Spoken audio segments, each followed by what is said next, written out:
Hello everyone, welcome to a brand new coding tutorial, and in this particular video I would like to walk you guys through on how to build an e-commerce website. And for this particular project we have used Next.js to build the entire project together with Tailwind CSS to give the stylings, and you have also seen a simple animation right here. When I just refresh the page, this animation is due to framer motion, which we have used in this project as well. And you might be wondering where are these particular products are actually being stored. So for that case, we have used Sanity. So Sanity is a content management system which is quite handy when it comes to managing your products. In this case, we are having all the products to be stored here. And in our project right here, we are able to add our product to cart like this. And all you have to do is just click on add to cart. And this is our cart right here. And if you were to click on pay with Stripe, you will be redirected to this particular checkout session created by Stripe. And all you have to do is just fill up all the payment information and click on pay, and your payment is successful and you will redirect to this particular success page right here. And there you go. This is the simple e-commerce website that we are about to build. And you might be wondering where are all the transactions actually being stored, and we are using Stripe for that. So as you can see right here, all of this actually the payment that has been made in our e-commerce website, and we're able to track all the successful payments right here. And we will be referring to this particular design file in Figma to build this entire project right here. And if you ever need to have reference to this particular code, I will be providing this particular GitHub repo with this particular video. So don't worry, I'll be attaching this particular repository with this video. And I hope that you are as excited as me to build this project from scratch. And without any further ado, let's get started.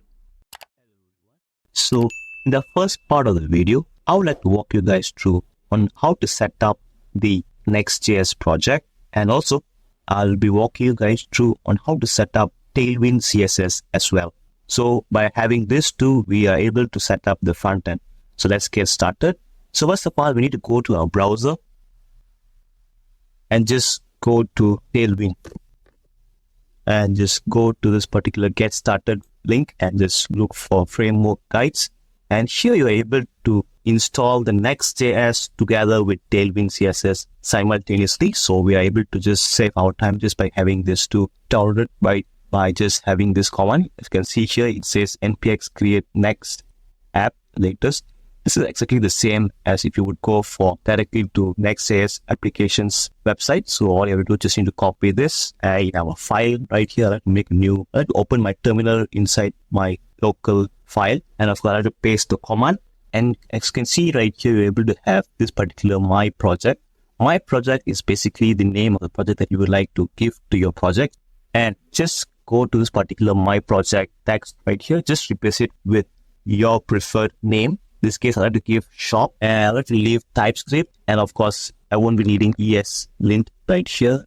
Just hit backspace and just hit enter, and right here as you can see it's asking for ESLint. We won't be needing it. And would you like to use Tailwind? Of course yes. Would you like to use source directory? In this case I'm not going to use source directory, so I'm just going to say no for this, and I'll do yes, give yes for this because that's recommended, and just no for this. And yeah, as you can see right here, it's actually started to install all the required necessary packages. Just need to be wait for the entire project packages to be downloaded. All right, as you can see right here, we have already downloaded the front end. So now let's hit back to the project directory. Just need to click on it, just need to refresh it, and you'll be able to have it right here and open it with VS Code. And there you go. Your project files has already been installed together with Node modules. So let's actually look at what's the next step inside the Tailwind. And in the Tailwind, by the way, as you can see here, the next thing is to npm install Tailwind and together with post CSS auto prefixer. But then it has already been installed inside our project right here. As you can see right here, we have already installed tailwind.config.js. And this is basically what is needed for the next step right here. And if you just copy and just paste inside the terminal right here, it does not make any changes because a file has already been installed. So let's say if I were to like just try to copy the second step right here and paste it. And as you can see right here, your file has already been installed and configured earlier just by setting up the first step.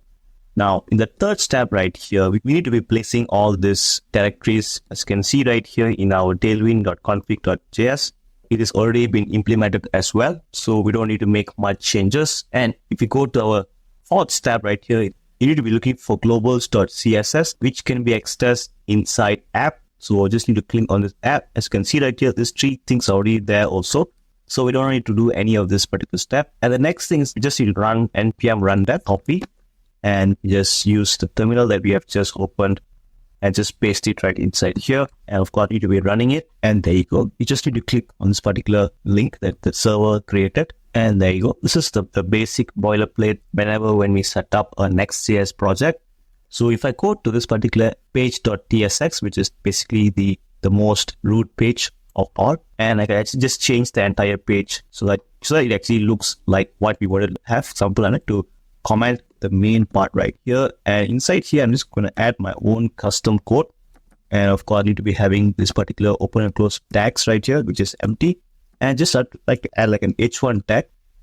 This h1 tag should be just, I'm just going to say hello world.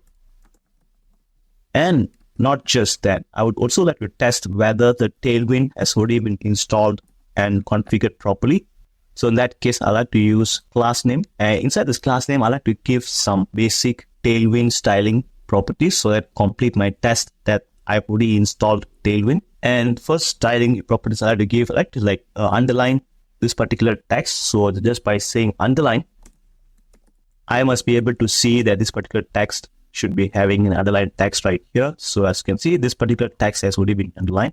And as you can see, the background is like, this basically is coming from globals.css as well.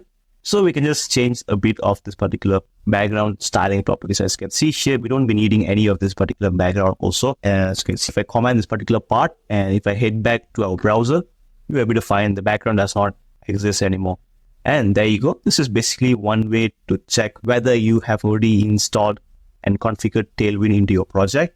And by installing this particular Next.js project, you're able to install all the dependencies just by a single installation. You don't have to go multiple locations just to get your Tailwind to be set up. So in the next part of the video, I would like to walk you guys through on how to set up Sanity, which is the content management system that we're going to be using. So first of all, I have to go to the browser. And in here, I like to go for the particular website called sanity.io. And just need to go to login. And I already happen to have my own account, so that you'll be also need to be having your own account too. So just click on create new project. And this is the first step. Use our CLI. Click on this, copy this, and go to our code. And in our terminal right here, I like to open this particular terminal on my other site and like to paste that particular CDN link. I just copy it, just paste it right here and hit enter. And there you go. So now as you can see, it's actually asking for which particular source to use. I'll have to use my new project. So in this case, I'm going to use a new project. And for the project name right here, I'll have to give shop as well. And here it's asking for using the default configuration. In this case, I'll give yes, and just give yes for this. And this case it's used. Do you want to use TypeScript? In this case, yes also. And of course, asking for Sanity Studio. Yes, I would like to make use of that particular feature as well. Now it's asking for, would you like to use the Next.js app directory for routes? In this case, yes. And as you can see here, what route did you want to use for Studio? Just type /studio. Enter. And as you can see here, select project template. In this case, let's go for clean project with no predefined schema. So let me hit enter. As you can see here, it says, would you like to add project ID and dataset to your env file? Yes, in this case, I have to add yes. And in this case, it's actually downloading and installing all the required packages for Sanity. And there you go. Right now, I have already installed the Sanity into our project. As you can see right here, we happen to have this particular studio, and also we happen to have this particular Sanity folder created. And this is where we'll be storing all the schemas that are required. And let's actually run this particular sanity by typing npx sanity dev and hit enter. And this will install the required missing dependencies.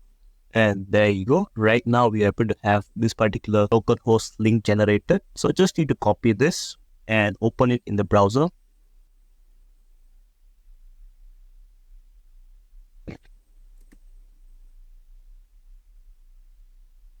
Now, as you can see in this particular browser, there seems to be an error with this particular next public sanity dataset.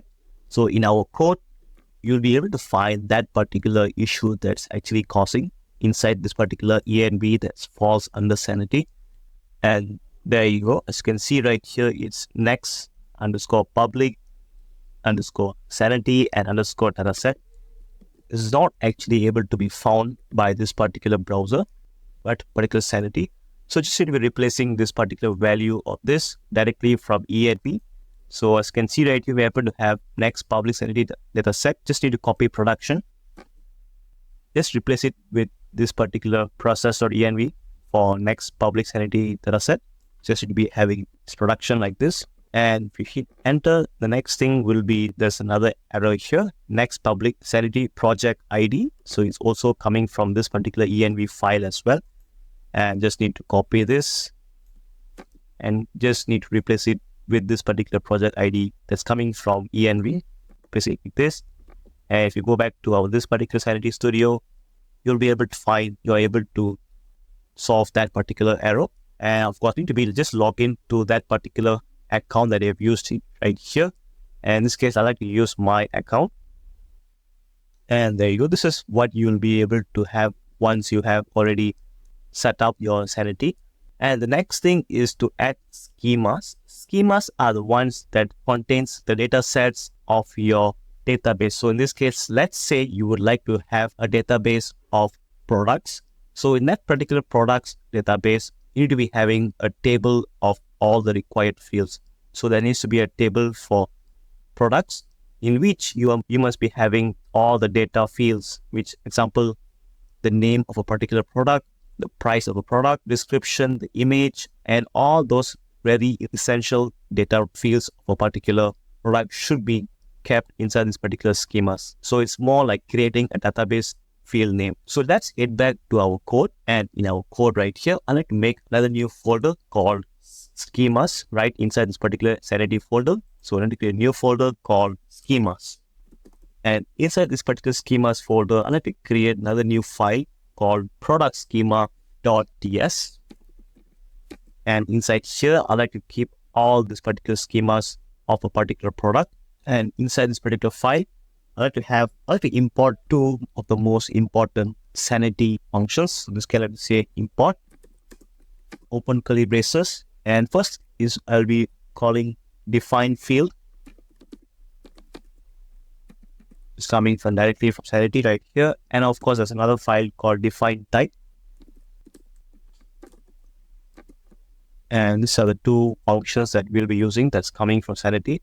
Next thing is to actually add particular schema. And of course, I'm going to create a new variable called product. And inside here, I like to call this particular define type function. And once I call it, you must be having a bracket and also a curly braces inside here. And inside here is where you'll be placing all the schema for a particular product. So in this case, I like to give the name first. So the name for the particular schema is going to be called product. And the next thing I like to add is called title, in which I like to add products. Following, I like to add type. And the type of this particular schema is going to be document. And also, I'll be adding fields so that it can actually have all the required data fields for this particular table. So in this case, I have to add fields array. And inside this field array is where I'll be placing all the name of that particular attributes of a particular schema. So in this case, of course, I'm going to be making use of this particular defined field right here. So just by having right here, inside here, you also must be having a bracket and curly braces like this. And inside here, let me add name. And the name for this particular field is going to be the name for a particular product, and followed by title. It's going to say name like this, followed by type. And the type here is going to be string. And yeah, that's the name. And besides that, I like to have another field called slug. And of course, this need to follow exactly like how I did right here. Just need to be copying this, pasting it right here, but just change the name slug and this particular title to capital S slug. And the type here is going to be slug instead. So it's kind of different from what it's been defined right here. And for slug, we need to give options. And this particular option should be having an object for source name. And it just looks for this source that's coming from here. Next up, I'd like to give images. So I'll let you just copy again this particular schema. The third data field right here, I like to give for images. And the title is going to be called images as well with capital I. And the type right here is going to be array. And of course, the fourth data field is going to be what kind of array is it. So it's going to be an array. For the array will be having a type. So yeah, in this case, I must be changing this particular of to an object that has an data type for image like this, by the way. And the next thing I have to add is description for a particular product. So in that way, we're able to have some description for a particular product. Just need to change the name, description, and the title description with a capital D. And the type right here is going to be string. We're just going to keep it like this. And we're going to have another class data field. This case is going to be called price. And the title right here is going to be called first capital P, price. And the type right here, it's not going to be string, it's going to be number. And there you go. Right now, we have already completed all this particular required data fields, which we will be needing when we're creating adding a new data of product. And of course, you need to make sure to export this particular file. So in this case, I'll say constant export constant product. And there you go. Right now, we are able to make use of this particular product in our main schema file right here. And in our main schema file right here, you just need to call the product that we have just created inside types right here. So just need to add product like this and just click on this particular first option right here. You're able to call your product right here. And if you go to our browser that we are having our local host, and just need to refresh the page, and there you go. Right now, you're able to have a brand new schema created. Click on this, and you will be able to have, yeah, as you can see the products right here. But then you don't have any products right here, so you can actually create one by clicking on this particular edit button, and you're able to add your first product right here. So in this case, I like to add my own first product.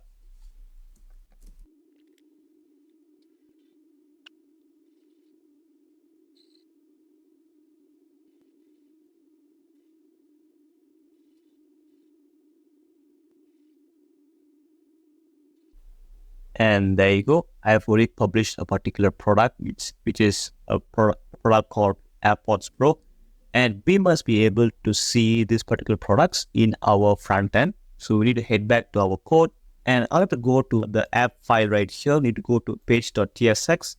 And of course, I like to make like an API request to fetch that particular data of a particular product. So in this case, I'll be using grok. So grok is a Sanity function to fetch data from Sanity CMS. So in this case, I need to go top right here and import grok.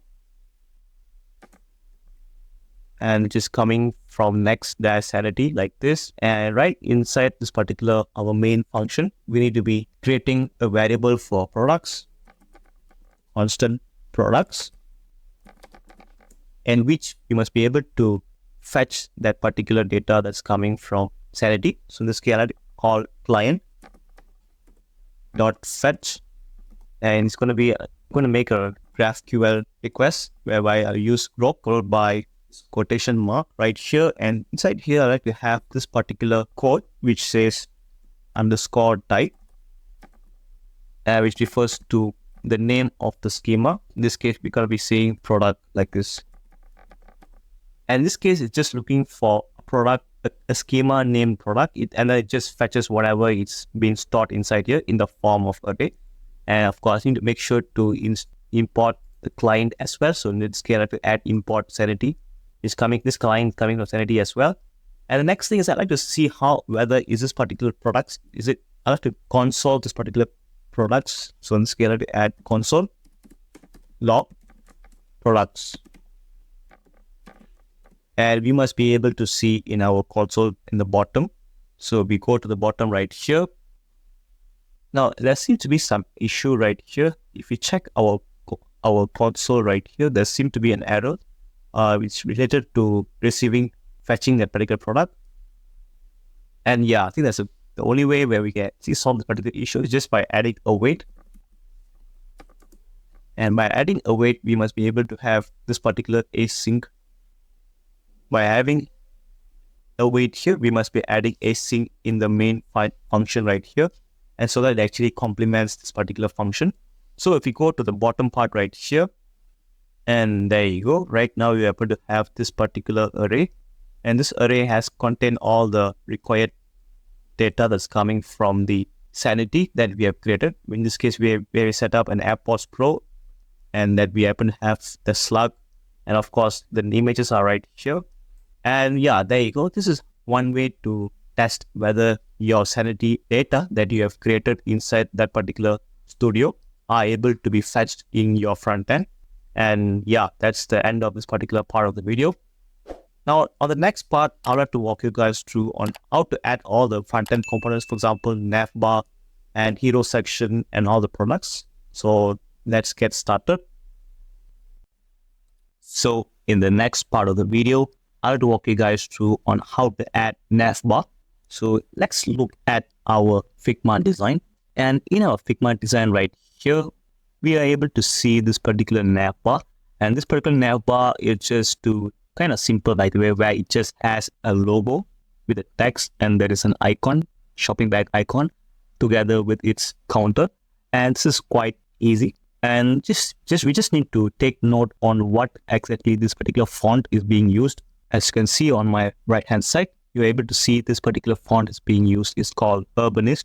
This is a basic of web development where we should always be paying attention to the fonts used. So as you know, Urbanist is not actually pre-installed in React. So we need to be using Google Font API to make use of this particular font. And that's what exactly we'll be doing. And also in my right-hand side right here, we happen to have this particular icon. So we need to be installing React icons at the same time to have this particular icon to be shown in the navbar. So let's get started. And in our code right here, we're going to be having another new component, which is going to be called navbar. So that's what I need to be creating. So I need to go to this particular app folder right here. I need to create a new folder called components.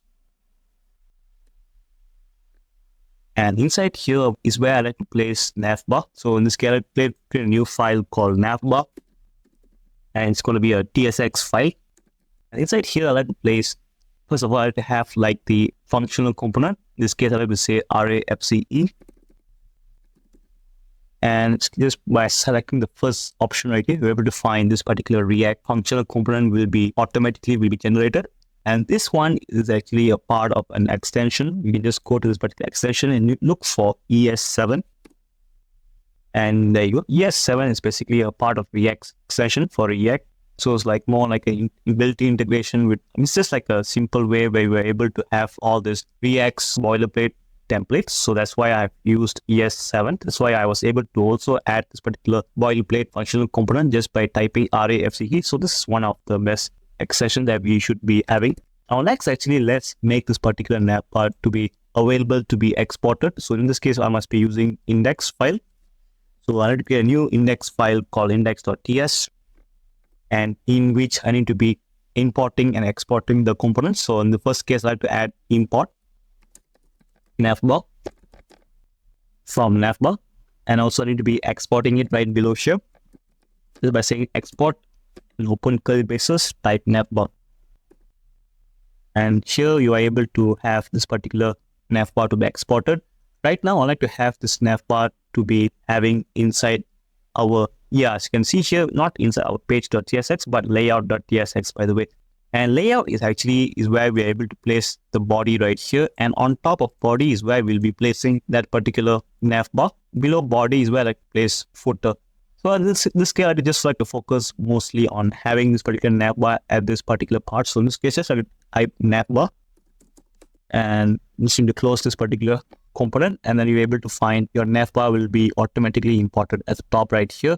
Now let's actually look at our website. So just to see what happens in our website when we make some changes.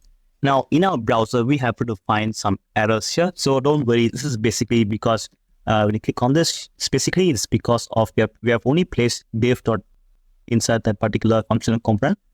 So what we shall do is that we can just go to layouts right here and we can just remove this HTML. Just remove everything, and of course, just need to be having this children to be placed right here.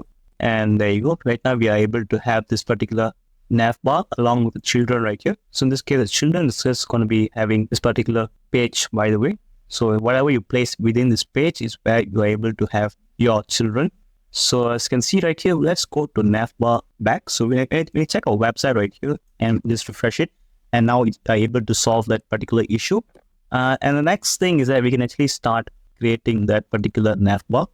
So if we check our browser right here, you're able to find your navbar seats at the top right here and the children seats at the bottom right here. So we can just go to this particular navbar right here and can actually start adding this particular class name. And let me just remove that particular navbar, and I have to add class name to be the ones that actually wraps the entire navbar. So the first skill I have to add here is that I like to have this particular navbar to span fully the entire screen. So in this case, I have to add width dash full, and this will just span the entire screen with this particular navbar. And of course, next thing is, since I've already given width, I must be giving height. So in this case, I have to have like a custom height, which is going to be around like 80 pixels. That should do. And besides that, I'll just scale it to add the background colors. In this case, I have to add bg-white. And next thing is I also like to see what else can I add, by the way. I would also like to add like some border just for reference only. In this case, I say border dash bottom, and we're able to find something that looks like this. Yeah, as you can see right here in our browser, we are able to find this particular border. This is the entire navbar, by the way. And inside here, where we're going to be placing the logo and the image. So first of all, you need to be having container. That container is where it's going to be having a maximum width of 1024 pixels. So in this case, I'm going to add another new div. And inside this div is where I can place a class name. And the class name is going to be, first of all, I have to add max width. And this max width is going to be a custom max width of 1024 pixels like this. And this should be placed in the center. So margin auto, that should do. And of course, the next thing is I need to add that logo within this particular container. So in this case, I have to add like a simple text. So in this case, I have to add just like an H1 like this, which says shop. And in this case, let's check our browser. And there you go. As you can see here, this particular logo actually placed at the top right here, but I wanted to place it at the center. So in this case, I must be having some more class name to make them to be placed at the center. So where is this particular border? Where this particular content is located. So in this case, I have to say border, just like this border. And if I check my browser right here, this particular border is not actually spanning the entire space. So we must be adding some height before we actually place them in the center. And we must be adding this height right after making them placing in the center. So of this particular container. So this container should be having full width like this, and of course full height like this. So HW-full, H-full will be having them. Yeah, we can find them. They'll be expanding the entire space like this, the entire room that we have provided. Next thing is that we can actually make them. Yeah, now we're able to make this particular logo to be placed in the center by saying items-center, and not just items center. We must be having display equals to flex, and you can just say flex. As you can see, once we refresh the page, we're able to have this particular shop to be placed in the center right here. And not just that, we can also add the icons, the icon that can be found in the design right here. And this particular icon can also be found from React icons. So as you can see, we can just go to React icons, and we can just use any of these particular icons that we are able to find from here. First of all, of course, we need to be installing React-icons. So let me copy this, go to VS Code, and just gonna make another terminal just to install React icons. So let me install this first. Now, once you have already installed the React icon and we are able to have it in our package.json as well. Now, right now we can just directly go to import section right here and just import that particular icon. So of course we need to be looking for that particular icon. So in this case, let's type shopping, just to see, just type shopping. So as you can see here, these are the shopping cart icons. We can actually just choose anything that looks like that particular design that we have seen. So in that case, I like to go with this particular FI shopping bag right here, and you're able to find copied FI shopping bag, and we can just directly go to VS Code and we can just import it at the top right here. And of course, we must be having a curly braces like this and just place it inside here. And this is basically coming from React icons dash icons like this. And of course, we need to be specifying from which particular icon style is it coming from. As you can see, this FI is actually from a particular library of React icons. So we must put like a slash followed by FI like this. So just need to copy whatever you find at the first two characters right here before the name of this particular icon. The next thing is that we can just directly copy this and we just paste it right after this particular logo. We can just place it like a component like this and just close it like this. And let's check our browser. And in our browser right here, we happen to have this small logo of shopping cart right here. We need to be placing it on our right hand side right here. So we have already happened to have this particular flex right here. So I would like to make use of this particular flex, and of course I need to be making sure to have justify between so that they actually placed far from each other. So I need to have another new justify content styling properties which says justify between, and by having this we can actually have these two icons be placed separately like this. And not just that, we can actually happen to have another it's like a specific number for this particular counter, where we need to be placing this particular number on top of the icon. So this particular icon right here should be wrapped within a div like this. And of course, I need to be placing this particular div within inside here. So let me copy this and paste it inside here. Of course, I need to be giving them some indentation. Next, right here is where I like to have that particular red color circle. And inside that particular red color circle, I'd like to place a number. So first of all, I like to have a span tag like this. And inside the span tag, I like to place like a number which says 0 for now. And inside this particular span, I like to add class name first. And this particular circle should be placed on top of this particular icon. So we must be using position equals to absolute for this particular red color circle. So in that case, I just like to say absolute. And of course, since this is absolute, we must make sure that entire div should be having another class name, and that should be having a position for relative, just like this. And once you're able to have that, you're able to place this particular value 0 right here on top of this particular shopping bag. Now, if I check our browser right here, you're able to find your numbers actually placed at the bottom here. So we must make sure to place it on top of this particular icon. So first of all, I have to increase the size of the icons first. So this particular icon should be having like a text. So text, we can just say a specific size for this particular text, and the text could be around ranging from 25 pixels around that, like this. And there you go, particular icon, the size is just enough. And I like to place this 0 on top of this particular icon. So I need to go to this particular class name of this particular span tag that we have created. And first of all, I have to add top equals to 0. And by having that, you're able to find this particular 0 will be placed on top of here. And of course, not just that. And of course, yeah, this 0 should be a bit more smaller than it's supposed to be. So in this case, I have to add the size of this particular span tag. So it should be like 12 pixels, should do.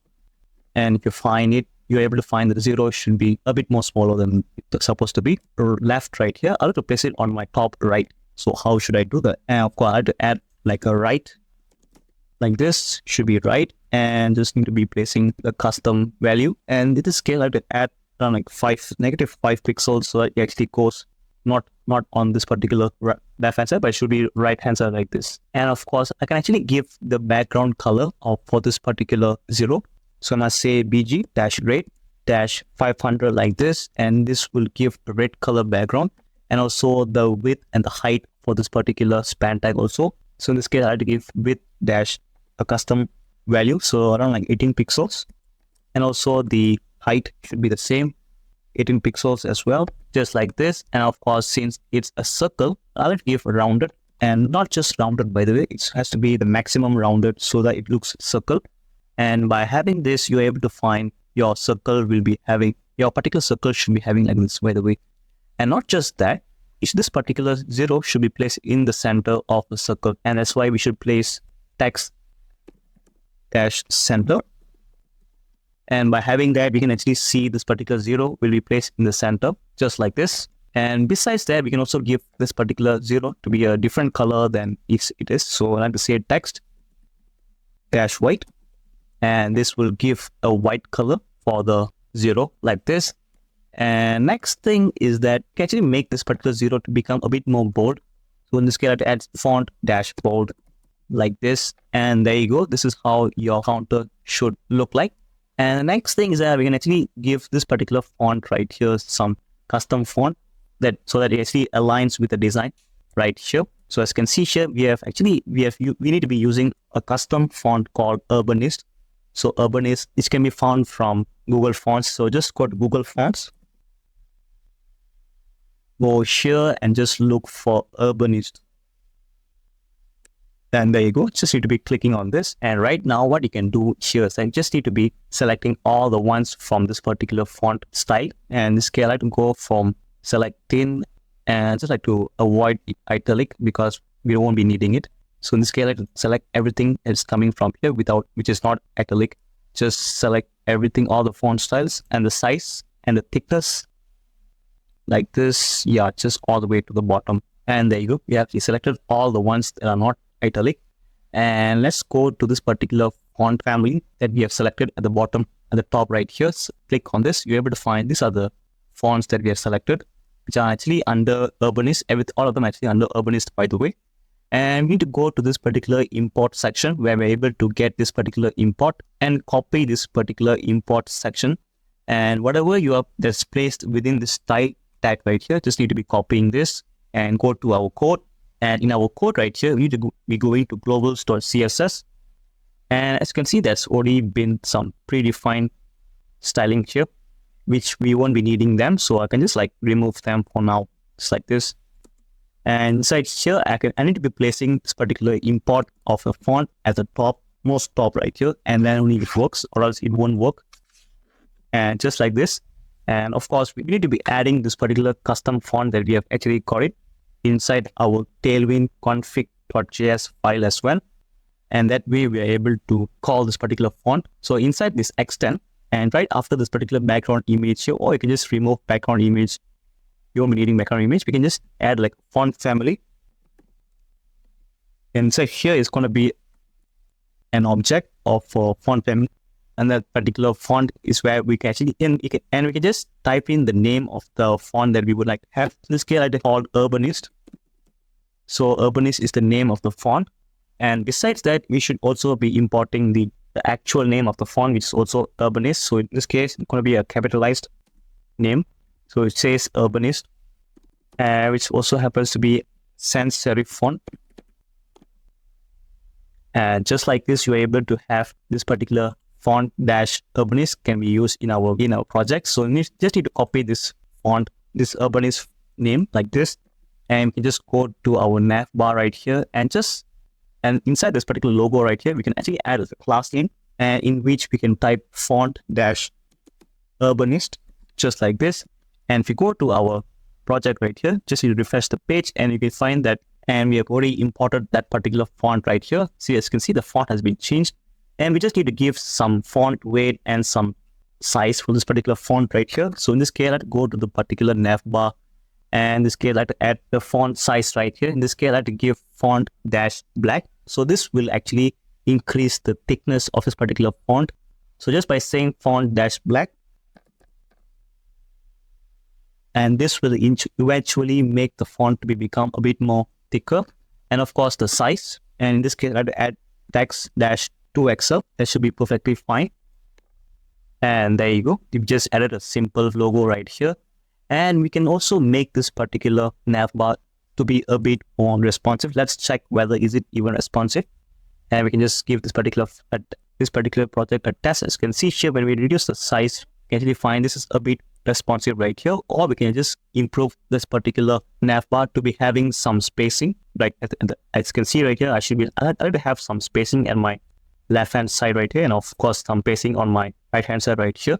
So let's add actually some responsive stylings, and in which we can just go to our navbar right here, and we can just add right after this particular container styling, which is this one. We can add a smaller maximum width for smaller size screen, and this one should only come for medium size screen. So in this case, I have to add MD. So MD is basically meant for medium size screen and above. And let's see if I just make this the same thing and just copy and paste it right here, but just change the value to 600. And this will make this particular maximum width to be smaller. And we can also give some padding x-axis around like 4. And that will eventually add some spacing on the x-axis. So as you can see right here, there's some spacing has been given. But I want the spacing only when it's actually for small size screen. So in this case, I can actually add like another styling properties for MD. In that case, we can just see PX should be 0. This particular padding of x-axis will only happen for small size screen. As you can see here, when you just increase the width of this particular navbar, we can actually find there's no PX for medium-sized screens and above. And the next thing I would also like to add is that, as you can see right here, this particular container's styling properties is actually a super long line, and we can't just reuse the same styling properties like this particular manner. What we can do is that we can actually store this particular styling properties in globals.css, which is right here. And we can just call it anytime where we would like to reuse the same styling properties. And in this case, I'd like to add another new class name inside this particular globals.css. It says container. And inside here, I need to be making use of alias apply like this. And this will eventually render any Tailwind CSS styling properties. And of course, I just need to be copying whatever that can be found for container. So I like to find everything that's inside this particular container, which is whatever that's meant for the spacing and the width of the maximum width of the particular container. So all the way up to margin auto, we just need to be taking this out, and we can just place it inside the container. And in this case, we can just take the name of this particular container, copy this, and we can just paste it inside the container right here. And this will eventually will transfer the styling properties that's coming from globals.css. We just transfer it right here. And let's check our browser. And there you go. It just works the same way. And we can also make use of other styling properties. As you can see here, this particular styling properties for this particular circle, red color circle right here, is actually too long. We can just take this entire styling properties for this particular red color circle, which is just basically the counter. In this case, I can just take everything like this and can just have it inside our globals.css. And I'm going to call it cart item quantity. And in this case, I like to have the same way. So I'm going to have alias apply. And I like to paste all the styling properties which I've just copied. And in this case, I just have to take the name of this particular cart item quantity and place it inside this particular class name. And this will eventually create this particular, let me just refresh the page. And this will just keep that particular styling properties coming from globals to be shipped as well. And besides that, we can also have this particular cart group, which is going to be the icon. So I like to just take whatever I find it right inside here. Just like to copy this, and I like to go to this particular globals.css file. I like to add cart icon. And inside here, I like to paste that particular styling properties of Tailwind. Of course, we must be calling it apply, followed by this particular relative text. And of course, don't forget to take this particular name and just paste it inside this particular class name. And that should do. And we can also take this particular font, this particular logo that we have just created. And we can just say, you can just copy everything that's coming from this particular logo. Take this and go to our globals.css. And right after this container, just going to say logo. And in this case, I have to add apply. And paste those particular styling properties. And of course, just get this particular name and paste it inside right here. And this will actually make your code to be far more neat and better looking.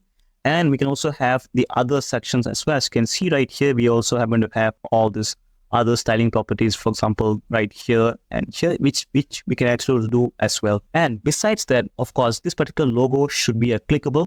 And when we click on this particular logo, it should be going to the home page. So I like to make, instead of just it's an H1 tag right here, I like to have a link. I have to make use of link component. So just by having, instead of H1 right here, type link.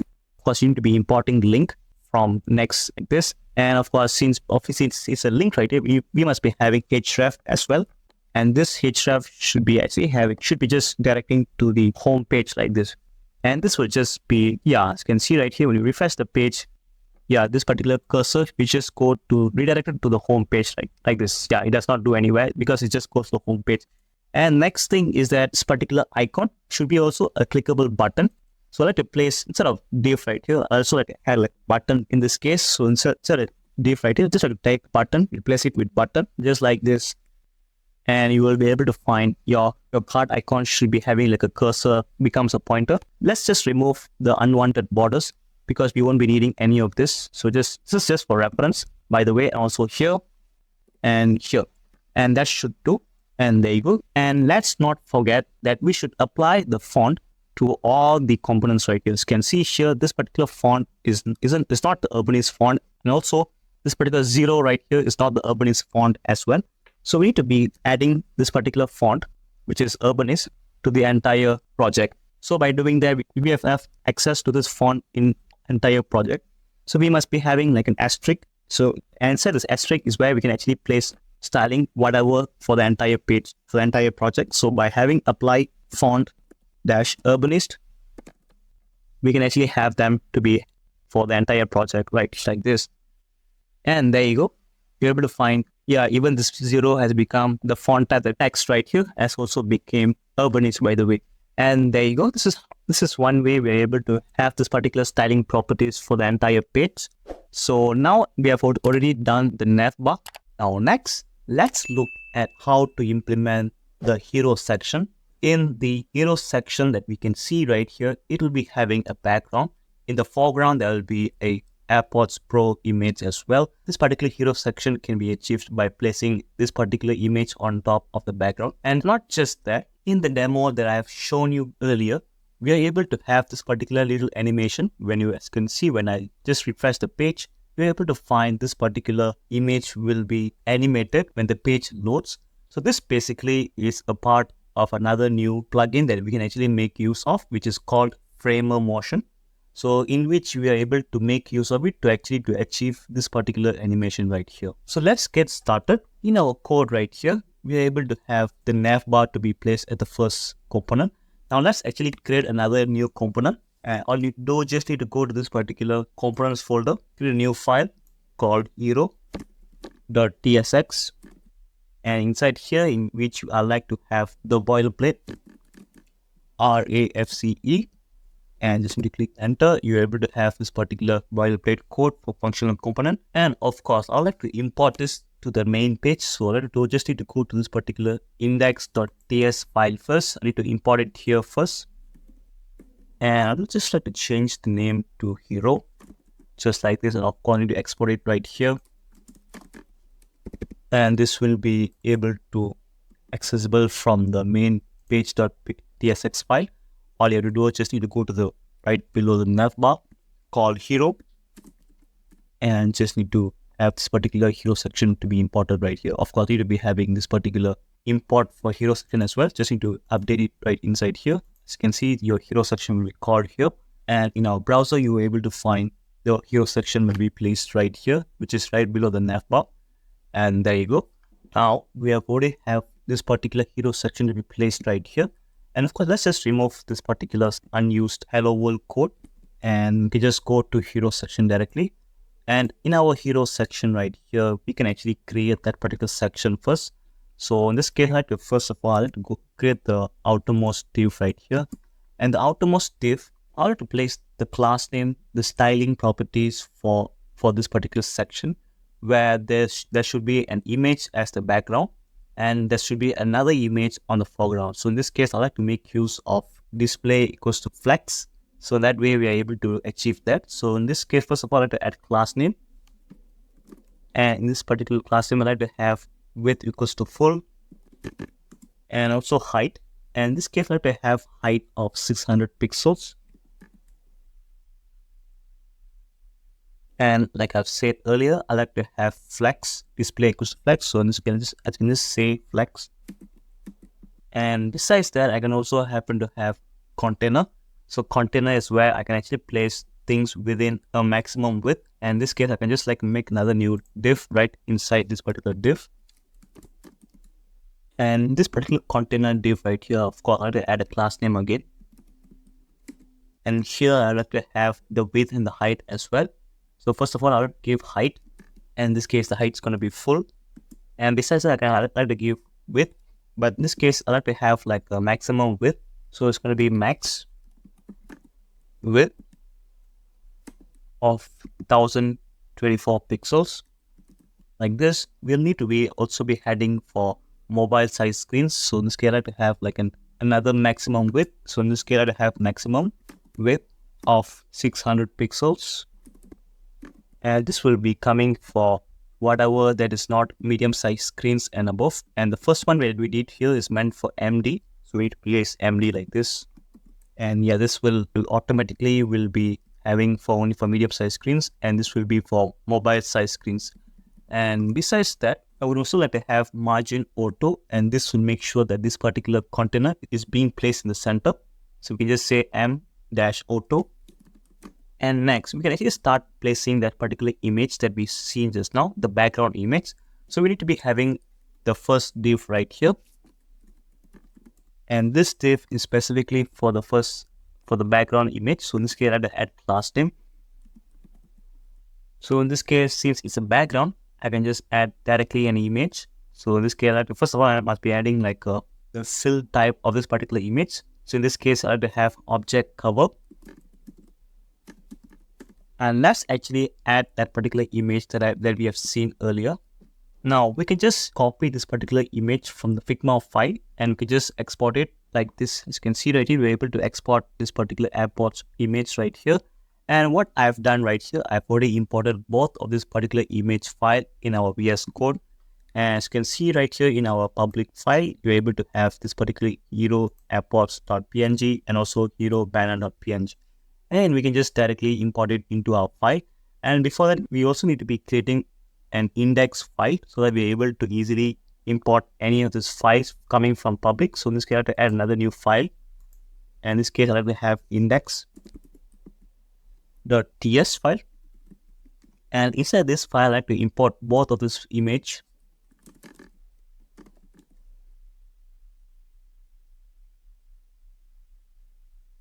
And then we can just like export it like how we usually do. And yeah, we can just do it for both of the image. So as you can see, this is the first image, and we can just do it for the second image as well. And this case, I can just change the name from airports to banner, something like this. And of course, need to be exported as well. Just place it right here. And now we can go to our hero section. And here we are able to import that particular image that we have actually placed in our public file directly here. And of course, we need to be calling the built-in Next.js image component. And what we do, just need to be having the image to be called like this. And yeah, as you can see right here, you just need to be selecting this particular next/image. By the way, you're able to have it on the top right here. And this should be having its required props. And those props are actually, first of all, it's going to be the source, so src, and just to be calling hero banner, because banner is what we are supposed to be placed at the background. So in this case, I have hero banner. Just select the second option, and you're able to find hero banner is actually automatically opened right here. And besides source, we also need to be having the height and the width. In this case, I have height, and this height is going to be around like 100. And also, we need to be having width. Here, the width is going to be around like 1400. And of course, we also need to be having alt just to fulfill this particular props. And let's not forget, the second one should be width. And alt should, you can just name it anything that you like. In this case, I have banner, something like this. And let's actually refresh the page and let's check the progress in the browser. And there you go. You're able to find this particular background is actually being placed right here. And the problem is that I think as you can see right here, this particular image is actually placed way close to the top navbar. So we can just make it so that you can actually come to the center, a bit to this particular center right here. So all you have to do is just need to go back to our code right here. So as you can see right after we added flex, I like to add items center. And besides that, inside our container as well, we can actually add flex as well. So in this case, I add flex, and it's going to be justify content, justify center, which will center the content, and also items center. Yeah, and this will center this particular content middle of your section like this. And next thing is that we are able to add the second image. So second image should be placed on top of the first image, basically the background. So right after this particular class right here, the div right here, we can actually place another image. So in this case, I like to have like a div, and inside this div I like to have a class name. And this class name, I need to place the position of this particular image to be absolute, so that we are able to place this particular image on top of another image, so that will not actually bother. So in order to achieve that, we need to be having the parent div to be having position equals to relative, so that we are able to place this second image on top of the first image. So in this case, I like to have relative at the most last part right here. So just by having relative, we can actually have the relative position equals to relative properties. And besides that, inside this particular second image right here, we need to be having absolute. And that will eventually make the image to be placed on top of first image. And let's actually call the second image as well. In this case, I will have the image to be placed like this, the image component. And of course, we need to be having the closing tag as well. And of course, we need to be having all this particular props that we have did earlier. So just try to copy this. I like to paste it right here. Now, all you have to do, just need to be changing the hero banner to hero AirPods. And also change the height and the width. And in this case, I like to have, of course, I need to be importing arrow AirPods first. And of course, I like to reduce the width to 700, something like this. And so here is going to be called AirPods. And actually, let's check our browser. And there you go. This particular image, as you can see right here, this particular AirPods is not actually placed like how in the design it's supposed to be placed like this. So we should make the background to be placed a bit to the top and the foreground to be placed a bit to the bottom right here. And that will eventually make exactly like how the design is. Now let's actually make this particular AirPods to be placed a bit to the bottom. So in this case, I'll go to that particular code which says it is meant for this particular AirPods. And in this case, I have to have like a margin top styling properties, in which I have to add margin top. And this margin top, I like to have around like 100 pixels. Let's just give it a try. Let's see where this particular image should go. And there you go. It just goes to a bit to the bottom. We can just add this particular 100 pixels to all the way up to 200 pixels. And that will eventually give some more space like this. And we can also reduce the height of the entire section, because you can see inside the design right here, there's not much space given. So we can actually reduce the height. So this case, I like to have around like 450 should do. So let's like change 600 to around like 450.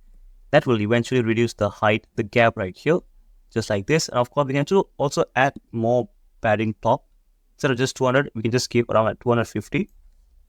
And which will eventually make more like the design right here.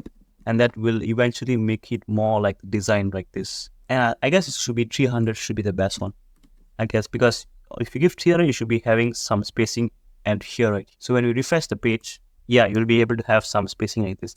And there you go. And not just that, let's check. Now let's actually add framer motion. So framer motion is something that I've actually introduced to you earlier. So you'll just need to go to a browser, then just look for framer motion. And just need to be going to this particular framer for developers. And of course, this is where you're able to have your framers, because this particular simple animation is meant for giving more interactive animations. So this will eventually elevate your user experience. So first of all, I like to have like you can just go to introduction right here, click on this, and you're able to go just to look for installation. As you can see right here, we're able to install npm install framework motion. Just need to copy this and just need to be going to our VS Code. Just need to run this particular npm install file. Just run this. Okay, this will be eventually installing the entire packages for framework motion. And besides that, we need to be including this particular import motion from framework motion. So we need to copy this as well. And all we do just to be going to our hero file right here and need to be placing it right at the top right here. And this will eventually call the framework motion that's being installed as one of our dependency. And besides that, we can also make use of the framework of the animation that we have seen earlier just by having this particular component called motion. And of course, to be specific, you need to be using motion.div. So I've actually gone through on how to actually make use of a simple animation that I've actually shown you guys earlier. I just like to directly make use of it instead of actually going through all this particular documentation of how to make use of it. But I'll just make it simpler for you guys to have a quick start, and then you can actually learn by yourself as well. So in our hero file right here, we need to make sure to wrap the image or component that we would like to give animation to with that particular motion.div component. So first of all, I have to go to this particular image right here, and of course I have to call the motion.div component. Yeah, and there you go. And this will eventually this will be the one that will be given the animation. So we need to place this particular image, which is the airports itself. Take this and I have to place it inside this particular motion.div component. And inside this particular motion.div component, is where I can place the props for the value of the animation on from which direction it should appear and on which direction it should be hidden initially. And those are things that I've actually learned from the documentation from the website I've given you earlier. So I'm just going to be making use of it directly into here. So the first prop is going to be called initial.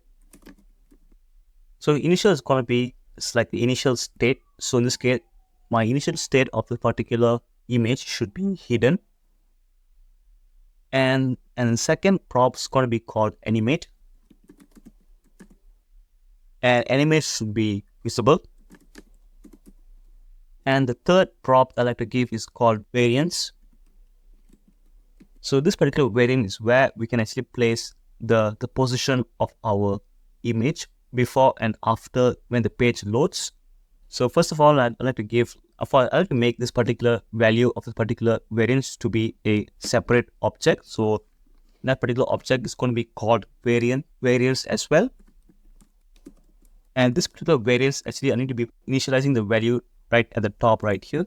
So this here I have constant variance, and this is going to be an object. And of course, this particular object is where I like to have, there'll be two props again. So in this case, first of all, it's going to be hidden.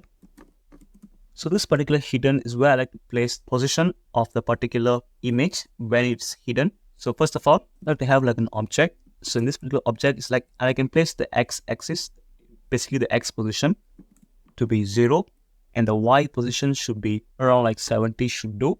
And of course, there should also be opacity. So opacity is how much it should be shown. So this can have opacity, and I have to give around 0.25.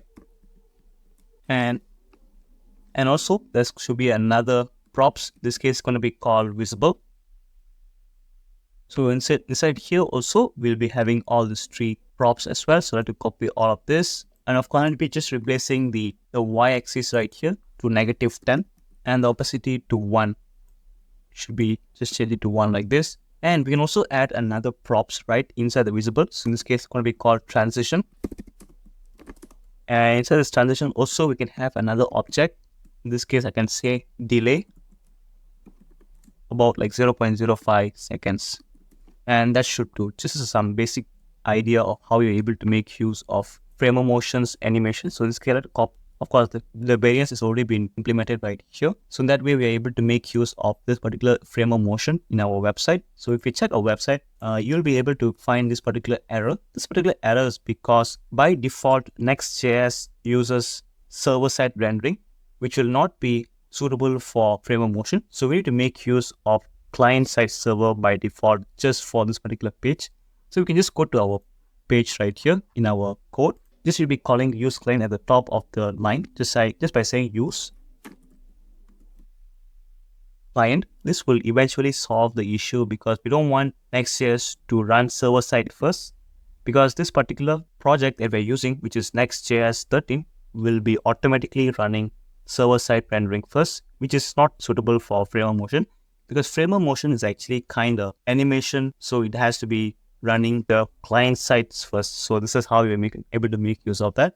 And there you go, we were able to implement that particular frame of motion as well. As you can see, when the page loads, this particular image also has some basic animation right here. And before that, let's check our responsiveness as well. As you can see right here, when I reduce the width of the screen, and of course I use this particular tool right here, as you can see right here, there's not much space has been given to the image. So when I reduce the size of the image, as you can see right here, this is not actually very good looking, by the way. So we can just make some styling so that we're able to reduce the height, reduce the gap right here. And of course, as you can see, I can give some spacing at my both hand side right here. And of course, and as you can see, the height of the screen is too big. And we can just add those styling properties to fix those issues that I've mentioned. Let's go to our code. And in our code right here, this is meant for medium-sized screens and above. So I like to have like medium-sized MD. And for mobile size screen, I like to have another maximum height. And this maximum height should be lesser than the one that we have given earlier. So let's give around like 300 pixels. Let us see. And there you go. It does solve the issue a lot. And besides that, as you can see, there's a huge gap between this particular background and the foreground. So we can also add a different margin top that we have given earlier, which is right here. In this case, 300, by the way. This should be only meant for medium-sized screen. And let's give a different margin top value for mobile screen as well. So in this case, I'll give around like 100. Let's check the browser. And there you go. As you can see right here, this actually still have some, not much gap has been given. We can actually give around like 150 pixels. And this will make it look like this, by the way. And there you go. And also, I like to give some gap, some padding of x-axis for the background so that I can have some spacing on my x-axis. So let's go to this particular image, the container right here, which we have did something like this. I like to have padding of x-axis. Just like to go to the most right-hand side right here. And inside here, I like to have px -4. And besides that, we also have from medium-sized screens, we would like to have 0 px because we don't just want it to be having only on mobile-sized screens. That's why I placed MD. So when I go to our browser right here, we're able to find some gap has been placed on my both on my sides right here. And there you go. And let's actually reduce the height even more further. As you can see right here, we are able to have, you can actually remove this particular gap right here. Or you just need to go to the height right here. You can actually reduce to around like 200. And there you go. This will be perfectly fine, would do. And the next thing is that I think, we have already completed the basic structure and just need to be making sure to remove this particular long line of code right here, by the way, so that we can actually improve the code right here. So that it will be better to be placed in our index, the styles file. And inside here, we can just you can just place this particular styling properties and just directly place it inside globals.css right here. And in this case, right, our cart item quantity right here, I like to have hero section. So hero section, I'm going to be placing hero section first. And this is meant for the most top div right here. I like to copy this. Let's just take this, whatever I place it right here. And I'm going to be placing it inside the hero section. And of course, and not to forget, add apply. And this will eventually call the Tailwind CSS property. And just not forget, let's just copy this particular name of this particular class, which you have just placed it right here, and just place it back into our code right here. And let's do the same thing for the rest of the code as well. And for the second div right here, I need to have hero container. I like to call it hero container, and in which I like to have the second div's styling properties to be placed here. Just need to be placing it right here. And not to forget, just copy the name and place it inside the code. There you go. And we can just leave it as it is. And the next thing is that this particular image right here. So it's going to be called .hero airports. And in this case, I have to do the same thing. Just copy whatever I found it right here. Just copy this and just place it inside here. Of course, you need to be placing at apply. Copy the name of the class and paste it back into our code right here. And there you go. We have just completed the entire hero section. Let me just go back to our browser and let's give it a quick check right here. Let me just refresh the page. Next, let's look at the following section, which is going to be this particular product section right here. And this particular product section is going to be, we'll be placing some product cards, and those product cards will be having products that are actually coming from our Sanity products database. That's what we'll be making it. And not just that, we'll also be rendering all the products that are coming from Sanity. You'll be placing it like this, and also once we click on this particular product cards, it should go to a page which has more details of a particular product, and there must be also some call to action buttons where we're able to select the number of items, and we also happen to have some description of the particular product that we have clicked. And this particular product should be different, by the way. This is just for design purposes. And let's get started. And in our code right here, I would like to create a new section right below this hero section. And that section, we should be placing it under components. So I'd like to go to components right here, create a new file called products.tsx. And inside this particular products.tsx, I like to have the boilerplate. And by placing this boilerplate, we're able to have some simple boilerplate code for functional component. And this is where we'll be also be making sure to call this particular section, where this particular section will be having this particular background. And of course, once we have done the background, we should be having a container. That container should be having this particular title right here. And inside that container as well, we should be placing a list of cards right here. This cards are actually a separate component as well. And that's what I like to walk you guys through. So first of all, let's add the background. So this particular div right here, of course, the outermost div should be having a class name, and that class name should be having the background color. So first of all, I'll just get started with the color. So in this case, I have PG dash open this particular square bracket. And inside here, I like to place a gray color, which have this particular Exa code. And next, I like to have the width to be full, since this is a section. So we need to make sure for the width to be full, and also some padding. So of course, I have to have padding of Y, and that should be around like 12 should do. And let's actually go to our browser. And in our browser right here, we don't actually find that particular section to be listed right below here, because we need to make sure to call it first right below our hero section. So in order to make sure to import it here, we must also need to be importing in our index file under components. So in this case, I will have import products coming from /products, and of course need to export it as well. Just need to be placing it right here, and of course need to be importing it inside our page.txx as well. Just need to place it right below here. And yeah, just select this. And once you select the first option, you'll be able to have this products to be listed automatically. And we can just directly go to our browser. And in our browser right here, we are able to have this particular section, which is placed right below this particular AirPods. We need to make sure to separate this particular section from the previous section. So first of all, I have to go to our products.txx file again. And also I have to add some margin of top, so empty. I'm going to add about like margin of 125 pixels. That should do, because we should be giving some more space than is required. And once we give that particular margin, it will be having this particular space right here. And of course, this section is where we should be placing this particular products section. And next, let's actually add container within this particular section. And let's actually add another new div. And inside this div, I have to have a class name. And this class name will be having container, because container is what we have placed in our globals.css right here. As you can see, in our globals.css, we are able to have this particular container. So this container should already be applied, because this is basically the same styling that we'll be using for most of the containers. So next, I have to add this particular text right here, which is best selling products. So inside this particular container, the first thing I have to add is a div.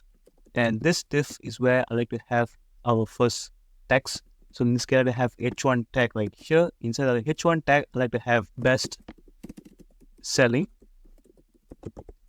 like this. And just right below the H1 tag right here, I'm going to be placing another text. So that text is going to be, I would say, around like more like another description for what you building. So in this case, I have like a discount, just like simple text. So in this case, enjoy up to 50%. And in our browser, we are able to find these two simple text will be formed. And I like to change this particular size and the font weight as well. So in that case, you should be doing like this: best selling products. Now, first of all, for this particular first H1 tag right here, I like to have a class name. And this class name should be having the size of the text. So in this case, I like to have text followed by 3XL. And also font weight, I like to have like font dash bold. This should do. And by doing that, we're able to have just like this right here. And this will be exactly like how we are in the design right here. And next thing is I like to start adding this particular product cards right here. So first of all, I like to go to this particular, okay, as you can see right here, this particular div, I like to give some class name as well, so that it actually separates from the product cards. So in this case, I like to have some spacing of y-axis. So I like to give padding y of 4, and that will be, you'll be able to find some gap. We'll be separating the products from the title.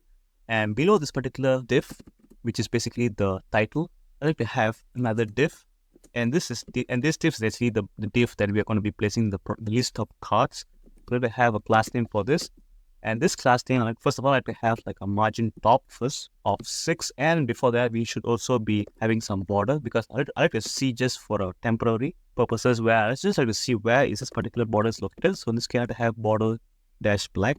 That would be easier for me to see where and the size of this particular border is. So as you can see in our browser, you'll be able to find a simple line like this. This line is actually basically the div right here, since it does not have any padding. So this is why you're able to find a straight line. If you had a padding, you're able to have some space inside this particular div right here. And the next thing is that I like to add the card, by the way, inside this particular div. So in this case, I like to have like a div right here. And this div is basically meant for the card. So of course, the card will be having its own class name. So first of all, I can start with the background color. So bg-white. Followed by some padding. So this case, I'll just say padding dash 10. And of course, besides that, some shadow. So drop shadow dash MD. And also, I will have some corner radius. So in this case, I have rounded, should be LG. And also, when we place an image, I like to make that particular image to stay within this particular product card. So let us say overflow dash hidden. And inside here is like, I like to place the image of a product card, and also the description of a particular product, the label, the title, the price, all those things. So first of all, inside the particular product card, I like to place the image. And that image is basically coming from the Sanity. So in this case, I like to call this particular image. This is coming from next/image. And let me just make a component of it. And this particular image component will be having some ops. So we'll start with source. And this source is where it should be coming from Sanity image that we have already initialized in our Sanity. And what we'll be doing is that we're just going to be fetching this particular data that is coming, which is basically this particular data right here, as you can see. And this particular data is basically the one that we're going to be making use of to make into a product card. So first of all, I like to go to this particular source right here. And of course, we need to make sure to call that particular products that we have already have it in our page.tsx right here. We just need to be taking this particular products that we have already have. We should be placing it our products.tsx right here, right at the top before return right here. Of course, we also need to be having await client and grok to be initialized as well. So await is basically the asynchronous coming from here, and client and grok is basically the import libraries. So in this case, I have to copy this and to place it right at the top right here. And besides that, I also like to make sure to make this particular list of products to be rendered as a separate object. In that way, we must be making use of map function. So we should be having this particular product card, which is right here, to be wrapped within a JavaScript syntax like this, which is also coming from products. And products is the array, by the way, array of objects. So in this case, I have products to be the name of the array, which is going to be making use of this to render the data, products data. And products we should be making use of map function .map. And inside of map is where we'll be placing the product object like this. And of course, we should be making use of like a arrow function. This arrow function will be pointing to a bracket like this. And of course, there's this particular error since because we're using TypeScript, we should always initialize the object. So in this case, I'm just going to say any, just for now. I will also like to call index, which is a number. And we should be making use of this particular initialization, which is only meant for TypeScript. And next is that we should be taking this particular card that we have already did some initializations. Just need to be placing it inside this particular product. And there you go. And right now we are able to call the source image coming from products. And inside this particular source is like not a typical source, by the way, since it's actually making use of Sanity, we must be making use of another new function called URL for image. So I have to type it URL for image, which is coming from sanity-library/image. And inside here, it's already been called at the top right here. And inside this particular function, we'll need to be placing some parameters, which is directly coming from products.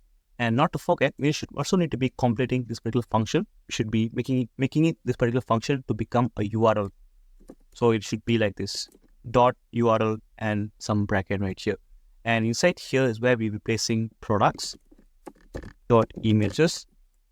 And basically, if the images does exist, and then only we should be able to make use of products.images data, and we should call the first image. So since images is actually an array, we should call the first image by having the first index of the image array like this. And that way we're able to call the first image coming from Next Sanity.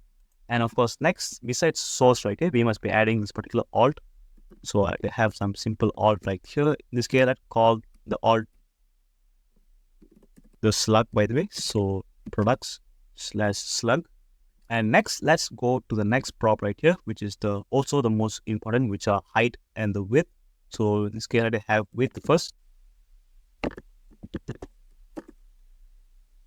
And let's give width of 220. And also, we should also be giving the height. And I like to give height around like 100 pixels. And that should do.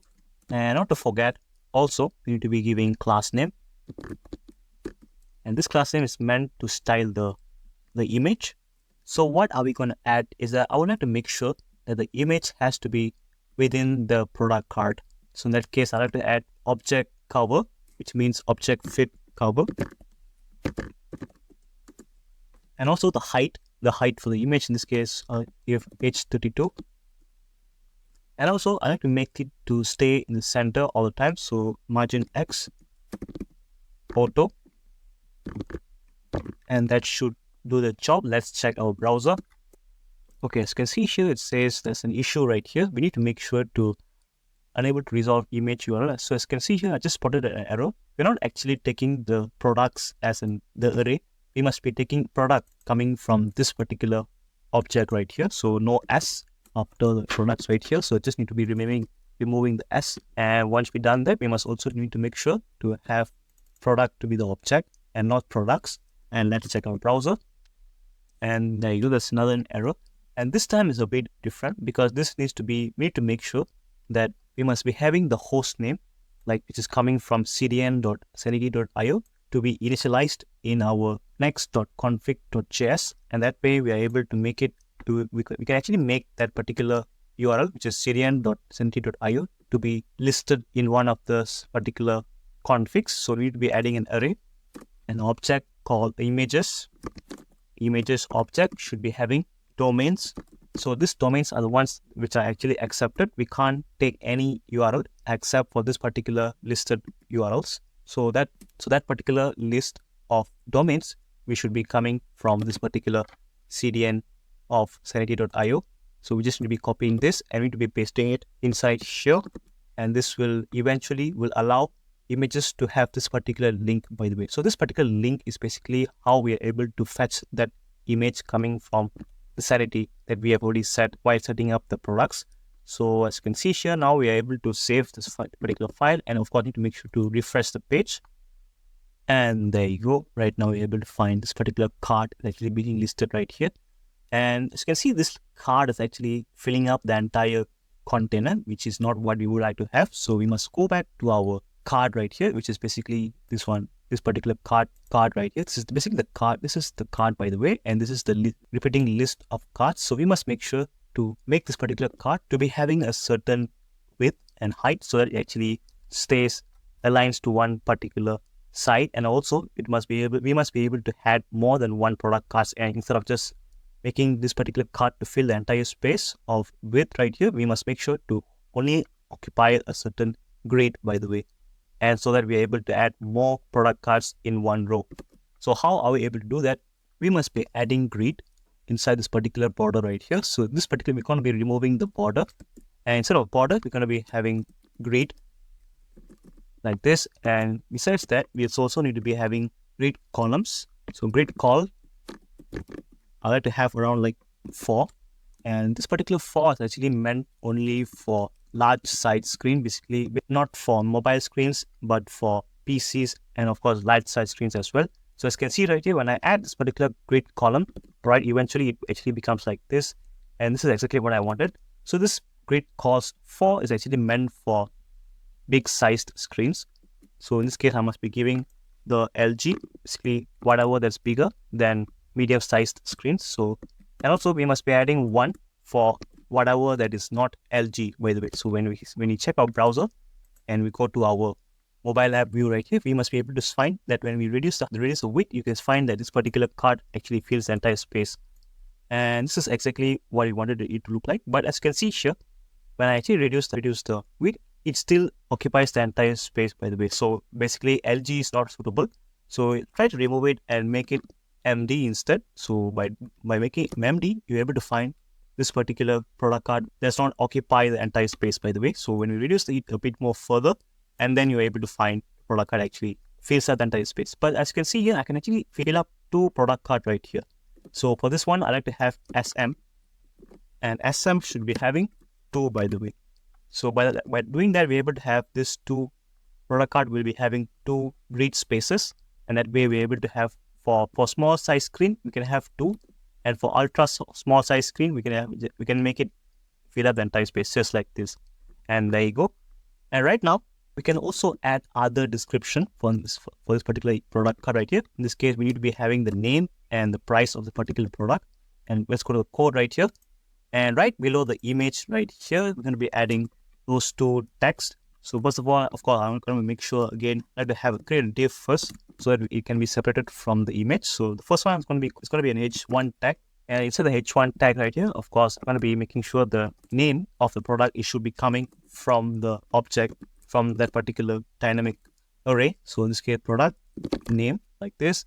And right below this h1 tag is basically I'll be placing another h1 tag again. In this case, I'm going to change it to price like this. And when you go to our browser right here, you're able to find those 2 tags will be listed like this. But this is not what I wanted it to look like. I wanted to make this particular text to be aligned to the center. So in this case, I must be adding like a class name for this particular main div right here. And this class name should be having text center. And by doing that, we're able to make the text to align to the center like this. And besides aligning the text to the center, I would also like to give some spacing on the top and the bottom by placing padding Y, and of course around like 10 should do. And besides that, also I must make sure the first text should be bigger and must be having a bold font weight. So must be adding a class name again. And in this case, I have to give the size first. Size should be around 2XL, and font weight should be font bold, just like this. And this time, as you can see right here, the text become bigger, and of course it also became, the weight has also increased as well. And for the price right here, it seems very small. Or I like to add like a symbol, a dollar symbol right here. In this case, I'm just going to make it like a US dollars only. And also inside this particular price again, I have to add class name again.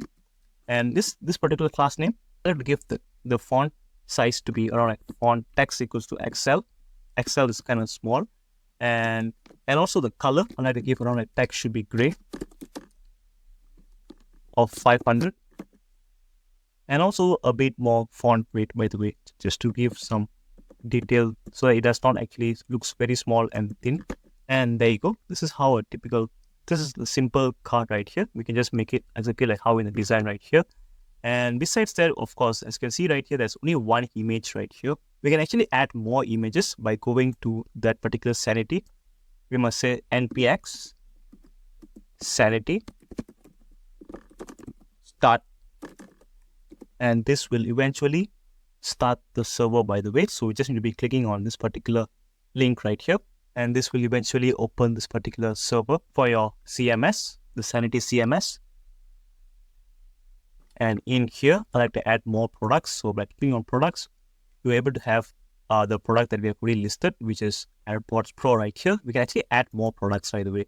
And that way, I like to add more product. And this time, I like to call GoPro 11, and just like to make the do the same thing like how I did for AirPods.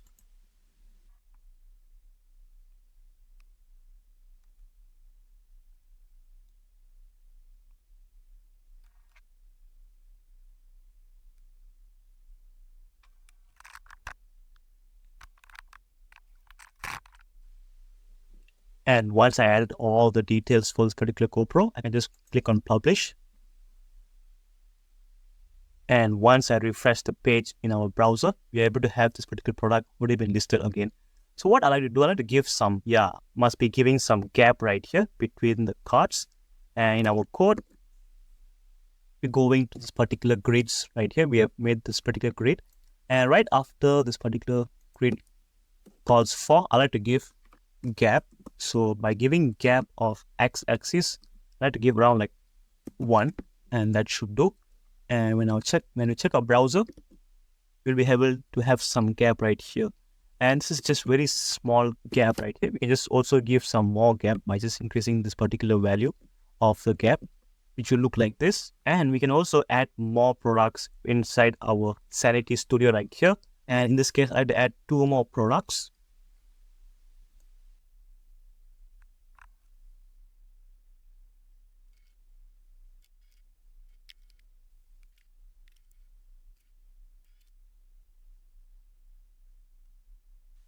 And there you go. I just added 2 more products, and this look eventually better looking. And let's check the browser in mobile view. And there you go. As you can see here, we have only given the spaces only for X. So we should also be giving Y, so that we are able to have some. As you can see here, I've given gap X. Sorry, just X. You can just give gap -2. And by doing that, we are able to have some space right here. Okay. And let's go. And for mobile and for web, it should be applied as well. And next thing is that when we click on any of this particular product, it should be directed to another page which has the product content of a particular product that we click. So we just need to be wrapping this particular card right here with a link component like this. And this link is actually coming from next/link. And let's wrap this entire card inside this particular link tag right here. And just like this. And of course, this particular link should be also be having an href, and this href should be having the URL where it should be directed to. So in this case, I like to have this quotation marks, and of course, inside here, I like to place /product, and not to forget, this should be wrapped within a curly braces like this. And of course, after /product, it's gonna be the slug of this particular product. So the slug we can just dynamically access by placing this dollar symbol, and of course another curly braces. And inside here, you can just say product.slug, and this will eventually you're able to access the slug right here. And let's check in our browser.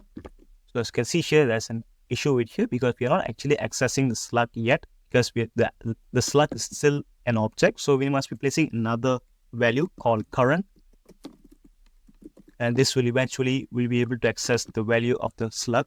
And when we go to our product right here, we are able to have this particular, our cursor becomes a pointer. So when we click on this, you're able to find the URL. We're having /product/GoPro11 hero. And that's exactly what we wanted, because we just wanted the link to redirect to this particular URL. And we can make that particular page after this. And next thing is that we should also need to make this particular entire cart component into a separate component. And that way we're able to easily access it in the future.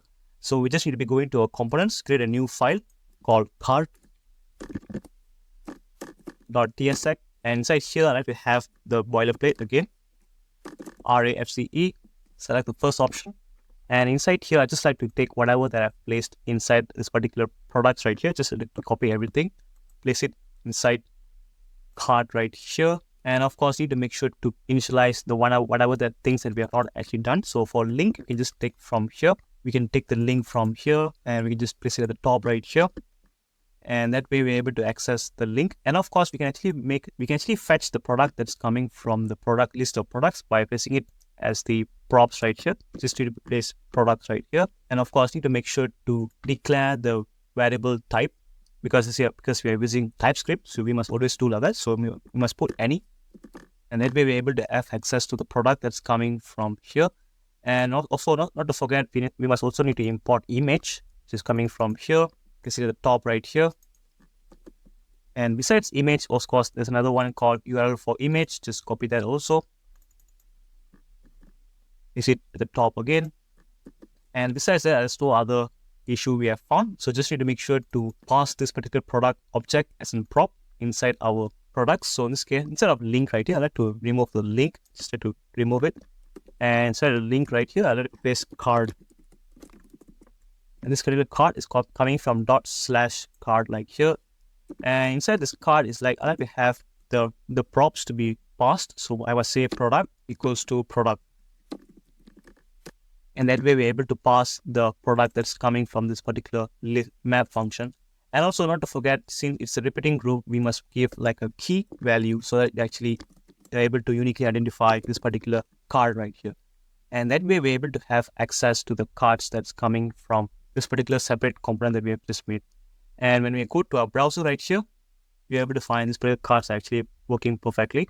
And yeah, when you click on this particular card right here, it also goes to this particular URL by the way. So we have eventually finished with this particular product cards. Now let's look at how are we able to create another page where once we click on any of these particular products, we must be redirected to a product details page where we get to see the details of a particular product. And also we must be able to add this particular product to this particular card right here. So when we click on the add to cart button within product details page, we must be able to add this particular product into this cart right here. So that's what I'll be doing next. So first of all, in our code, I'll have to create a new folder, which is right under this app folder. So just need to be creating a new folder right here. And in this case, I'll have to call product. The reason why I've chosen product here is because when we click on this, any of the product right here, you will be able to find the URL to be having product to be the route which will be bringing us to the product details. So that's why I've created a folder called product right here. So within this product, I'll be creating another folder. This time it's going to be a dynamic name by the way. So in this case, I just like to make a dynamic name by doing this square bracket. And inside the square bracket, I like to have slug.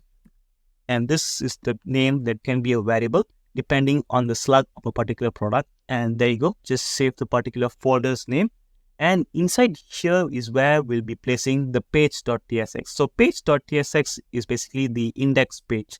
So by having an index file, this is where we're able to have that particular index page for this particular product details. So first of all, I have to click on this particular slug folder, which we just created, and click on new file. And this time I'm going to say page.tsx. And just like this. And of course, inside the page.tsx right here, I'd like to initialize this particular file by saying RAFCE. And this is just meant for the boilerplate code. And as you can see right here, once the boilerplate has been created and we can go to our browser, you can find this particular text which has been created right here. This is basically will be the page that's meant for the product details page. So first of all, inside in this particular page right here, first of all, I have to call the navbar that we have created in our home page. So just go to our home page, and of course, I have to have the navbar right here. I have to take this navbar from this particular component right here. So first of all, I have to go back to the page right here, and instead of just importing, I can just directly call it from here. It says navbar, and just need to select the first option, and it will automatically be having navbar at the top right here. So that's how easy is it to call a particular component. Now we have just called the navbar right here, but this is not the one that this is the correct way to call the nav components, by the way. All we do just need to call it like how we're supposed to be calling. First of all, we will say dot slash, and going to be another times dot slash, and this time just select on components, and that's it. Of course, you need to be closing this particular navbar component, and just make sure it is closed like this. And there you go. When we go to our page right here, you'll be able to have your navbar at the top right here. Now, as you can see in our design right here, all you have to do just need to be having the products image on our left-hand side. And of course, there are going to be 4 other images. And our right-hand side right here, we'll be placing the title of the product, the price, and some description if necessary. And this particular counter where we're able to increase or decrease the number of the quantity that we wanted. And this particular call to action button, which will, when we click on this, it should add the number right here to this particular cart right here. So that's the basic idea of this particular product details page will be. So in our browser right here, we just need to make sure to have our product image on our left-hand side and the details on our right-hand side right here. So let's go back to our code. So right below this particular navbar right here, I have to create a new component which says product details, and that product details should be placed inside our component right here. So let's actually create a new file under components, product details. And of course, I have to just be initializing the file with the boilerplate again.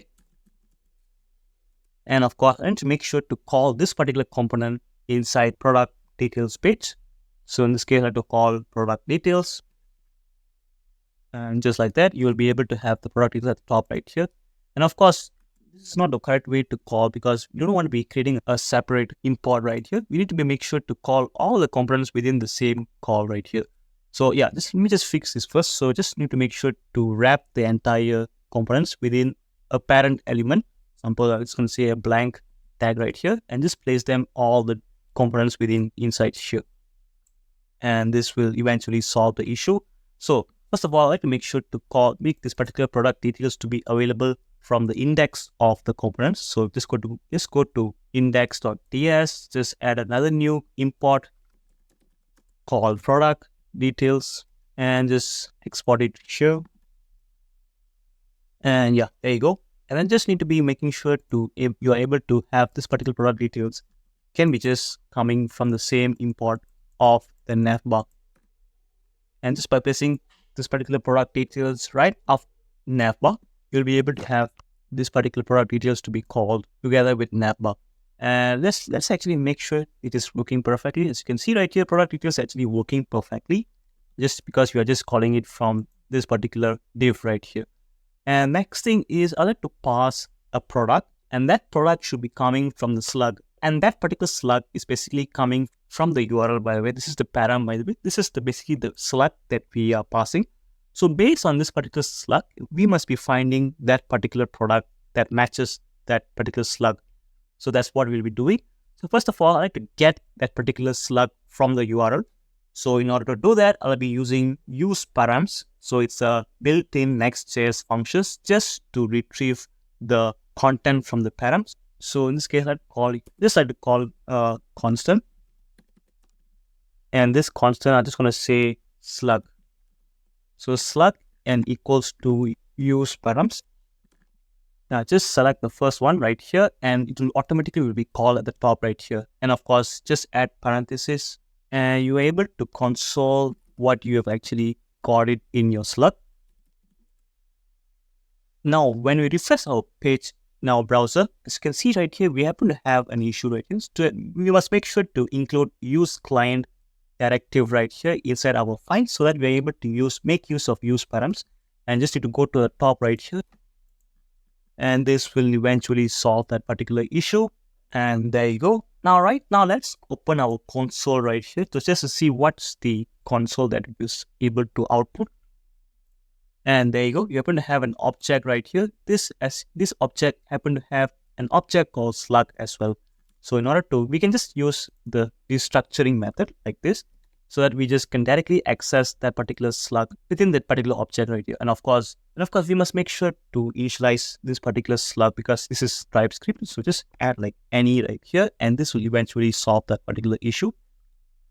And if you refresh it again, you'll be able to have Go Pro Hero 11, which is basically coming from the URL right here. And with this particular slug right here, we'll be able to find a product from the list of products. And from there, we're able to display that particular product in this particular page. So that's the basic idea. And if you refresh it again, you'll be able to have Go Pro Hero 11, which is basically coming from the URL right here. And with this particular slug right here, we'll be able to find a product from the list of products. And from there, we're able to display that particular product in this particular page. So that's the basic idea. And now I like to find a particular product from the list of products. So first of all, of course, I must be getting the list of products. So where will I be able to get from is basically the one that we have already created, which is the page.tsx. And this is the way how we are able to fetch all the products. So I just like to copy this and paste it inside our page.tsx right here. And of course, this is the products, by the way. And of course, as you can see, the weight is not being called right here because we need to make sure to add async right here. And of course, client group is not being added right here. So we can just take it from what you have already been initialized earlier. So just copy this to right here, and this will eventually solve this particular issue. And I also like to make a console right below here, products, to see what are the products that are being listed out. So that we'll be able to see the structure of a typical product, and we can see how to filter out based on their slug. So as you can see, every product will be having their own an object like this, and they'll be having a slug, an object called slug, and inside a particular slug, there's a nested item called current. So we must, in order to access this particular slug value, we must be accessing their slug dot current, and that's the way how we are able to filter out this particular product right here. So in order to filter out one particular product from this list of product, of course, we need to make sure to add again another constant. This time it's going to be product, since it's just one. And I'll be using products to find one product where it's product.slug.current matches this particular slug that's coming from the URL. So just say slug like this. And of course, don't forget to define this particular product just by saying any. And this will eventually be able to find this particular product. And then when we console the product right here, we're able to have, and there you go, we're able to have one particular object right here. And this is basically the GoPro 11 object right here. As you can see right here, it says GoPro 11 because the slug is actually matching this particular slug from the URL right here. And right now we have already find that particular product. Next thing, we need to pass this particular product to this particular product details component. So in order to pass this as a prop, we can just add it right here. Product equals to product. And see right here, we happen to have some issue because we have not actually initialized this particular parameter to accept props. So we must make sure to add param to receive props. So just by adding the name of the prop that we have just mentioned. So in this case, it's going to be product. And of course, we must define it as well right here. So we're going to say any. And just by saying that, we're able to solve the issue. And next thing would be, I like to see whether are we actually fetching the correct product. So I'm just going to be making sure to display the info or the name of this particular product. So of course, must be using curly braces, place the product right here. And of course, I'd like to say product.name. And by doing this, we must be able to receive the name of the particular product. So as you can see right here, we're able to have GoPro 11. And this particular GoPro 11 is basically the name of the product. So basically, we are actually passing the correct product into this particular page right here.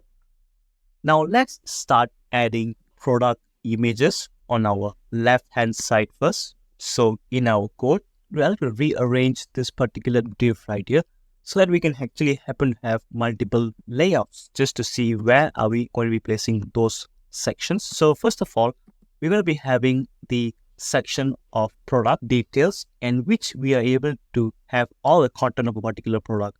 So I've already have the styling for this particular section in the globals.css. As you can see right here, I've already happen to have this particular stylings right here, which says new product details starts. And this is basically all the styling that will be required all the way up to new products details ends. So I've already added this, by the way, just so that we are able to speed up our development process. And we can just simply, just by taking the names of this particular classes that I've defined here, and you can just make use in our div right here. So first of all, in our outermost div, I need to have the product details section class right here. And this will be the one that I'll be using, the outermost one. This case, I have class name for the outermost. I'm just going to say class name right here. Just paste that particular class name that you just copied. And this is the one that's the most outermost div. And this basically fills up the entire section. Now next, there's going to be another div right inside here. And in this second div, it's going to be the container stays in the center of this particular section. So in this case, I have to take the second class name right here, which is product details container. So I have to copy this and I'll just be placing it right here. And what does it do is that it just happen to have a max width of 1024 pixels, and this will always stay in the center, and it will keep the content. If you place it inside, it will just make it in the center. That's the one this particular container does. The next thing is we can start adding two sections on our left hand side and our right hand side right here. So I'm going to make sure to have two separate div like this, and of course I'm going to be just naming it. This is going to be the left one, and this will be the right one right here. Okay, so in our left section, I like to have that particular image of a particular product that we click on. So first of all, in this particular section right here, of course, I have two more div, which can be the top image and the bottom image. So the top image, there'll be one image, and the bottom, there'll be a list of images. So that's what I'll be doing. So first of all, again, it's going to be a two div right here. I'll be labeling them just to make sure that we don't actually mix them up. Okay, right now we happen to have the top and the bottom right here. This will be image sections. So let's start with the top image section first. And for this particular section, I like to have like a class name for this. I like to say class name. And inside here, I'll be just going to be making sure to add some basic styling. For example, I'm going to be adding a height. And this height is going to be about like 450 pixels. And besides that, I'll be adding flex. And this is just to keep the items to the center by placing items center. And besides that, of course, there'll be a margin bottom of 25 pixels, and that would do. And right inside the top section right here, I'll add the image itself. So of course, I'll be using this particular component, which is a Next.js component, which is going to be an image coming from next/image. And as you can see at the top right here, we have just imported the particular image. Okay, this particular component right here, we need to be having its own props so that we are able to release that particular image. So the first prop that we should be passing is called loader.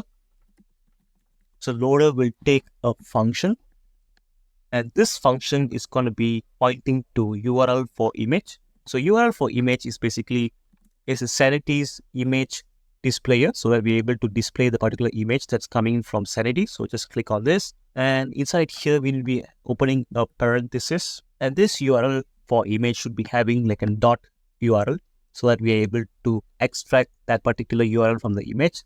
So, and of course, we need to be passing this particular dynamic products image right inside here. So since this particular product will be having a list of images coming from its object, so we need to be making sure just to take the first image. So in order to pass the first image only, and we can just say product dot images, and we can just put 0 for now, just to see the first image right here. And of course, not to forget, this particular URL should also be having its own parenthesis like this. And next thing is that, of course, we need to be adding source. So source is basically the URL of the image itself. It does not need to be placed in a function like this. And we can just take that particular URL for image and just place it right inside here. And besides that, of course, we need to be having an alt as well. So just by saying alt, and we can just say that particular image URL like this, and this would do. And besides that, we also need to be adding height and width. So right under this particular alt, we can add a width of 350, and we can also add a height of 350 as well. And we can also, I would like to add like a class name just to have some styling. So that particular styling would be called object cover. So this is basically just to have that particular image to fill the entire space. So I would say object cover. And also I have to make that particular image to sit in the center. I will just say margin x-axis 02. And there you go. Right now we are able to have our image to be seen. And there you go. Right now we are able to have this particular image of our product. And this is basically GoPro 11, by the way. And if you were to switch to other product, let's say I can just go to this DJI Mini. And what happens right here, you are able to find that particular product right here. And that's the way how we are able to make use of the image component coming from Next.js to display the image right here. And the next thing is I like to work on this particular bottom section. This bottom section will be consisting of all the list of images. And we can just open this particular div right here. And I like to add like a class name for this as well. So in this case, I will add class name. And first of all, I have to make a copy of this particular class name right here, which says small images container, which I've already defined right here. And this is just basically, it will list out all those particular list of images in a flex so that we are able to list them out in one row. And next thing would be, I like to make use of this particular image component that we did earlier. And I like to iterate through all the images that's coming from the particular product. So first of all, I have to make sure to call like a map function, which should map over every single image. So in this case, I have to take that particular product dot images dot map, and I like to call item. And I like to open a bracket like this, and inside this bracket right here, I like to have this particular image component that we did earlier. So just like to copy this, and we're just going to be making sure to iterate through every single product images, and that way we're able to have a list of images. So the first thing I like to do right here, of course, I like to make sure to make this item to define its data type. In this case, I like to say any. And not just that, as you can see right here, we're not actually making use of this particular item product. The most important would be to make use of index. So index is the one that we can use it to render out every single images from this particular list. So as you can see right here, instead of just making use of 0 right here, you can just replace 0 with index. And that will eventually call every single image. And then of course, I have to change the width and the height right here, where the width, I have to make it around like 220 like this. And height would be about like 100 should do. And of course, I have to change the class name as well. And as you can see the class name right here, I like to add like height here as well, which says height equals to 32. And besides margin x-axis equals to auto, I also like to add border for every single image card. And of course, there's some, I like to have the corner radius to be about like XL. So by saying rounded to XL, which can be able to do that. And besides that, I also like to add the properties when we hover on top of this particular image. I like to have the cursor to become pointer.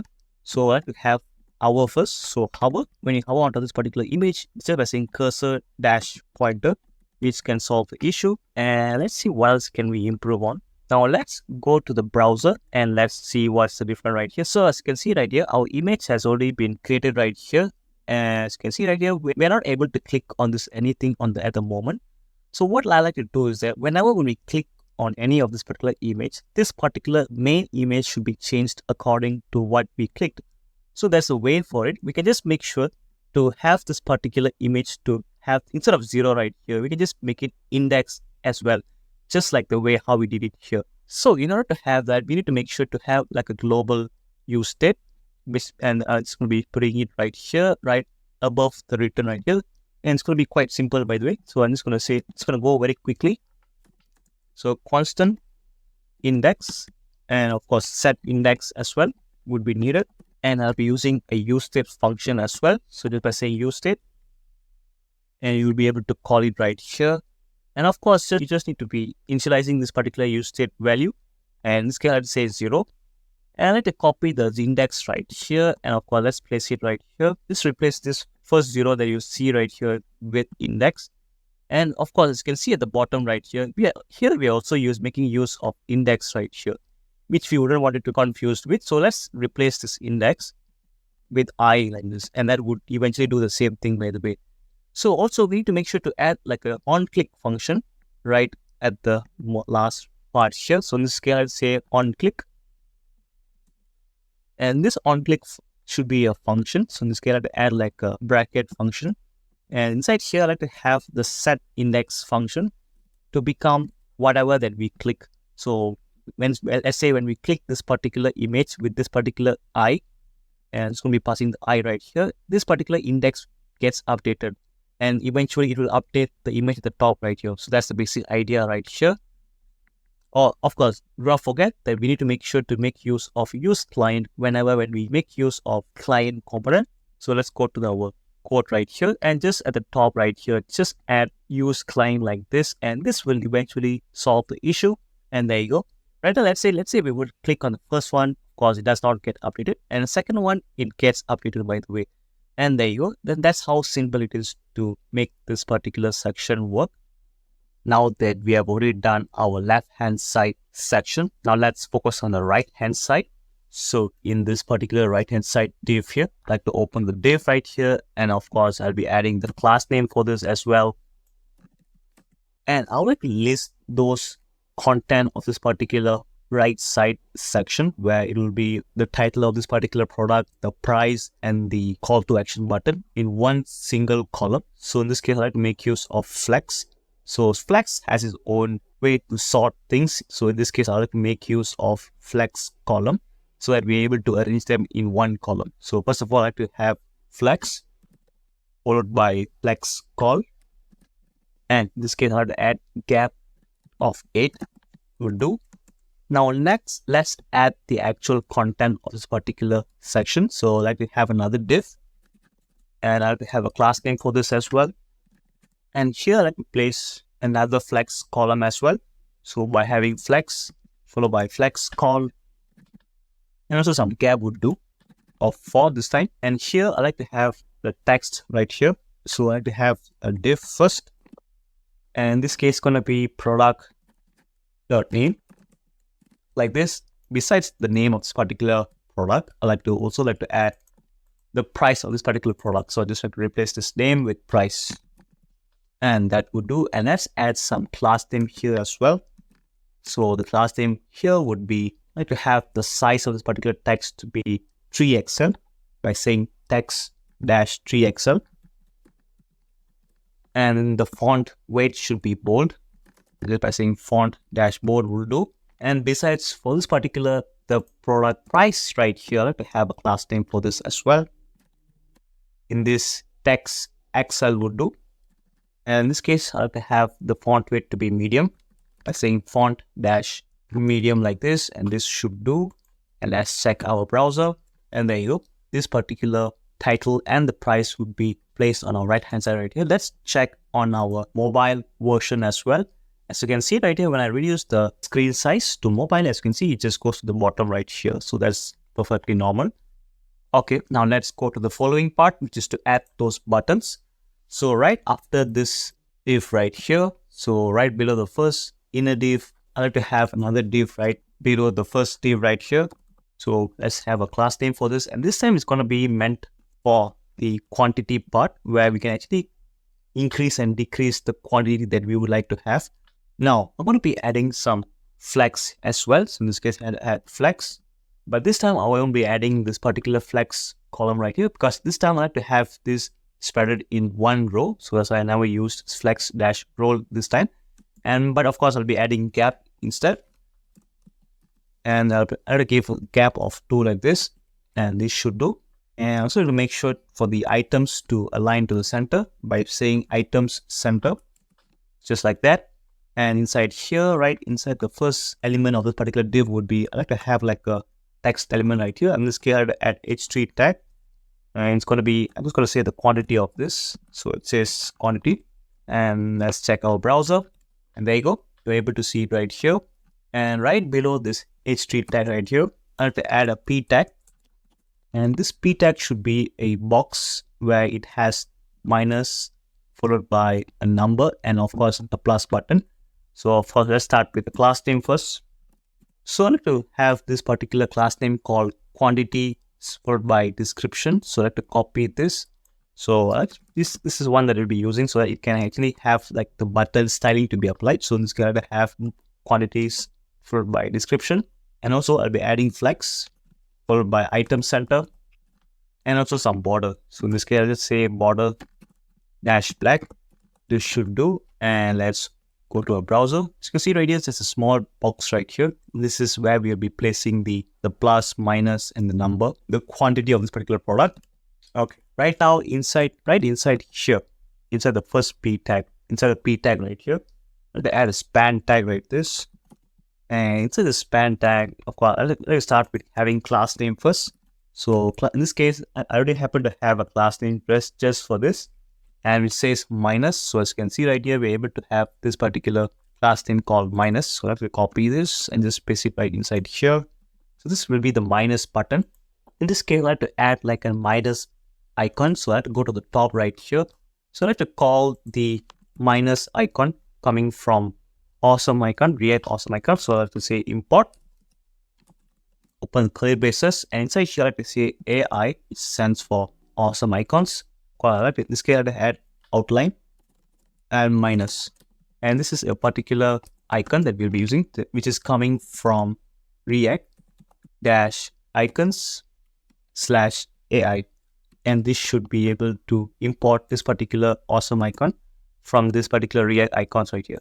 So all you have to do, just need to copy this AI outline minus and place it right inside our first span tag, right inside here. And that should do the work. And let's check our browser. As you can see right here, we happen to have a minus button right here, which is red. And of course, let's add another span tag. So I have to copy this, the first span tag again, just paste it right here. And this, the second space, it's going to be meant for the number to be placed. So we don't be needing this particular icon. So I'm just going to be making sure to have an empty span tag right here. And for temporary sake, I'm just going to be placing like an item 1 like this. Just a number 1 should do. For now, we're just going to be making sure to have number 1 just to have like a default value. And instead of minus right here, I like to make use of num right here. So it's like this, like to make use of that num like this should do. And let's check our browser. And there you go. You're able to have this number right here. And of course, last but not least, we need to have the plus button right here, right after here.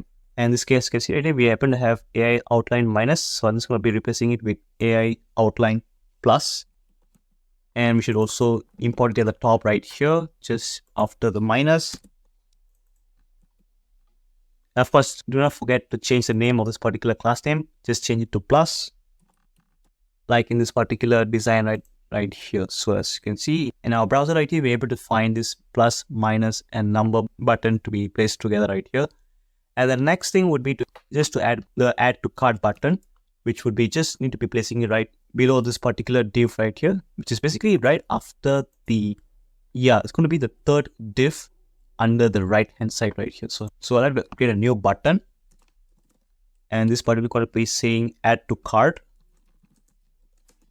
And of course, there'll be some class name right here. Let's add it.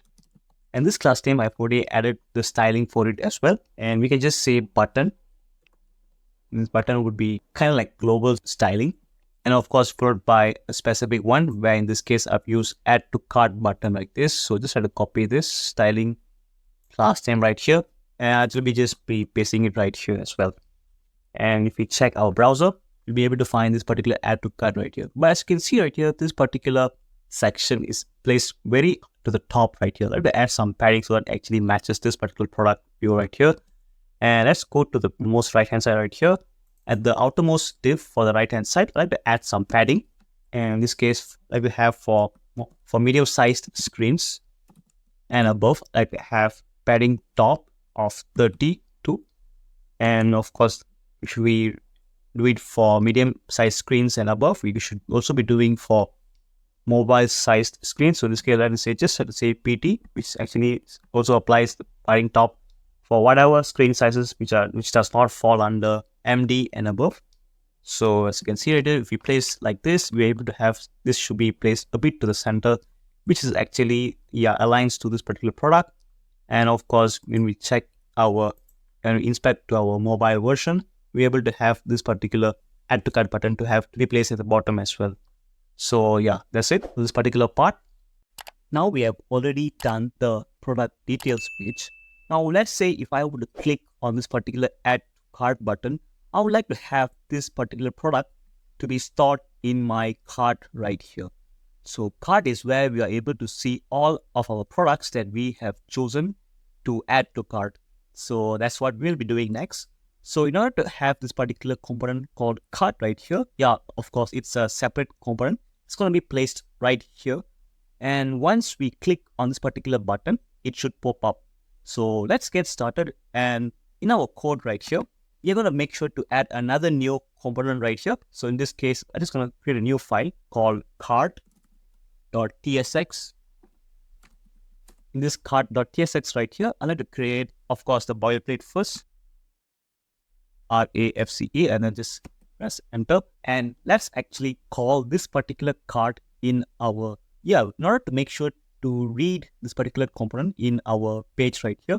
So I like to make sure to have this particular cart to be popped out every single time when we click on this particular button that stays inside this navbar. So by right, we should place this particular component. We should call the cart component right here within our navbar right here. So let's actually call it. So in order to call that particular navbar, we need to be placing that particular cart that we're going to be calling right after this particular, the last outermost div here. So it's going to be like this, cart. So as you can see here, cart is already declared right here. So just click on it. And there you go. You're able to call the cart right here. And of course, let's make sure to close the cart right here. Just need to have the closing tag like this. And that should do. And as you can see right here, we must make sure to wrap all this particular HTML tag within the return should be within only one parent div or parent tag right here.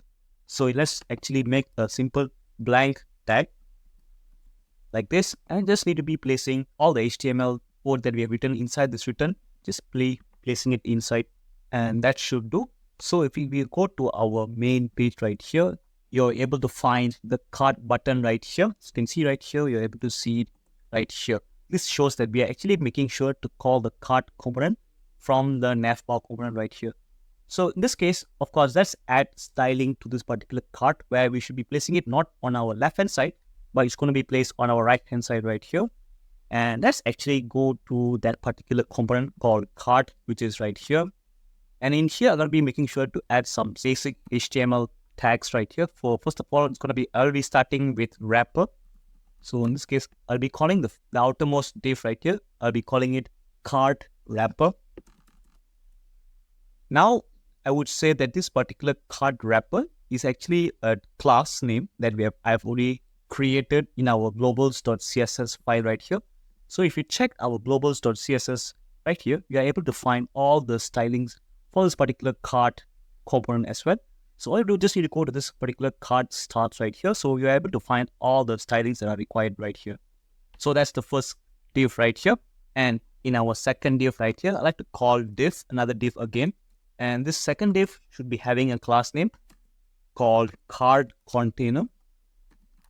And once you have already done this two right here, we can actually check our browser, and you're able to find this particular, this is basically the cart component right here, which we have placed it in our navbar component right here.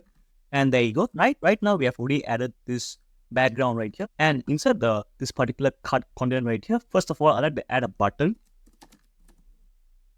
And this button should be having an icon that looks like a back button. So in this case, I like to call AI outline left, like this, and this will eventually looks like a back button. So basically that's the idea that we wanted to have. We just wanted to have a back button that looks like this. So when we click on this, it should close this particular cart component right here. That's what we'll be doing. So yeah, before that, let me just add other stuffs as well. For example, I can actually add like the title of this particular card. So in this case, I like to add a span tag. It's like this, and inside the span tag, I like to place your card. So your card is just like this, where we're just going to be having simple text right here. And make sure, in this case, I like to have a class name for this as well, like I've already done before. So in this case, class name is going to be called card heading. That looks like this. And if you check our browser, you're able to find, and I would like to have like a class name for this as well, called heading. And that should do. And then, yeah, this is going to be placed it right here. And of course, even the button right here, I like to have, I need to make sure to have the class name, this button's class name as well. In this case, it's going to be called cart dash heading. So right now, as you can see right here, the only change that it will make is that it will just make them this two into one row. And besides that, let's add another text right here, right below your cart. And in this case, let's make sure to call, and this particular second cart is going to be, it's going to say, it'll be the quantity of the number of products that are placed in our cart. So in this case, I'm just going to say, instead of heading right here, there's another one. As you can see right here, we happen to have cart number items right here. It's going to be copying this. and I have to place it right here. Okay, so this will eventually looks like this. So it just becomes red and 0. Yeah, I'll be just making sure to make it dynamic by placing the actual number of quantities later. Now, next, what I would like to do is that I must be able to access this particular card right here. So basically, I like to have this particular card to be accessed from anywhere within this particular project. So we must be able to keep track of the state of this particular card, whether is it opened or closed. So we need to have like a state to track that particular data, which is either is it open or closed.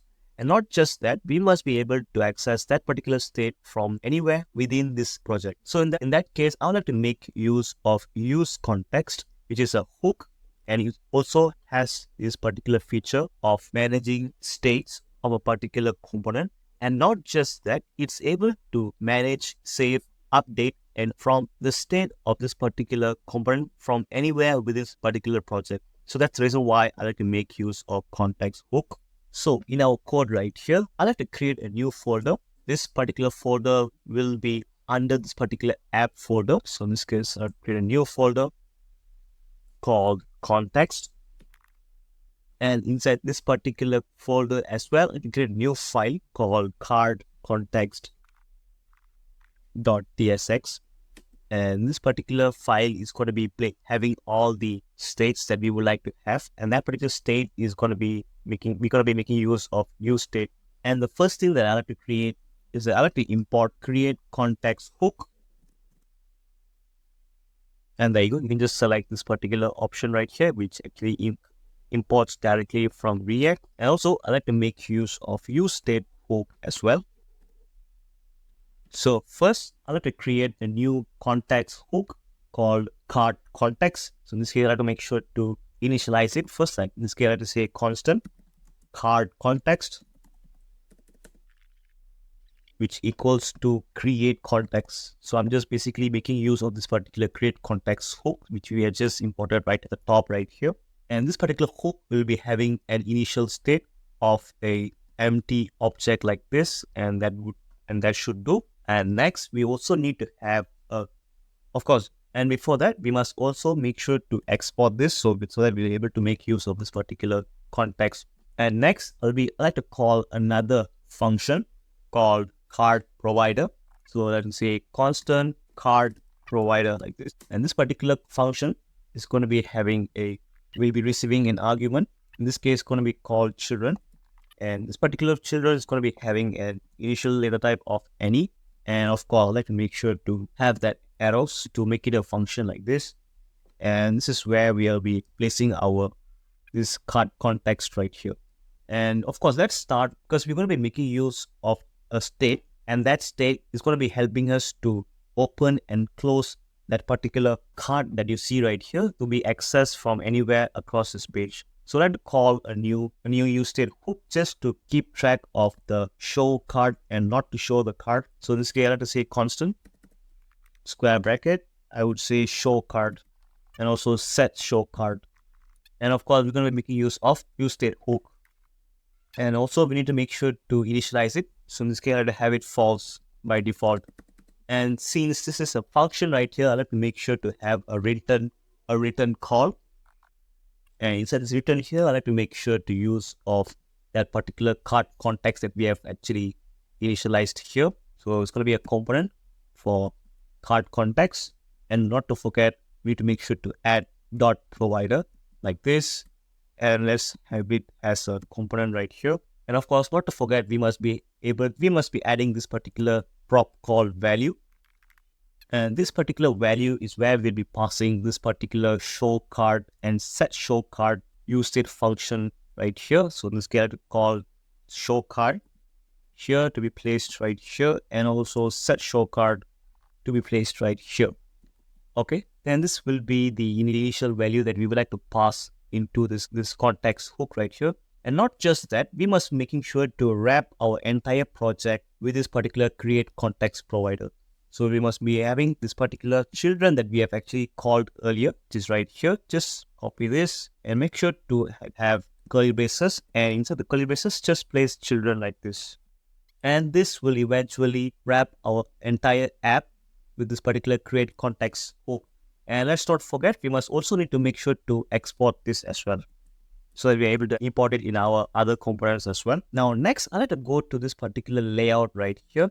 And inside this layout is where I'll be going to be making sure to apply that particular wrap I've just did. So just need to go to this particular file called layout.tsx, which is placed in the root folder of app. And inside here, you just need to make sure to import that provider that we have just initialized just now. So just need to make sure to wrap this particular children right here with that particular context hook which we have just created. So just go to here, and of course, let's create a component right here. This case I have to call cart provider. Yeah, just it. And of course, it's a component, by the way. So you need to make sure to wrap the entire children and just place the children right inside here. And yeah, just don't forget, just put a div around here so that we are able to wrap the children as well. Just place it right here. And you'll be able to have that particular state, which is the set show cart and show cart to be accessed across the entire project. Now we have already wrapped the entire app with the use context hook. Now let's have a look on our browser. In our browser right here, we have to find an error. So as you can see right here, I'll be solving it using the use client command right here, which need to be placed inside the cart context file. So all you have to do is just head back to our cart context file and just need to be placing use client in this particular file right here. Just place it like this. And if you check our browser, that particular issue is solved by now. And the next thing is that, of course, when this particular cart sidebar right here should only be opened when we click on that particular button in that particular navbar. So that's what we should be doing. And in order to achieve that, we need to head back to our navbar. In our navbar, we must be able to call these two show cart and set show cart functions to be placed inside our navbar right here. So we need to import those two global states right here. So in order to do that, we must be, first of all, we need to call this particular cart context and just need to say import, open curly braces, just type cart context right here, and you'll be able to have it imported right like this. And of course, we need to make sure to initialize the show cart and set show cart states should be placed right here. So in this case, I'll call constant and open a curly braces. And here I'll be calling show cart followed by set show cart. And this too is basically coming from use context, which is a hook, which can be directly imported at the top right here. And since it's a hook, since we also need to make sure to call the file that has this state and this particular function as well. So just copy this cart context file name right here, and we just need to be pasted inside this particular use context right here. And also, since this is TypeScript, we must be making sure to add data type of the two states, which is this particular show cart is a state and set show cart is a function, by the way. So we can just easily be able to solve it by placing any. And any will be used to declare both of this particular state and a function respectively. And next thing is that I have to make sure to make use of the show cart and set show cart when we click on top of the shopping bag icon. So that's what I'll be doing next. So this particular button right here that you see that wraps this particular icon, shopping bag icon. So in this case, I have to add on click here like this. And after that, of course, in this case, it's going to be placing the function that can change the show cart from false to true. I'm just going to say a random name like this, handle click. And this is going to be a function, by the way. And I'll be placing this particular function right after the constant right here. It's going to be saying another constant right here called handle click. And this is a function, which happens to be an arrow function like this.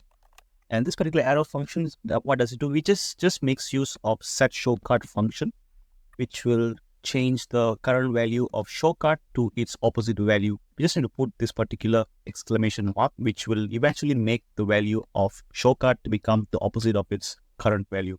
And there you go. So right now we are able to make use of this particular handle click function, which will eventually switch the states of the show cart from true to false and vice versa. And how does it make this particular card to be opened and closed on every single click? So that's what we'll be doing next. And that's quite pretty simple as well. We just need to make sure to have a condition. So only when show card is true, then we should be, instead of using this question mark, we just make sure to use this particular and symbol, which represents that only when show card is true, the other argument should also work. So this will eventually trigger this particular card when show card is true. And in order to make it trigger from false to true, we just need to click on this particular icon button. So let's give it a test. Now that we have checked our browser right here, there's another issue. And this particular issue also has to do with the use client call, which we didn't actually call it here. So we're just going to be making sure to have the same call at the beginning of this particular file. And once you have added that, you must be able to have this particular issue to be solved. And of course, as you can see right here, when we click on this particular icon, this particular sidebar of your cart opens up. So we also need to make sure to add another way to close this. So as you can see right here, I can't actually close this particular sidebar. So I like to have this particular button to be clicked, and you can do the opposite part. You can make it close. So that way, so in order to achieve that, I have to go back to cart.txx, and in here, as you can see right here, we happen to have this button which has this particular outline. And what I'm going to do is that I like to have like an on-click trigger for this particular button as well. So it's going to say on-click, and this should closing the entire sidebar. So in this case, it's going to say handle close like this. And it's going to be making sure to define the function at the top right here as well. It's going to say constant. And it's going to be an arrow function as well. Okay. Right now, we already have a blank function right here. So we're going to be making sure to import that particular show card and set show card state and a function to be called here as well, like exactly like how we did here earlier. So just going to be making sure to copy this, just be pasting it right here at the top. And of course, you need to make sure to import both of this. So I'm just going to be importing like this, update import React, which imports this particular use context. And also cart context should also be able to import it just by having add and import like this. And this will eventually add both of this particular references at the top right here. Right now, so just need to be making sure to be making use of set show card. In this case, this keyword is going to be having it right here. But this time it's going to be almost the same. So I'm just going to say like this. And yeah, I'm just going to be making sure to add the same call like this, in which I'll be adding the exclamation mark, which will eventually change the value of the show card like this, or only when we click on handle close. So let's give it a test right here. So when we click on this show your card, and it just closes by itself. So that's the way how we wanted it to work. So that's how it is.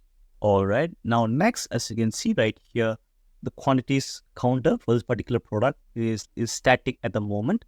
So now let's make it dynamic. So let's head back to our card context, which is right here. And right below the show card right here, let's have another use state and a function. So in this case, I have to call quantity. Just going to say QTY. And of course, set QTY as for the function as well. And what I'll be using this is basically to keep track of the number of quantities that we would like to select for every single products that we see right here. And as you can see right here, since we always start with 1, I'd like to initialize this particular state with 1 as well. And next, I would also like to pass this QTY, which is the quantity state, to this particular value. And this will eventually be able to pass it to wherever we want it. So let's go to this particular page, which is the product details page, which can be found right here. So this is going to be placing right here. And as you can see right here in this code, we have actually made the quantity for this particular, for all the products, we have only placed it as 1 right here. So 1 is actually a static number. So we need to make sure to have that particular quantity that we have just created to be replaced with this 1 right here. So let me just clear some other unnecessary files. And next thing is that I would like to import the quantity that we have just declared into this particular file, which is product details. So let's head back to the topmost part. And as you can see right below this index right here, I have to call another constant. And this constant is basically the quantity constant, which we have just created. And I would like to declare its data type. So in this case, I will say any. And of course, I like to call this particular quantity is actually coming from the use context hook that we are using. Use context. And inside here, we'll be calling card context instead. So in this case, this is what we're going to be using. And of course, not forget, we also need to include use context as the hook.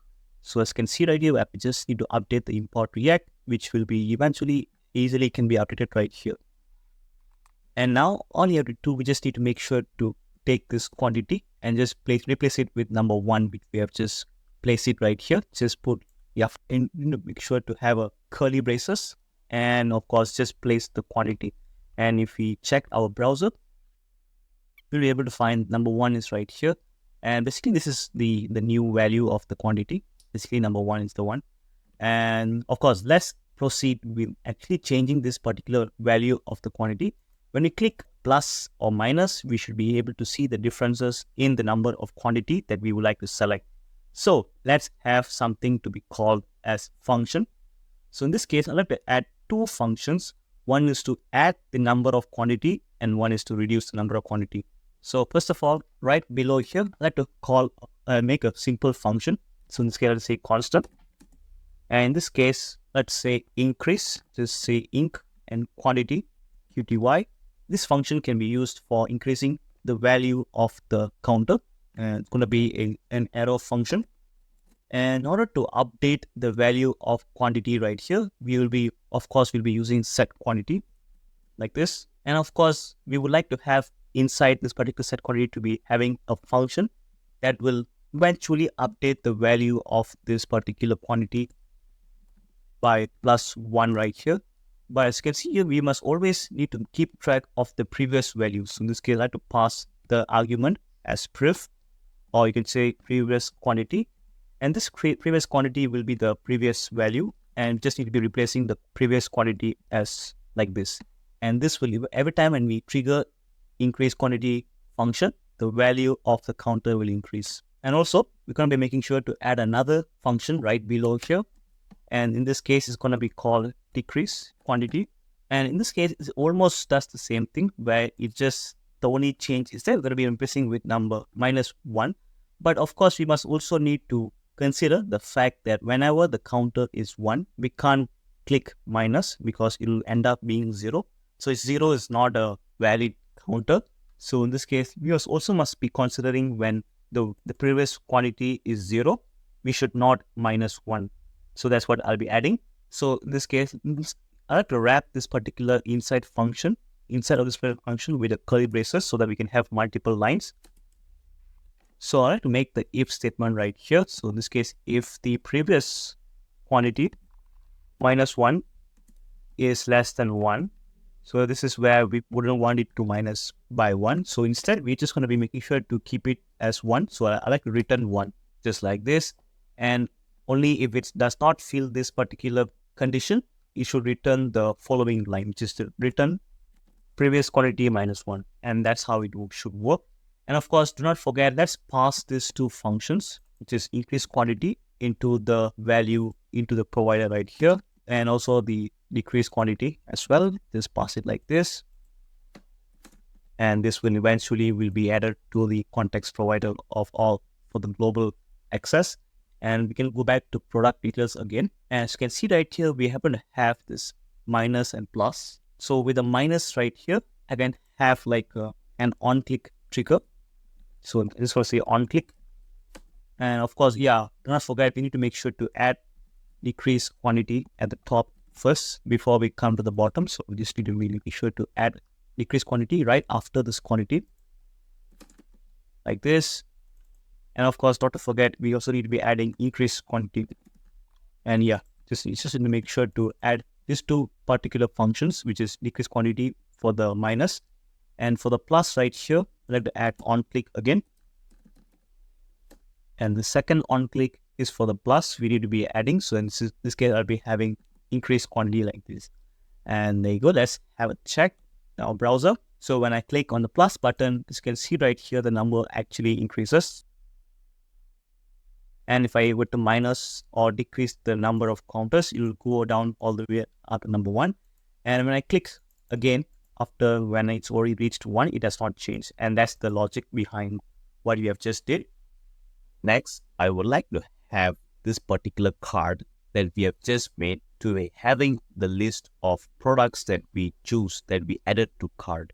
So for that, we need to make sure to have, upon clicking on add to cart, we must be adding this particular product with this particular quantity to this particular cart right here. So that's what I'll be doing next. So in our code, in our cart context, we shall be adding a new variable to store all the products that we added to our cart. So in this case, I'll make a new use state. So in this case, constant, and I'll call cart items like this, and of course set cart items, use state hook, and we'll be initializing it with an empty array. Now next, we shall be adding this particular cart items into this particular cart context or providers value. So I'll have to add it last right here. And this can be eventually used to store all the products that we actually added to cart. Now next, also, we can also be adding this particular add to cart function, where upon clicking on this particular button, I'll have to add this particular product here that we have just already made our mind to buy this. So we need to make sure to add this particular product directly into the cart item array. So we need to make sure to have a function that can actually add this particular product into that cart items array. So let's actually create a new function, which is going to be, I'll have to say add products, constant, add product. And this product is actually a function. Okay, so this particular function will be accepting two arguments. One is going to be the product itself. So I'll have to call the product we're going to be passing, because as you can see in our product details, we have actually made use of this particular product object right here. So we can just easily pass the product into this particular function. And do not forget to add the data type. So in this case, I have to add any. And also we need to also add quantity. So quantity can be also used to identify how many products that we want to add. So in this case, I have to add quantity as well. And it's going to be a number. So because it's going to be just a number. And of course, since we're actually adding this particular product, so we must make sure to have this particular set cart items that we have just declared to be used as the way to add the particular product into this particular cart items list. So I would like to say here, set cart items, and inside here, I like to spread the array. For example, in this case, I have to spread the array that's already there. For example, cart items is actually the array that is currently available. So I just say cart items like this. So what we are doing right here, I'm just spreading the current value of cart items back to cart items. And with that also, I'll have to add a new object or product into the same array of cart items, and also adding another object. For example, let's say it's going to be a curly braces. So in this particular curly braces will represent an object, and that particular object should be having all the values of the product that's coming from what we have chosen right here. And there's some issue right here. It says type any is not assignable to type of never. What it means is that this particular set cart items is at the moment is having a never data type. So we must make sure to change it to any. So all you do just need to go to this use state and add any data type inside this particular use state hook. So this is going to say any. We should be also declaring the initial state, of course, the empty square bracket. So by this, we'll be able to solve the issue.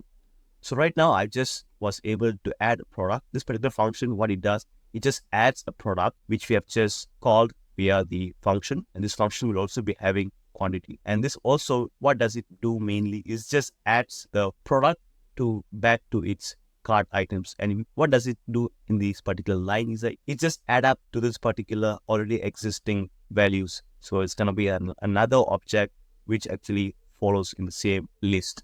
So there you go. And now let's actually make this particular function to be used in our product details page. So of course, we need to make sure to call this. And of course, I'd like to have this to be here as well. So now let's head to our product details page. And in here, I would like to add what we have just included, which is the add product function. And this particular add product function will be used to add whatever product that we click. For example, we need to go to that add to cart button. So add to cart button is here. So we must be adding the on click function as well. And it's going to be a function. Since the add product function receives two parameters, so we must be making sure to have this particular arrow bracket. And then we call add product. And of course, we must be having the bracket to have two arguments. The first one is going to be the product that we have just chosen. And of course, the quantity. So in this case, I just want to say cute UI because quantity is the one that we have already decided with that counter. Now let's actually check the particular list, which is the cart items, whether is it being able to be added. So of course, you must make sure to call cart items right here. And let's just like give a console like this. So it's going to be a console log, cart items. And let's give it a quick check. Now in our browser, I like to go to inspect and look for the console log. And in our console right here, I like to click this particular add to cart button. And there you go. You are able to see a sample array like this. And if you click here, it's basically, it has one object, which is this particular GoPro 11. As these are the object attributes of this particular product that we needed to be having in order to have this particular to be added to our cart. Now that we are able to console all the list of products in this array format, we must be able to convert this array into a list of products you can find inside this product cart. When we open this, there should be a list of products that we have actually added to cart. So that's the thing that I would like to do next. And in our code right here, I'll have to go to this particular cart file. And in our cart file right here, I like to add this cart items that we have already exported coming from cart context. And just need to add that particular cart items, just need to be adding it right in front of this particular list of imports like this. And with this cart items right here, we just need to make sure to add it within our cart right below this particular button right here. Just need to make sure to have that list right below this particular button, but it also stays within this particular cart container. And right after this button, we're going to make sure to add a div. And this div is going to be having a class name. And this class name is going to make sure to give styling to this particular part of the code, where it will have all the styling required to have the products to be listed here. So in this case, there's this styling that I've already implemented earlier. It's called product container right here. As you can see, product container will be having this styling. So this styling is meant for make sure to have that list to be laid out properly. So in this case, I'll use product container.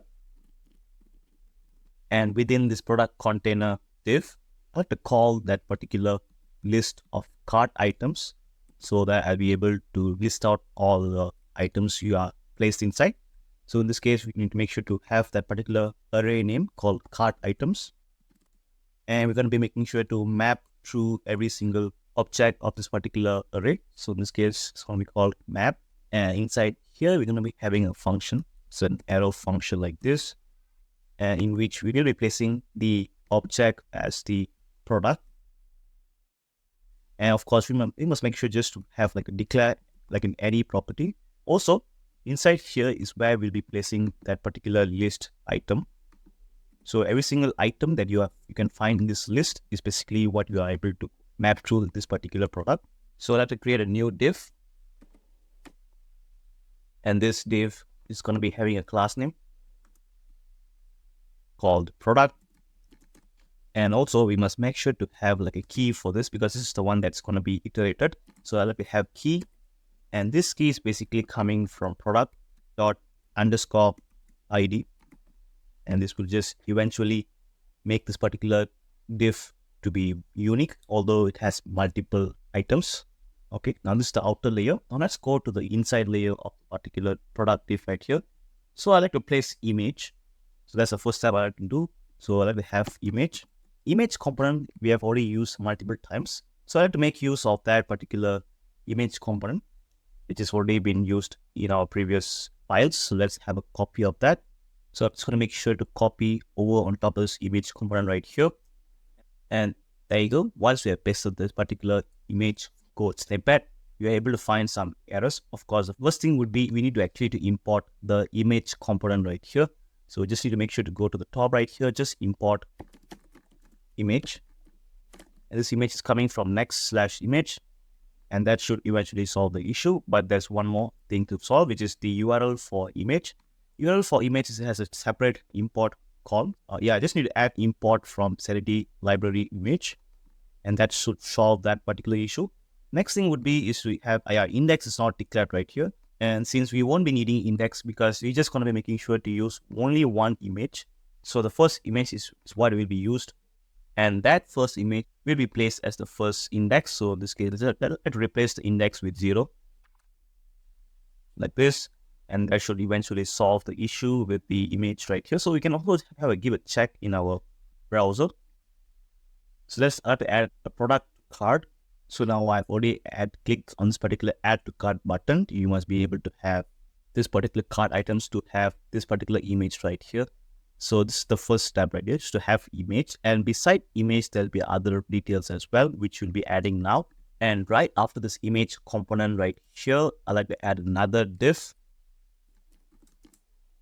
And this div will be having a class name as well. It's called item description. And this can be found from here, item description. And of course, we also happen to have a class name called flex. So next step is to have another div again. So in this case, I have div. And this div will also be having a class name called flex and also top. And in here is where we will be placing all the required details of this particular product. So in this case, I have product. Just say the name of this particular product. Let's say product dot name. Yeah, this should be a h5 tag. So in this case, I have h5 like this, and this place the name inside here. And also there'll be another details of this particular product, which is the price. And instead of h5 right here, I'll actually just change this to 4 like this. So h4. And because as you can see, right, there's this font size difference right here. Just need to follow this particular styling. And let's check our browser. And in our browser, you're able to find these two details will be placed like this. And right below this particular flex top class name right here, we're going to be having another div. And this time we'll be having a class name called flex bottom. And this is where we'll be placing the counter, where we would like to increase or decrease that particular item's quantity. So that way we are able to directly add or minus a product's quantity directly from the cart. And of course, let's have that particular indicator to like this, almost the same way how we did for the product details. And we'll be starting with a class name as well. So in this case, a div. And this div will be having a class name as well. And here I would like to use one of the stylings right here, which says quantity description. So in this case, I would say quantity followed by description. And inside here, like I like to place the minus quantity and plus icon. So first of all, I have to start with that minus icon. So we'll have to make use of span tag. So span will be able to make use to indicate that minus icon. So in this case, we are able to use the same AI outline minus, which is the same one where we have used for the product details page. And of course, this span tag will also be having a class name. So let's put a class name for this as well. It says minus. So minus will be having a class name for itself. And after tag, there'll be another span tag. So in this case, I have that particular quantity. So instead of AI outline minus, I can make use of select product dot quantity. At the moment, we don't actually find anything that has been assigned to quantity because we have not actually set the quantity yet, but we'll be doing it next. Next thing is that we will need to have another icon. And in this case, it's going to be AI outline, but it's going to be plus. So in this case, instead of minus, replace it with plus. And yeah, we must be able to import all those things at the top right here. As you can see, there's an AI outline minus and plus already top right here. And let's give it a check in our browser. And there you go. But as you can see here, the plus button is red. I'll have to change this particular minus to plus. And that should eventually solve the issue. And as you can see here, the center part is empty, by the way. So because we have not actually declared anything to the quantity of the product, which we'll be doing after this. And I would also like to add another button.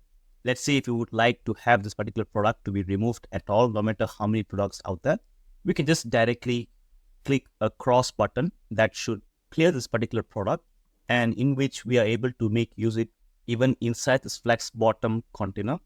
So right after this quantity description, we need to add a new button.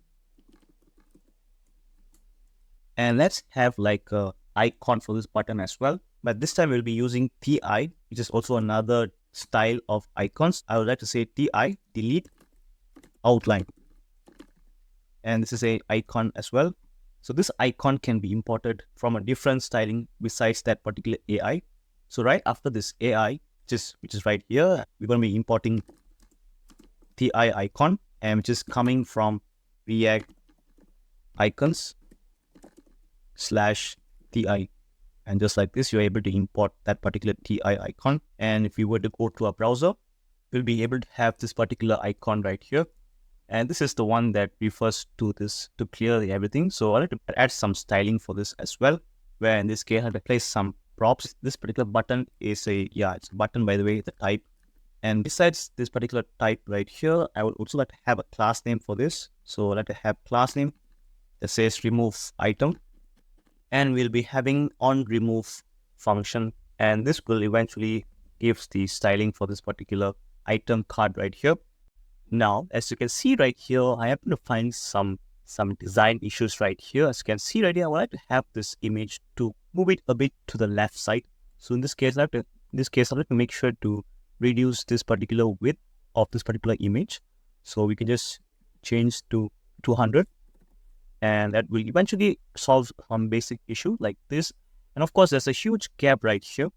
So I like to have this particular, I like to remove the MX auto, which basically it centers the image, but I wouldn't want it to center at the moment. Just like to have it aligned to the left hand side. So I'll have to remove this like this. And if you check our browser, you'll be able to find this particular image just moved a bit to the left hand side. And there you go. So right now, as you can see, the next thing I have to solve is that, as you can see right there, when I have already happened to have a product listed right here. And the next thing is that if I would add another product, let's say I'll just click on this. And what it does is that it just adds up to the same list of products, which I don't want it to do like that. I want it to, let's say if this was the same product, we just need to be adding it into the same product like this. And of course, I need to make sure to add a restriction to, if it was the same product that's being added, it should just increase the quantity of that particular product. So that's what I'll be working on next. And yeah, we can just go to our cart context right here. We happen to have this add product function. So as you can see right here, I've only added set cart items and just add a new product to the same cart, but I didn't actually implement the quantity yet. So this is what I'll be doing now. So first of all, I need to make sure include quantity. So every single product will be having quantity of its own. So I like to add I like to just push this particular quantity attribute, like for example, product dot quantity should be equals to the quantity that we are passing from as a parameter. So like this. So when every single product has its own quantity, we are able to have this particular counter for every single product that you see. So in order to achieve that, we need to add quantity for every single product. So let's go to our cart right here. And in our cart, we happen to have this quantity description right here. And in here, it says product.quantity. So this is where it will be filled up right here. So as you can see right there, if I were to click on add to cart button and I open the cart, you're able to have one right here. Okay, there's an issue right here. This particular counter shouldn't be red. There's another styling for this. Instead of minus right here, you need to make use of num, which is right here. Just make use of num. And that should eventually solve the issue with the color of this particular number right here. And there you go. Right now, if I were to add another product of the same cart, let's see if I look to add it like this. And if I open the cart, as you can see, there's two products of the same product like this. So this is what we're going to solve now. Now, inside our cart context right here, we must make sure to check whether is that particular product has already exists inside the cart items list. So that's exactly what I'll be doing. So in this case, first of all, right on top of this particular function, the first line here, I like to add a condition to check whether the product has already exists in the cart right here. For in this case, I have to have a variable. So in this case, I have to say constant check product in cart, and this will eventually, and this variable is going to be a true or false variable. Let's say if it was able to find a product that is already there in the list, it should return true or else false. So in this case, I must make sure to make a find function. For example, let's say we happen to have the array called cart items, and I have to find through every single objects of this array. So find is actually a function that can iterate through every single object, and we can also pass item as a parameter to represent every single object. So we happen to have item right here. We can add any like this, and we can also add a arrow function like this, and this function is the one that actually looks for whether does the item with the ID of this particular product. So basically item right here is actually the one that represents every single product that you can find in the cart items. So items dot underscore ID is the one that has the ID of the unique ID of the particular product. And of course, you must make sure does this particular item actually matches the product ID. For example, let's say the product ID is coming from here. Let's say if you were to add a new product, we must make sure to check whether there's already another product with the same ID is already exist or not. So in this case, product dot underscore ID again. And by doing this, we're able to find whether does the product that we add, does it already have inside the cart items list. And we should also make a condition. If only if this particular check product in cart is true, we must not add a new product. It just should add up the quantity. So that's what I'll be doing next. So I'm going to be making a if else statement. So I'll have to place check product in cart. So if this is true, then we should not add any products into the list. Instead, we just need to increment the quantity of that particular product that we are being added. And there'll be an else condition as well. Inside else condition, I'll be placing this function right here where it just adds up a new product which is not there in the list right here. And inside the if the true condition right here, I'll have to create a new variable called constant updated cart items. So what does it do is that it will eventually add up the quantity of a particular product that are being added into the cart. So that's what it do. So first of all, what it does, it does almost the same thing like how in the previous line right here, where it iterates through every single object in the list. So for example, I need to say cart items, but this time we'll be using a map function, and this map function will be having its parameter object to represent every single object. So in this case, I will say product, and instead of product right here, because I don't want to get ambiguous with the parameter at the top right here, I like to say cart product like this, and this will eventually should represent the product that is already listed inside the cart. So in this case, I have any, and of course there'll be an arrow function for this, and this arrow function will be having which should be pointing to a curly braces, and inside here is, so this is where we'll be checking for whether does it match the product that's already there. So I have to say cart product dot underscore ID equals to product dot underscore ID, and only if this is true, we should return an object, and that object where we should be spreading all the attributes in this particular object, which is the cart product, and we are just spreading the entire attributes of cart product, and there's nothing much we are doing here. And particularly for the attribute that says quantity, we should be incrementing the value of that particular attribute. So in this case, I like to say cart product. Basically, I like to just like to call the previous quantity value of this particular product. So let's say cart product dot quantity. We should add by the number of this particular quantity at the top right here. So I like to add quantity right here, and that should eventually solve that particular issue. And of course, we must make sure this is just says updated cart items right here, but we didn't actually make any changes to the cart items because we're just using it and we're not changing any data right here. So we must make sure to set cart items as well, like how we did it here. We need to make sure to have this particular set cart items to be updated as well. So in this case, I have to say set cart items, and inside here is where we'll be placing this particular updated cart items, and we'll be just placing it inside here. And this will eventually update the value of cart items eventually, because this is what it does. And let's give it a check in our browser. So let's give it a check in our cart right here. So as you can see, my cart is actually empty again. And if I were to click on add to cart, you are able to find the quantity of this particular product is actually right here. And if I were to click add to cart again, and this should eventually add the number of this particular counter right here. And there you go. This is how it's supposed to work. Now, as you can see right here, this particular 0 at the top right here, it's static. It still shows 0 no matter how many products you add to a cart. So if you see, I've just added a new product, and inside the cart right here, there's 2 products right here. As you can see, this particular product, it says 0. Basically, this refers to the total quantities of all the products you have actually accumulated in your cart. And so do this particular quantity right here as well. So all you have to do is just need to add a new variable, a global variable, where you can actually keep track of the quantities of all the products that you have added into the cart. So let's head back to our code right here, and let's go to our cart context again. And this time I'll have to add a new variable right after this cart items right here. Just add constant.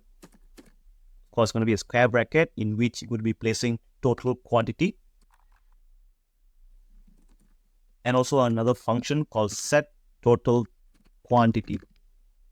And it's going to be a use state hook again. And in which I would like to initialize with a value 0. So this is because it's a number, by the way. So that's why I have actually initialized with 0. And also we need to make sure to call this total quantities variable directly into this particular value right here, so that we're able to utilize the total quantity. And not just that, we must make sure to when we add a new product to our cart, that particular cart's quantity must be added into this total quantities variable as well. In this way, we are able to know how many total quantities of product there are in the cart right here. So every single time when we add our product, in this is where we need to update the quantity of the cart right here. Of course, it should be quantity right here. So let's just need to make sure to add it right here. And the reason why I'm adding it here, because quantities is like total quantities. It does not matter whether the product is already there in the cart or not. And we're just going to be adding to our global total number of quantities. And in this case, I have to add set total quantity. And of course, since it's a function in which inside here, we need to be updating the value of our previous value of our total quantity. So that's why I'm using a function again. So in this case, of course, the parameter is going to be the previous total quantity. So this case, just I will say prev for previous, and it's going to be an arrow function. And that arrow function is going to be making sure to update whatever the previous value is, and with the new value that we have just added. And that new value is going to be quantity. And since quantity is just coming directly from the top right here, and we just need to be making sure to add quantity every single time when we added a new product to our cart. And that way we're able to make use of the total quantity to replace in our total item quantity value right here. So in order to access this, it's Navbar, by the way. Let's go to Navbar again. And in our Navbar right here, and just need to make sure to call this total quantity and just replace it with the 0 that we have been calling it all the time. So you can see right here, it just says 0. So I like to replace this 0 with a dynamic value. In this case, I'd like to say total quantity. And let's give it a check. Okay, here's the product right here. And as you can see, at the moment, the cart is actually, at the moment, it's empty because I've just refreshed the page. And all you have to do is just need to add this particular product to a cart. So as you can see right here, the value right here just increased and has been updated. And of course, there's one product right here.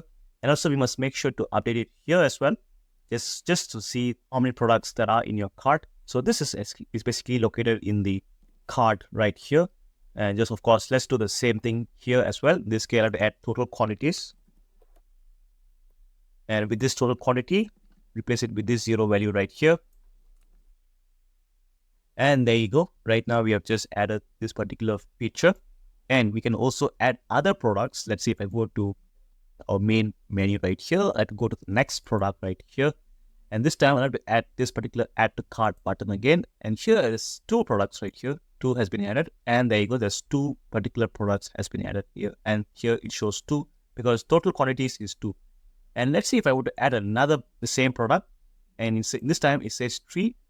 But there seems to be an issue with this particular code right here. So as you can see, it says cannot read properties of undefined reading images. So this is most probably due to the fact that when we wanted to add an image to our cart, there must be something that is not being added into the cart properly. So let's check our code right here. And in our code, we are able to find, and this is where we need to be adding the product into the cart right here. And let's give it a check the function that being used while adding the cart right here. This is the function which is the add product function. So as you can see right here, when we wanted to add a product, this is what we wanted to use. And let's give it a go for the entire function right here. And let's see if there's which part would be the one that causing the issue. So as you can see right here, constant check product in cart. This will ensure that if another product is actually exists inside the product, it should say true, or it just find that particular object that actually exists inside the cart right here. And from there, we are able to find that particular product. And also this is set total quantity right here. So this will ensure to add whatever that we added. It should just update the value of the quantity. And besides that, the next thing would be in this particular if statement right here. This entire thing is the main process itself. So let's go inside here. So when we are able to find a product inside the cart, this will eventually go inside this particular condition. So what does this condition do is that this will create a new cart in which it will map through every single cart, and when it's able to find the product that has the matching ID, for example, cart product has to match with the product.id. So product is what we wanted to add newly. So this is actually an if statement. And of course, when this is an if statement, we need to have an else statement as well. So we need to make sure to wrap this entire if, example like this. And by wrapping this around this if statement, we should be able to have an else statement as well. So we put else like this. And what if there's no matching product like this? So you need to make sure to add a else statement here as well. And this particular else statement should return the cart product itself. So basically, when we can't find the matching ID, we don't need to do any updating here. We just need to return whatever is there. So by doing this, we are able to have the set cart items to be the same as it used to be. So we need to say return cart products. So this is return cart product right here. And I believe this should eventually solve the issue. Let's give it a check right here. Let's refresh the page. So this is one of the products, right? Let's add to cart right here. There's one right here, and there's two. Let's go to another product right here. And let's add this particular GoPro 11 as well. So add another product to cart.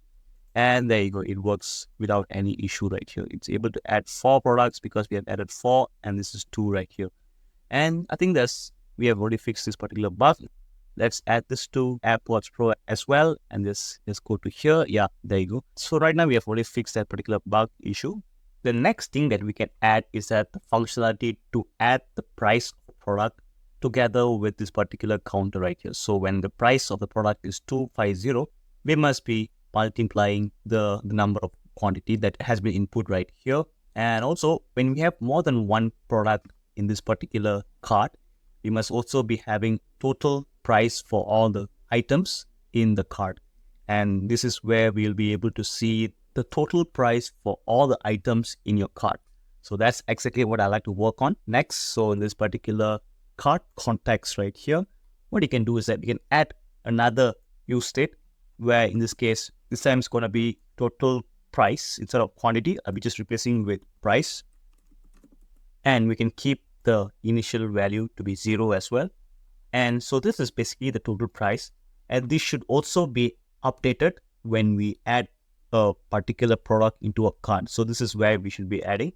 So in this case, as you can see right here, in this particular add product function, we can actually make another set total price function right below here, where we're able to update the value of the price of all the items in our cart right here. So right below here, I like to call set total price.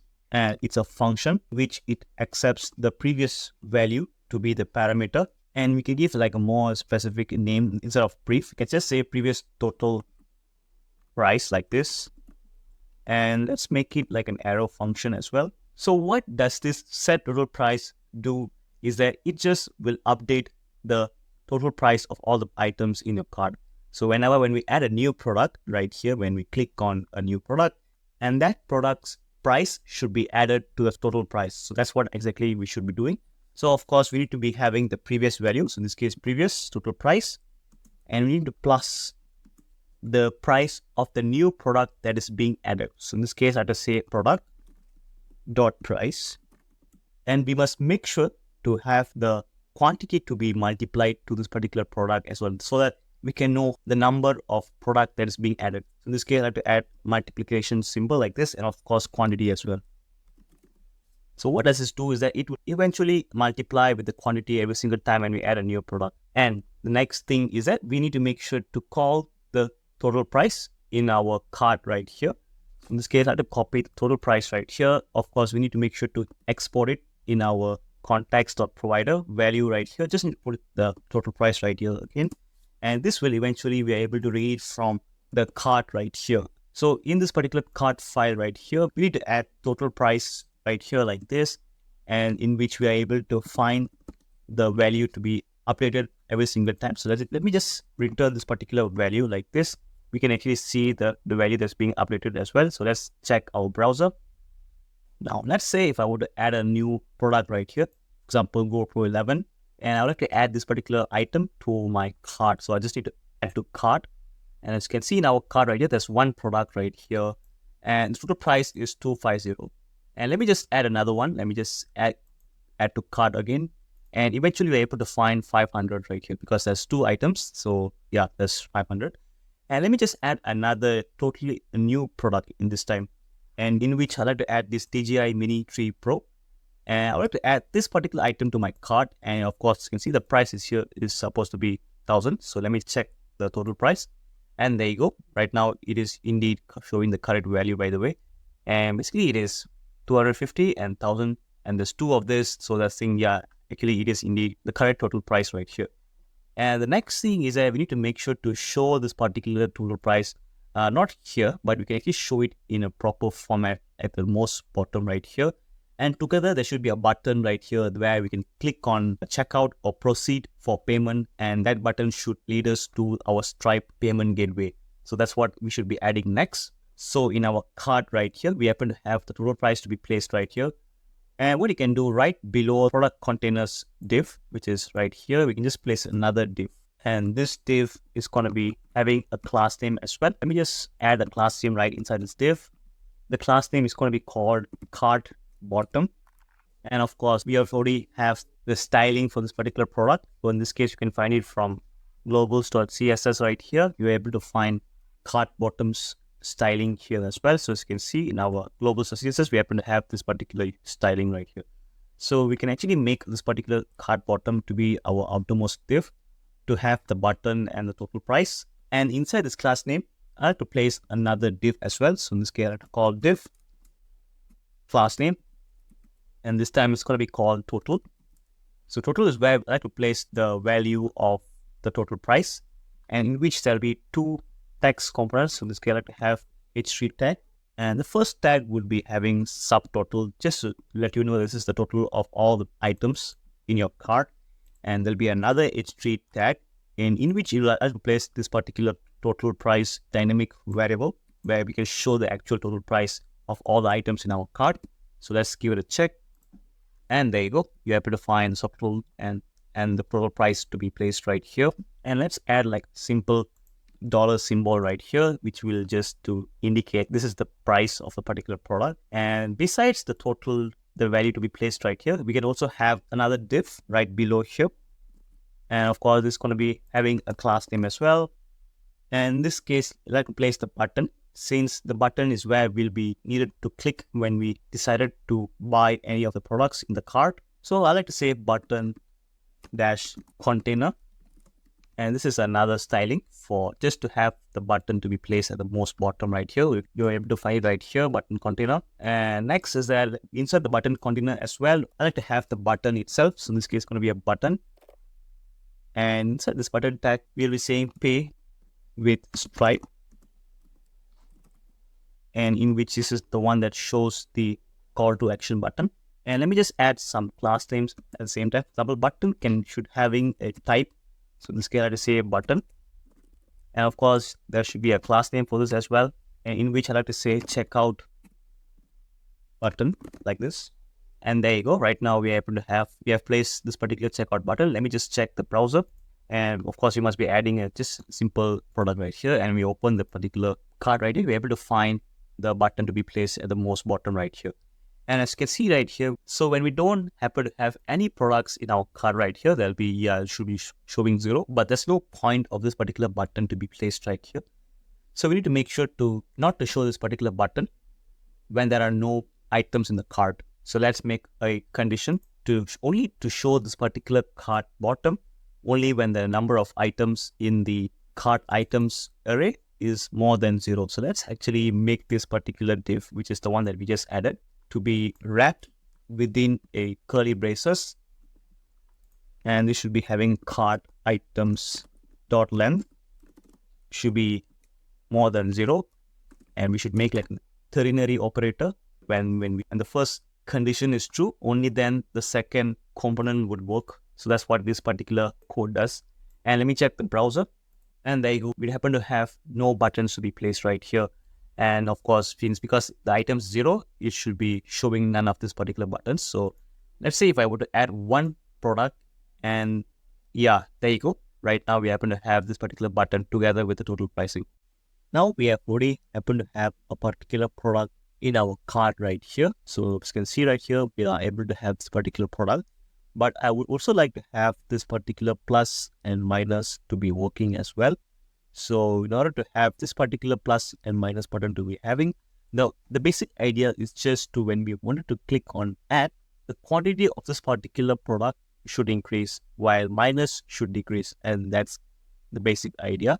So basically, we're going to make use of a function, and that function must be able to update quantity of this particular product in our cart right here. And that's what exactly we'll be doing next. So first of all, I'll have to go to the cart context right here, and I'll have to have another function right here. And this function is where we can actually implement the add and minus the quantity of a particular product. I'll have to create a new function called toggle cart item or by quantity. So this is basically the name of the function that I want to create. And this particular function will be receiving a parameter, and in which, of course, we need to be having the ID of a particular product. So I'm just going to make sure to have this particular ID. And this particular ID is what we will be making use to identify a particular product's quantity that needs to be updated. So I'll have like an arrow function right here. And first thing is, of course, we must make sure to find this particular product using this ID right here. So you just need to make sure to use back what you have just did, which is to find the particular product that matches the ID. So that's what I like to do here. And this can have to say let found product. So found product is basically the product that we are able to find based on the ID. And of course, we can make sure to use cart items to find which particular item that has the matching ID. So in this case, I have to have find. So find is also another function to find one exact object that matches a particular condition. So in this case, the condition is using ID. So of course, inside the find function here, we're going to be making sure to add a parameter called item. And this item is basically going to be making use to loop through every single object so that we are able to find the particular object that matches the ID. So of course, we must make sure to make use of the item dot underscore ID. So underscore ID is basically referring to the item from the cart items right here. And of course, we must make sure that this has to be equals to the ID that we are passing from this particular function right here. So once we are able to find the product, and then we're able to update the value of its quantity. And next, right now we're able to have this particular found product. And then the next thing is that we're able to update the value of this particular found product. So we need to make use of set cart items. So in this set cart items right here, first of all, if you wanted to update something, and that update should occur only for this particular found product, so we must make sure to include the other products that are already there inside the cart. We must say other products like this. So other products is basically the counter value of found product, because found product is only has the product that matches the ID, while other products, basically all the other items in the cart which does not match this particular ID. And of course, other products we need to spread its value. This particular other product should be an array of all the other products that are already existing inside this particular cart items and does not happen to have found product. And of course, we also need to make sure to have another object, and that object is basically the found product itself. So the found product should be the ones that should be spread like this. And of course, its quantity is what we need to be updating. So quantity is equals to the original value of found product dot quantity.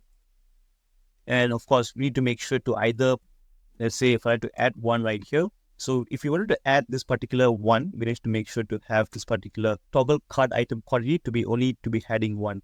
As you can see right here, for this particular function, we are only adding a one to the particular quantity. So what we can do right here, we can actually make like a condition to check whether if this particular cart quantity is meant for adding the quantity or decreasing the quantity. So we can actually receive another parameter, and let's say it's just going to be saying value like this.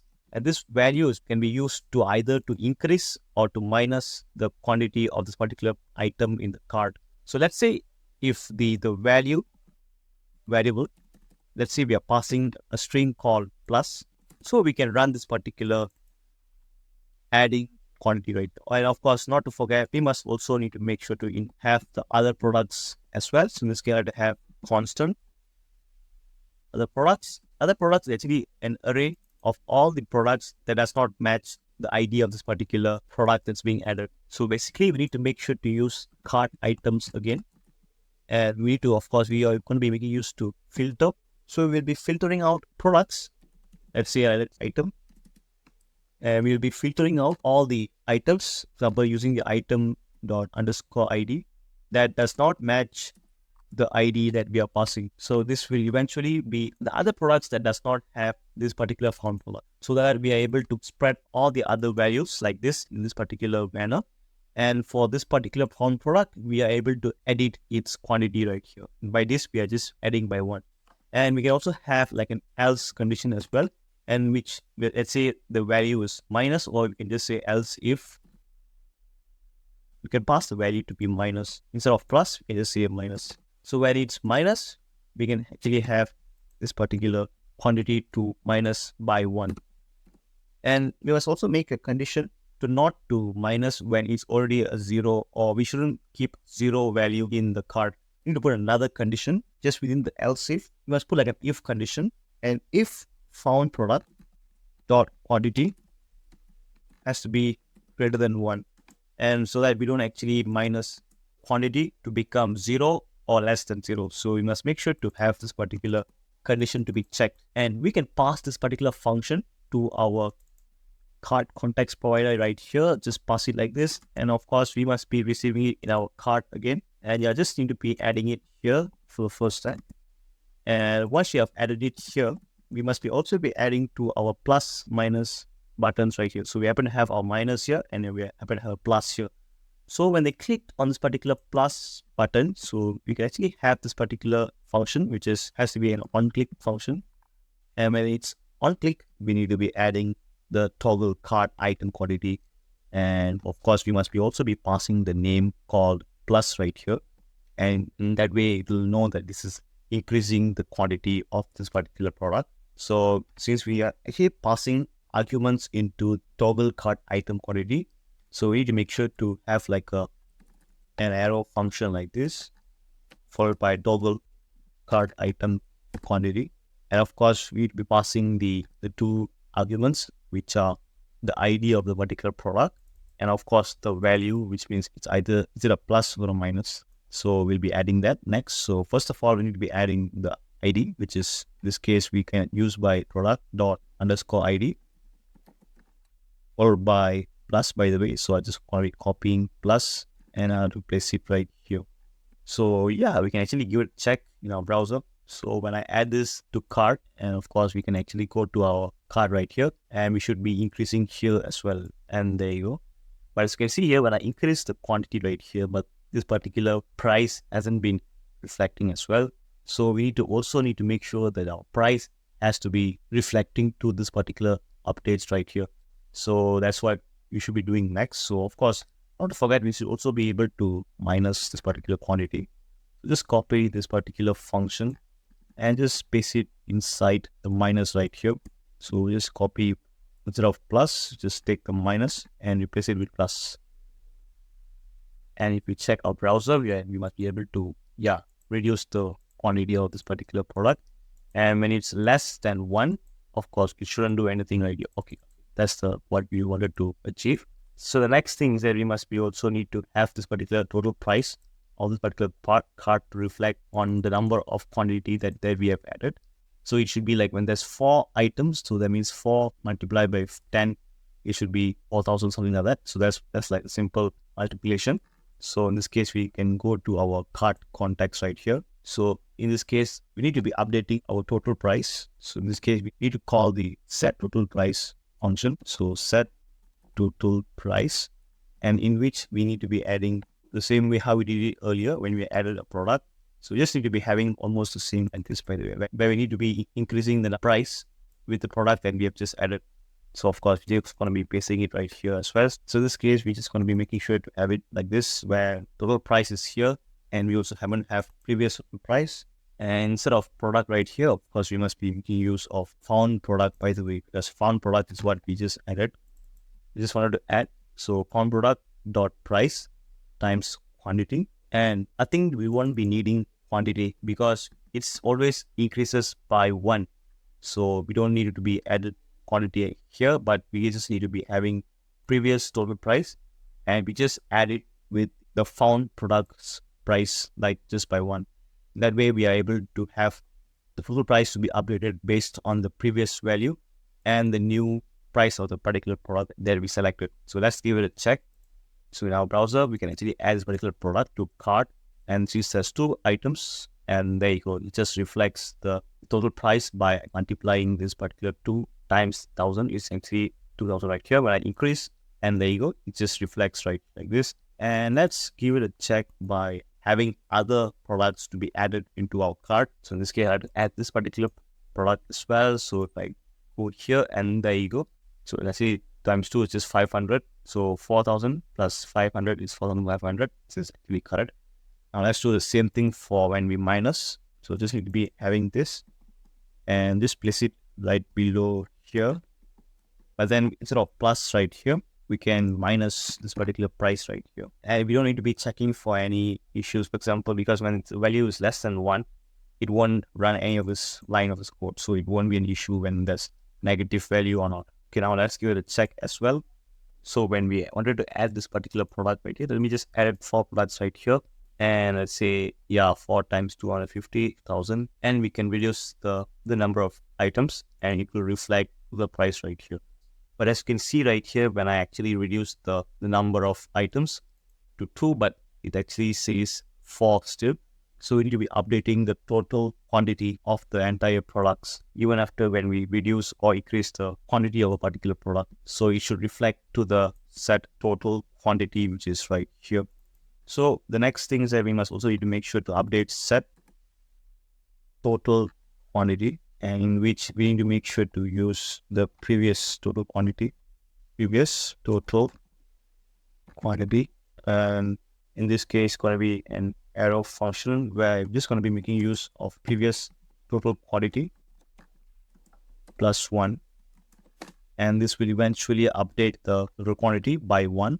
So when we go to our browser, let's say if I would add a few items right here, and since there's 3, which we have just added, and of course this should be 3 as well, and this should also reflect to what we have done right here. So when I reduce the number of items like this should be having 1 as well right here, because we just reduce it to 1, and the total number of items is 1 as well. And let me just go and try to add other products as well, such as this particular, the next product right here. And let's say if I want to add this particular product to cart, and of course I just added 2 items to this particular cart right here. So and there's actually 3 items total, and let me just reduce this particular item. So when I reduce it by 1, this should be, eventually it became 2 as well. And we can actually add from here as well, since there's 4 here, there's 1 here, that's 5 supposed to be. And of course, let's add another one right here. Now, as you can see right here, there's some major issue has been going on. So basically, when we click on this particular increment button, this particular object goes to the last part of this particular array. And the reason why is because when we update something, it always affects the last array. So in that way, it will always place the updated object to be placed as the last index. Same goes to plus and as well as minus right here. So what we can do to solve this is that we need to make sure to solve this particular object separately, and then we need to make sure to preserve the index value of this particular product that is being placed in the cart. So first of all, we must make sure to have the index. So in this case, I'd say constant index, And this particular index is basically, in this case, we're going to be making use of find index function to find the index of this particular product that is being placed in the cart. So in this case, I'd say cart items dot find index. And with this find index function, we can actually look for the particular product. For example, this is a product that we wanted to find. And that particular product should match of this particular ID that we are passing right here. So in this case, I'd say product dot underscore ID must be equals to ID. And by doing this, we're able to find the index of the particular product that we wanted to update. So once we have find the index, we must be able to update that particular product in the cart right here. So next thing is that we must also need to have a separate cart item. So in this case, I'd say updated cart items, something like this. So updated cart items is basically the copied version of cart items itself. So by doing this, we are able to update just a particular product that needs its quantity to be updated. And in that way, we need to make sure to update only the particular item that has the index of this index, by the way. So by doing this, we are able to selectively solve or update this particular product quantity first, and then we can just place it directly to set cart items. So that's the basic idea of this particular step. So in this case, we need to make sure to take this, whatever that we did it here, and we just need to be placing it inside here. So in this case, I like to create a new object for this. And of course, I like to spread the values of updated cart items.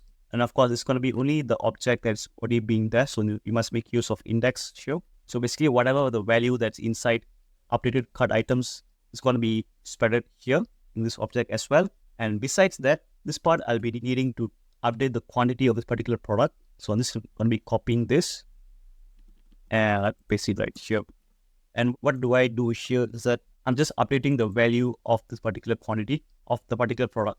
Or you can just take this updated cart items quantity index and we can just replace it with this particular found product right here. And either way, it does make sense. And there you go. Right now, what we have done here, we just happen to have a particular object or a particular product that has been updated with the new increment value. And next thing is that we just need to be updating the set cart items with this particular set updated cart item right here. So all you have to do, just copy the name of this particular set updated cart items. And we just need to be replacing the entire updated cart items. Just need to be placing it inside set cart items. So what does it do here? It just updates all the value of this particular cart items. And at the same time, it will be preserving the index value or the position of this particular item right here. And that way it will be far more efficient and which does not cause the issue where it changes the index positions. And let's do the same thing. And this time it's meant for minus. So let me place it. Let me place the updated cart items index right here. And in this case, instead of +1, we're just going to be -1. And of course, we're just going to be making sure to just copy this and just going to be pasting it right here. And by doing this, we must be able to have them to be updated with their new quantity, but at the same time does not cause any issue to the index. And as you can see here, we won't be needing this other products at the same time. We can just remove it because we have already replaced this particular new algorithm. And let's give it a check in our browser. Let me just add this particular item to cart, and there should be 2 right here. And let's add another product. And in this case, it's going to be a different product, which is DJI. And let me just add 2 products at the same time as well. And as you can see here, there's 2 of this item and there's 2 of these items. And as you can see right here, the product's total price is also reflecting correctly. And let me just increase this particular value. And there you go. That's not able to have this particular product's position to be changed because we have already made that particular index to be preserved. And let me just add it here as well. And there you go. This issue has already been solved. And of course, this particular total price quantity has also been updated as well. And the last but not the least, as you can see right here, there's one more thing left is this particular button right here. And in which when we click on this particular button, this particular product should be removed from this particular cart. So when we just click on this particular button, this entire product should not be in this particular cart. So it should be 0 or should be just cleared from this particular cart right here. And that's the next thing I would like to do is that in our code right here, so this particular button right here, so as you can see, there's a button called remove item button. remove item is basically the class name that I gave to show this particular cross button right here. And this button should be the one that we can be used to remove the item from the particular card right here. So let's make like something like this where we are able to all click on this particular button, and when we pass this particular product as our parameter, it should remove this particular product that we pass from the card right here. So let's go to our card context right here. And in our card context is where we're going to be creating a new function. Again, this function is called onRemove. So onRemove is basically it's an arrow function. And of course, that receives a parameter called product. And it's just need to pass the product that's coming from the cart right here. And then of course, inside here is where we'll be needing to remove this particular product from the cart items array. So first of all, we must find the product from the cart items. So exactly like how we have done in our previous code right here, where we use found product. And we will just exactly this particular line of code, which is found product equals to cart items dot find, finding based on the ID from this particular product. So I'm just going to be copying this first. And next thing is I have to paste it inside our onRemove right here. And of course, you can see right here, there's no such thing as ID. So, but then I can just replace it with product dot underscore ID. And this will eventually, we are able to find the product that we are passing via this particular function called remove. And next would be, I like to have a new cart items array that does not have this particular product that we have passed right here. So in this case, I will say concept new cart items. And in this case, what I like to do is that I like to go through this particular cart items array, and in which I like to filter out the product that matches this particular ID with the ones that we are passing. So dot underscore ID. As you can see right here, I like to filter out that ID that matches this particular product ID. So when the item ID does not match the ID that we are passing here, that means it should stay in this particular new cart items. So basically, these new cart items will be having all the list of products except for this particular product that we are passing right here. So that's the second step. And now we have already found the product and also a list that does not have the found product. What we can do here, we can actually set those functions like that we have made it in our previous functions, like set total price, set total quantity, and set cart items right here. All these three actually we're going to be making use again. So I have to copy all these three functions, and of course I have to paste it right here. So for our set cart items right here, I like to make sure to just replace the new cart items right here, because this cart items does not have the product that's coming from the one that we are passing, and eventually it will update a new cart item value. So that's the first step. Next, of course, we must be updating the total price variable. So in this case, we must be adding a function inside here. So in this case, it's going to be a previous total price. And this particular function, we are passing the previous total price. And with the previous total price, we're going to be removing this particular product from the total price right here. So in this case, I say product dot price. I mean, not this particular product, but we're going to be making use of found product. So we're going to be removing the found product dot price multiplied by found product dot quantity, and this will eventually remove all the price from this particular found product. And since we multiply with quantity, it just removes all the products from the total price. And set total quantity will be almost the same, where in which we'll be using the same way. In this case, first of all, we'll be using previous total quantity, and this is a arrow function as well. And this arrow function removing all the total quantities of the found product. So we must put found product dot quantity, and this will be eventually solve the issue of removing a particular product from the cart. So of course, we must make sure to pass this function or remove function through our context provider.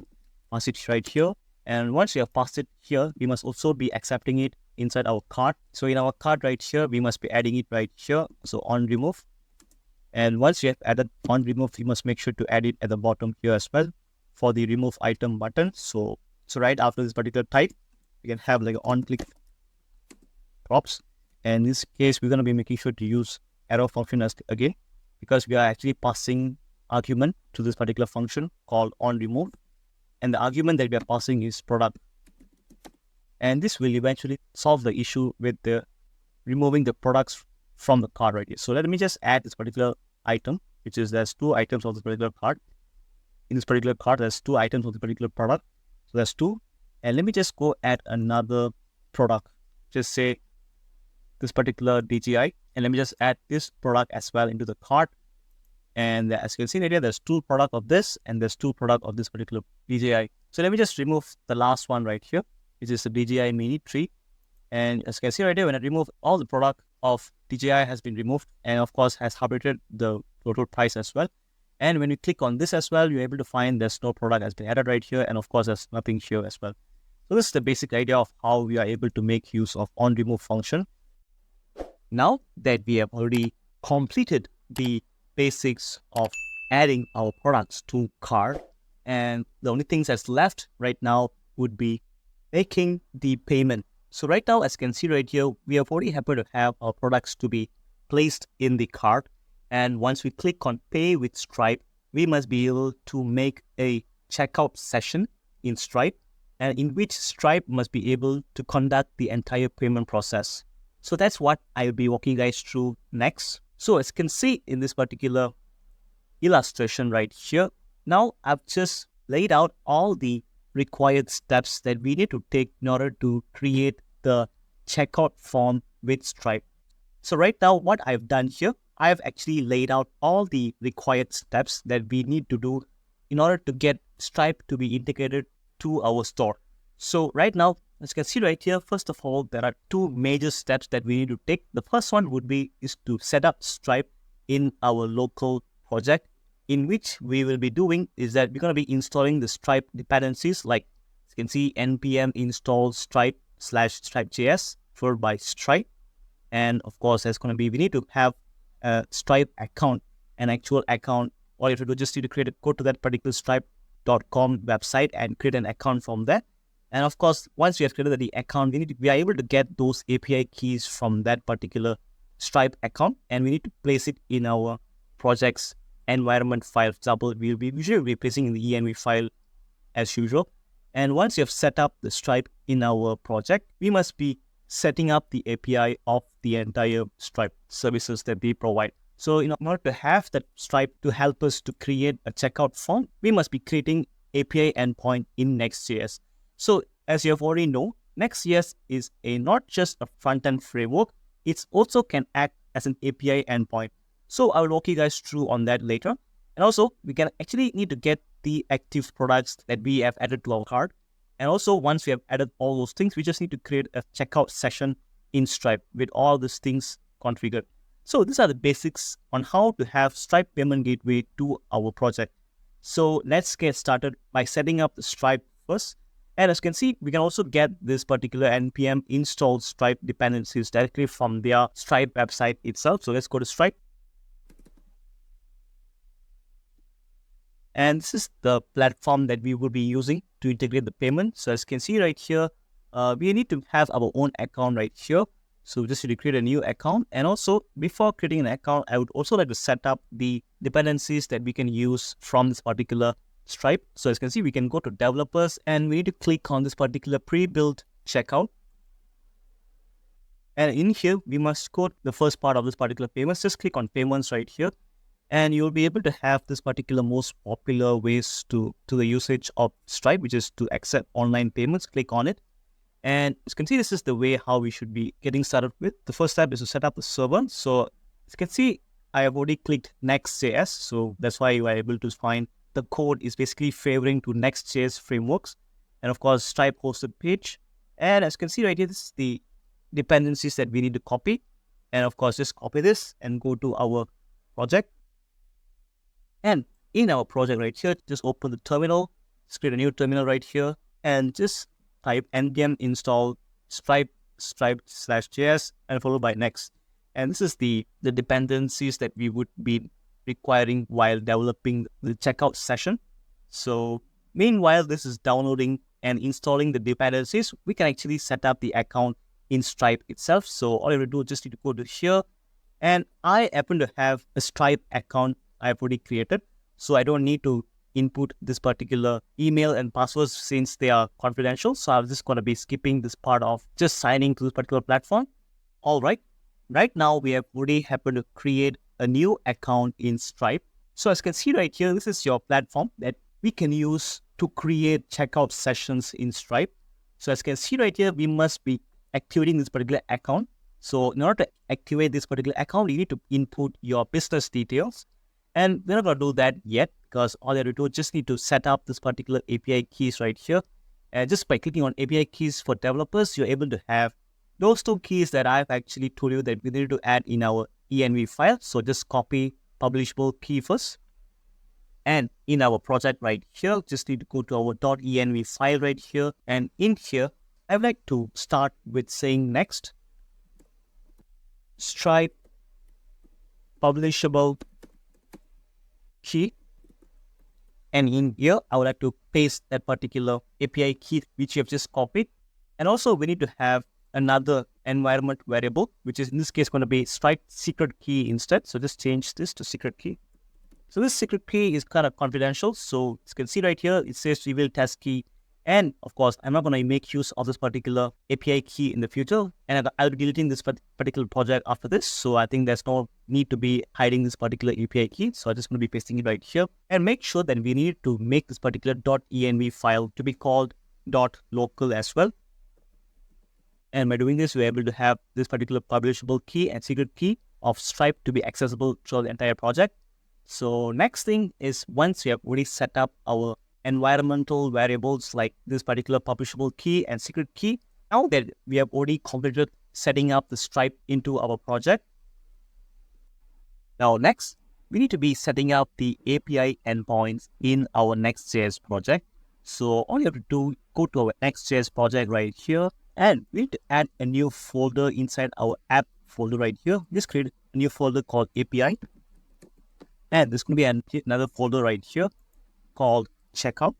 So what I'm trying to do here, I'm actually trying to make a GET request to this particular endpoint.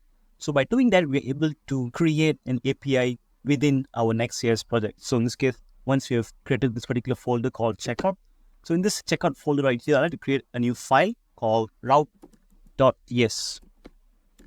So this is where we'll be placing the API endpoints in our Next.js project now that we have already created this particular route. And this particular route is where we'll be using to place our endpoint.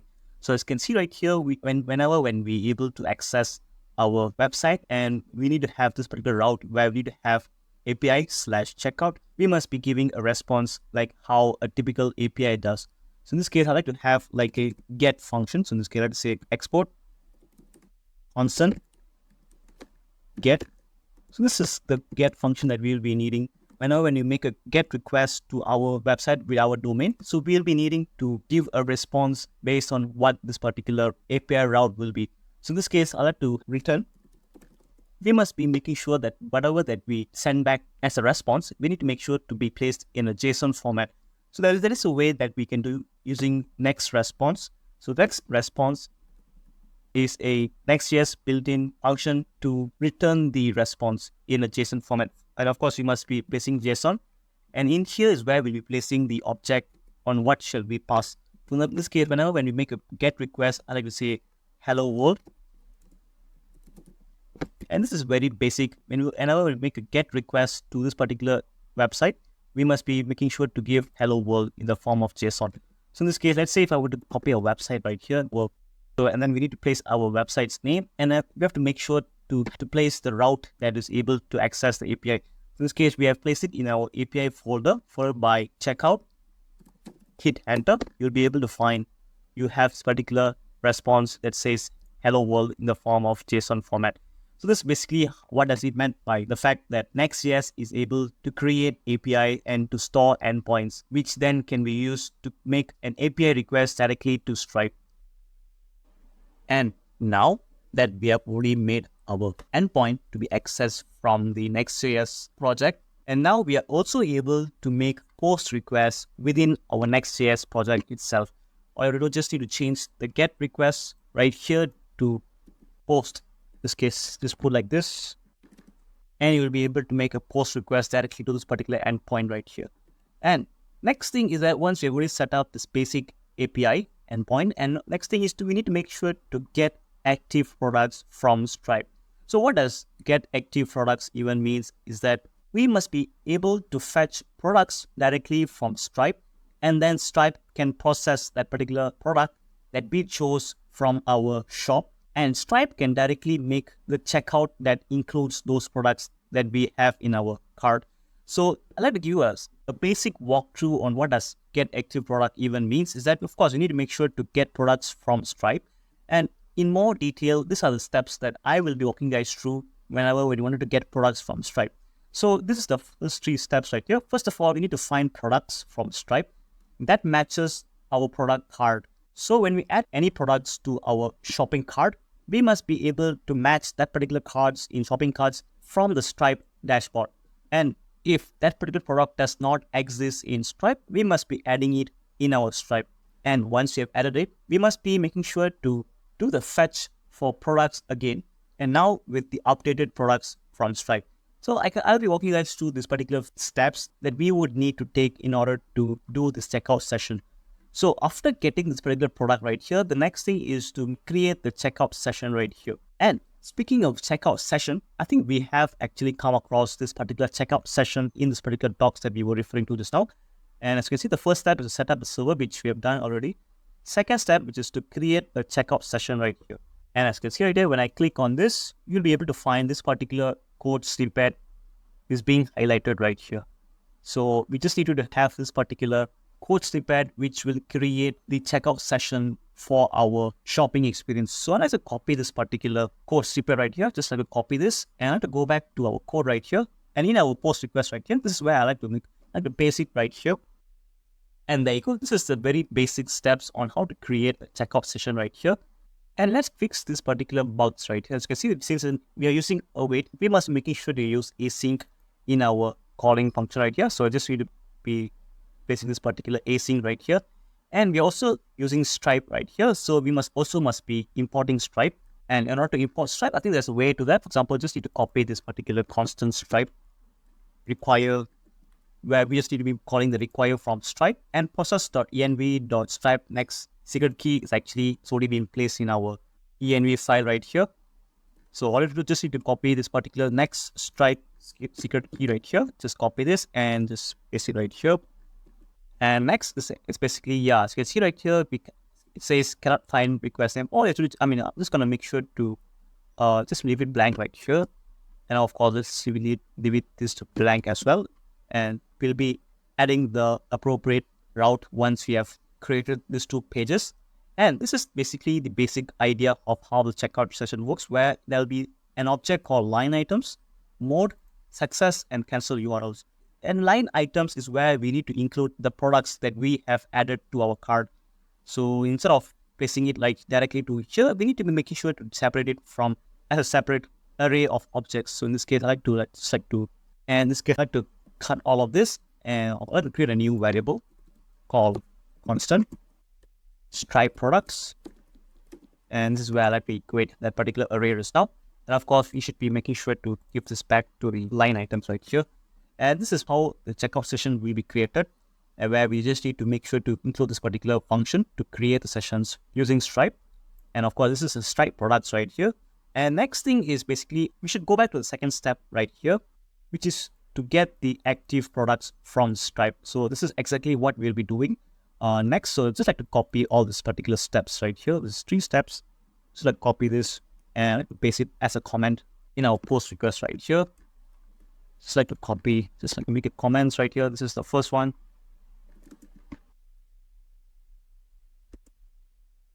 And this is the third one. And there you go. So right now, this is the steps that we should take when you wanted to get products from Stripe. And there you go. These are the steps that we should take if you wanted to get the products from Stripe that matches the products that we have added to our shopping cart. And of course, there's 3 steps right here. And after this third step is to actually to create the sessions right here. So I'm just going to place the 4th step right here. And once this particular session is being created, and that's where we should be able to access the Stripe's payment gateway. So let's actually focus on this tree first. And now for the first step right here, which is to find products from Stripe that matches products from our cart. So we can actually start from here. So in this case, What do you mean by find products from Stripe even means? So where are the products are being stored in Stripe? So we can just go to our Stripe dashboard right here. And of course, we need to make sure to have all the products to be stored in here as well, because that's where the invoice can be generated when you wanted to check out from this particular payment gateway. So in this case, first of all, you need to go to product catalog right here, click on this, and you'll be able to come to this particular page that can be used to store all the products right here. So this is where we need to store all the products that we are actually selling in our shop. So we can actually directly add using this add product right here, but this is kind of like manual work because we don't want to manually key in the name, the description, the price, image, everything, because that's what we are using Sanity for and not here. So the best way to manage your products is using Sanity, because Sanity is a better content management system when it comes to product. And here we just need to transfer whatever products that we are selling to this particular Stripe dashboard through API. And in order to fetch all the products that we store in here, also going to make use of Stripe API that they offer in their Stripe docs right here. So let's go to Stripe and I'll say fetch products. And this will be able to lead us to this particular Stripe API docs right here.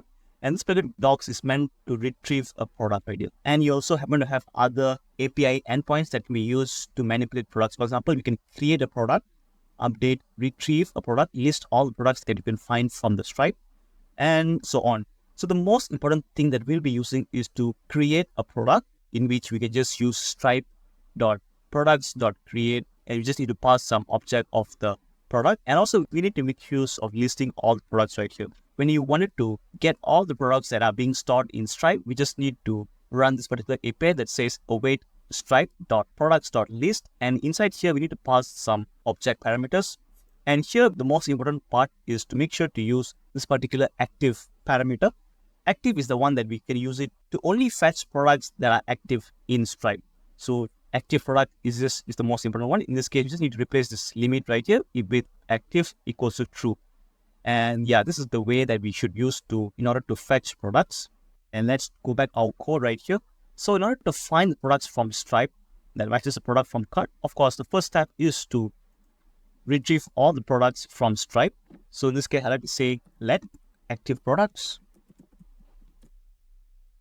is equals to, and just going to be using the API to list down all these particular products right here. So in this case, I'll say await stripe.products.list.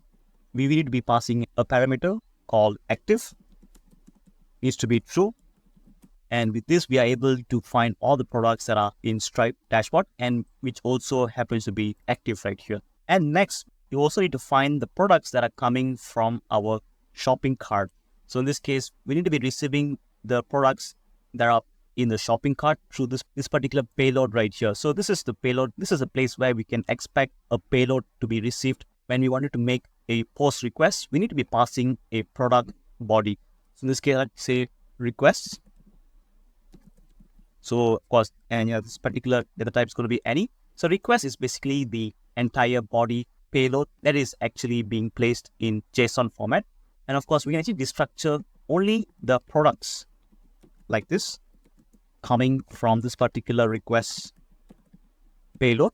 And of course, we need to make sure to use JSON like this to pass this particular payload request right here. And from here, we are able to find the products that are being passed in the form of requests right here. And there you go. This particular product is actually the product coming from the shopping cart.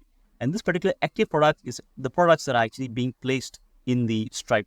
So the next step is to make sure to match whether does this particular product exist in Stripe. So those are things that we need to be checking. So in this case, I'm going to make a for loop like this. And in this case, inside the for loop, I'm going to be iterating for every single products right here. So in this case, I have to say constant products. And this particular product is actually all the array of products that are actually coming from the request payload. And inside this particular for loop right here, I would like to create a new variable called matched products. So in this case, I will say constant matched products. And this particular matched product is going to be making sure to iterate through the active products coming from the Stripe. And we must make sure to make a find function so that we're able to find a particular products that only matches the products that exist in Stripe. So this case, let's say Stripe product right here. Stripe product is going to be having a any data type, and of course it's going to be an arrow function like this. And in here, I need to make sure that the name of the products in the cart should be the same as the name in the Stripe products. So in this case, I need to say Stripe product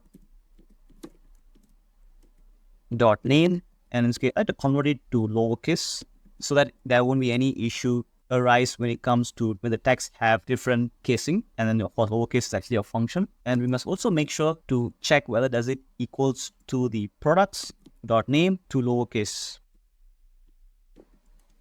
And right now we're able to find all the products that are coming from Stripe product needs to be matching with products from the cart. Now that we are done with finding the products coming from the Stripe right here, and what if that particular product that are coming from Stripe is not available, and basically it is not there in the Stripe products catalog that we have seen just now. So basically, if you're not able to find the matched product right here, so we must be able to have an undefined matched product, which means there's no matched product, right? And this is when we should add a new product to Stripe. So let's see how to add a new product into Stripe. Is that you can see we can use create a product API, this particular API to create the product. And as you can see right here, we need to make sure to use stripe.products.create. And inside here, we must be passing the object of the particular product that we would like to create or add into Stripe. So the most important ones is basically the name of the product right here, which is required. And of course, active is also required. And also the most important part is also we need to make sure to have price, the price of a particular product that we need to buy in. Of course, there's a way that we need to add. Example here, we need to go to default price data right here. Click on this, and you'll be data used to generate a new price object. So click on show child parameters. This is an object, by the way. So inside this object, there needs to be some child variables. Like example, this is a required one, which is int pass currency. And of course, it's going to use US dollars for now. And of course, the value of the price. So how much should be the price for the particular product is here right here. So you can see default price, unit amount. And this particular unit amount is basically is an integer and a positive integer in cents. So which means we need to times 100 to make it equals to dollars instead of cents right here. And yeah, these are the ones that we should be using. So let's get back to our code right here.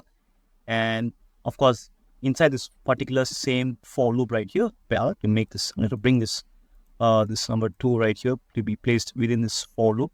And of course, the first one is where we find the product right here, and this is the function that we use to find the products. And let's say we're not able to find the product. This is where we need to make sure to put a like if condition. So if matched product is equals to undefined, then we should create a new product in Stripe right here. So in this case, I will say a constant product, and of course await Stripe dot products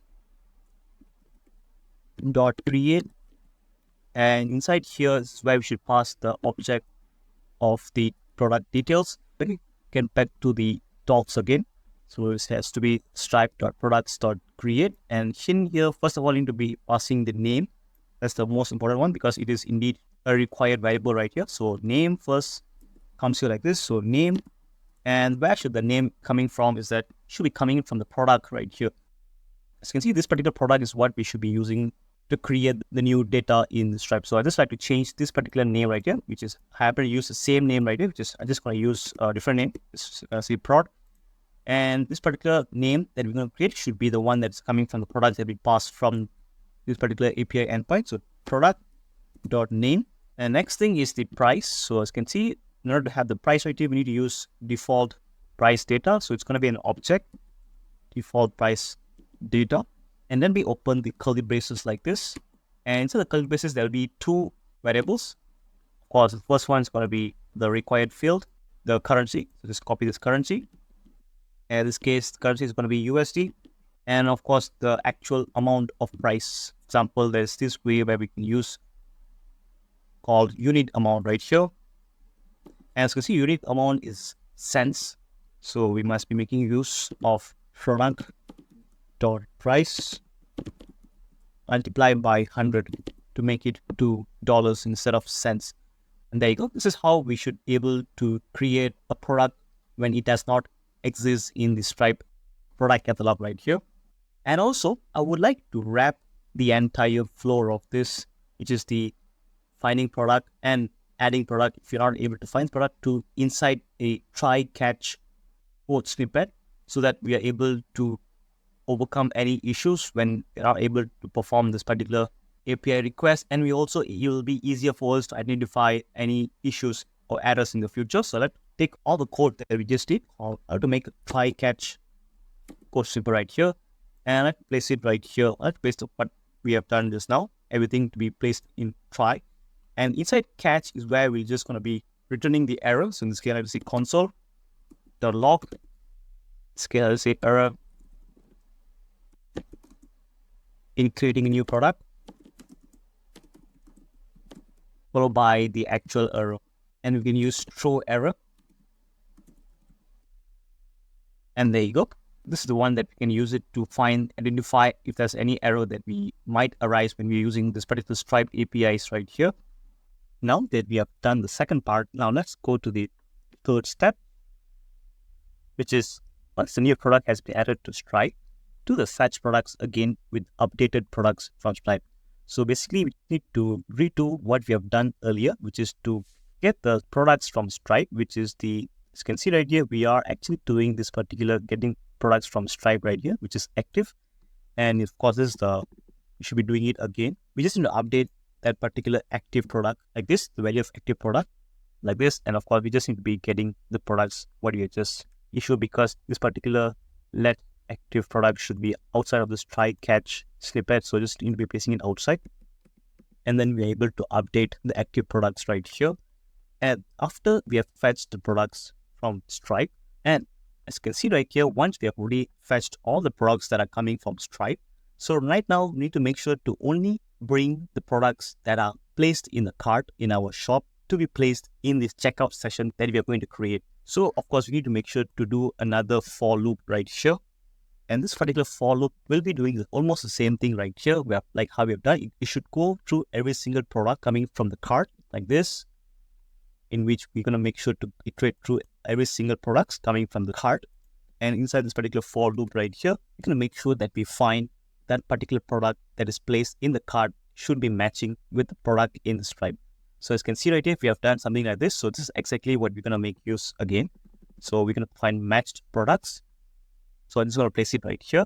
So what does it do here again is that it just goes through every single active products in Stripe that matches the product in our shopping cart right here. As you can see right here, this is how we are able to use. And let me just change this particular matched product to Stripe product to give more context on what exactly is this particular product is. So this is actually a particular product that matches a particular product from Stripe. So once we are able to find that particular product from Stripe, so what we can do here is we can actually bring this particular Stripe product to this particular checkout session right here that we're going to create right here. So as you can see right here, in order to create the session, we need to have this particular Stripe products right here.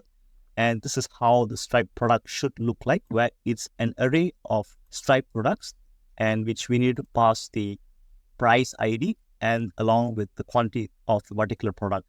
So as you can see right here, price ID can be used to uniquely identify a particular product from Stripe. So all you have to do, we just need to pass the price of the Stripe product directly to here. So in this case, of course, I'm just going to make sure to create another new list of Stripe products right here. So in this case, Stripe products dot push. And in this case, I have to place that particular object right here. So I'm just going to copy this, paste it right here.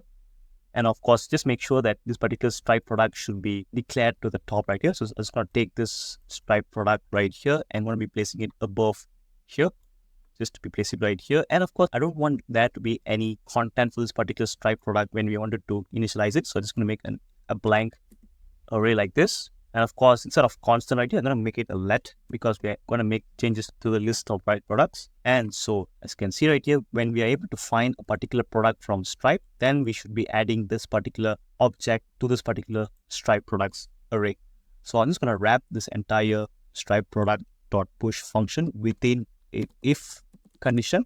So only if the Stripe product exists, then we need to add to the particular Stripe products array. And as you can see right here, this particular price and quantity are not dynamic. So we must be getting the price and the quantity coming from the Stripe product. Yeah, what does Stripe product? How do we know the price of the Stripe product? We just need to go to the docs right here, the API docs, and we need to go to the particular retrieving a product right here. And inside the retrieving the product, we are able to have all the object which will be fetched when we fetch products from Stripe. So as you can see, one of them is default price.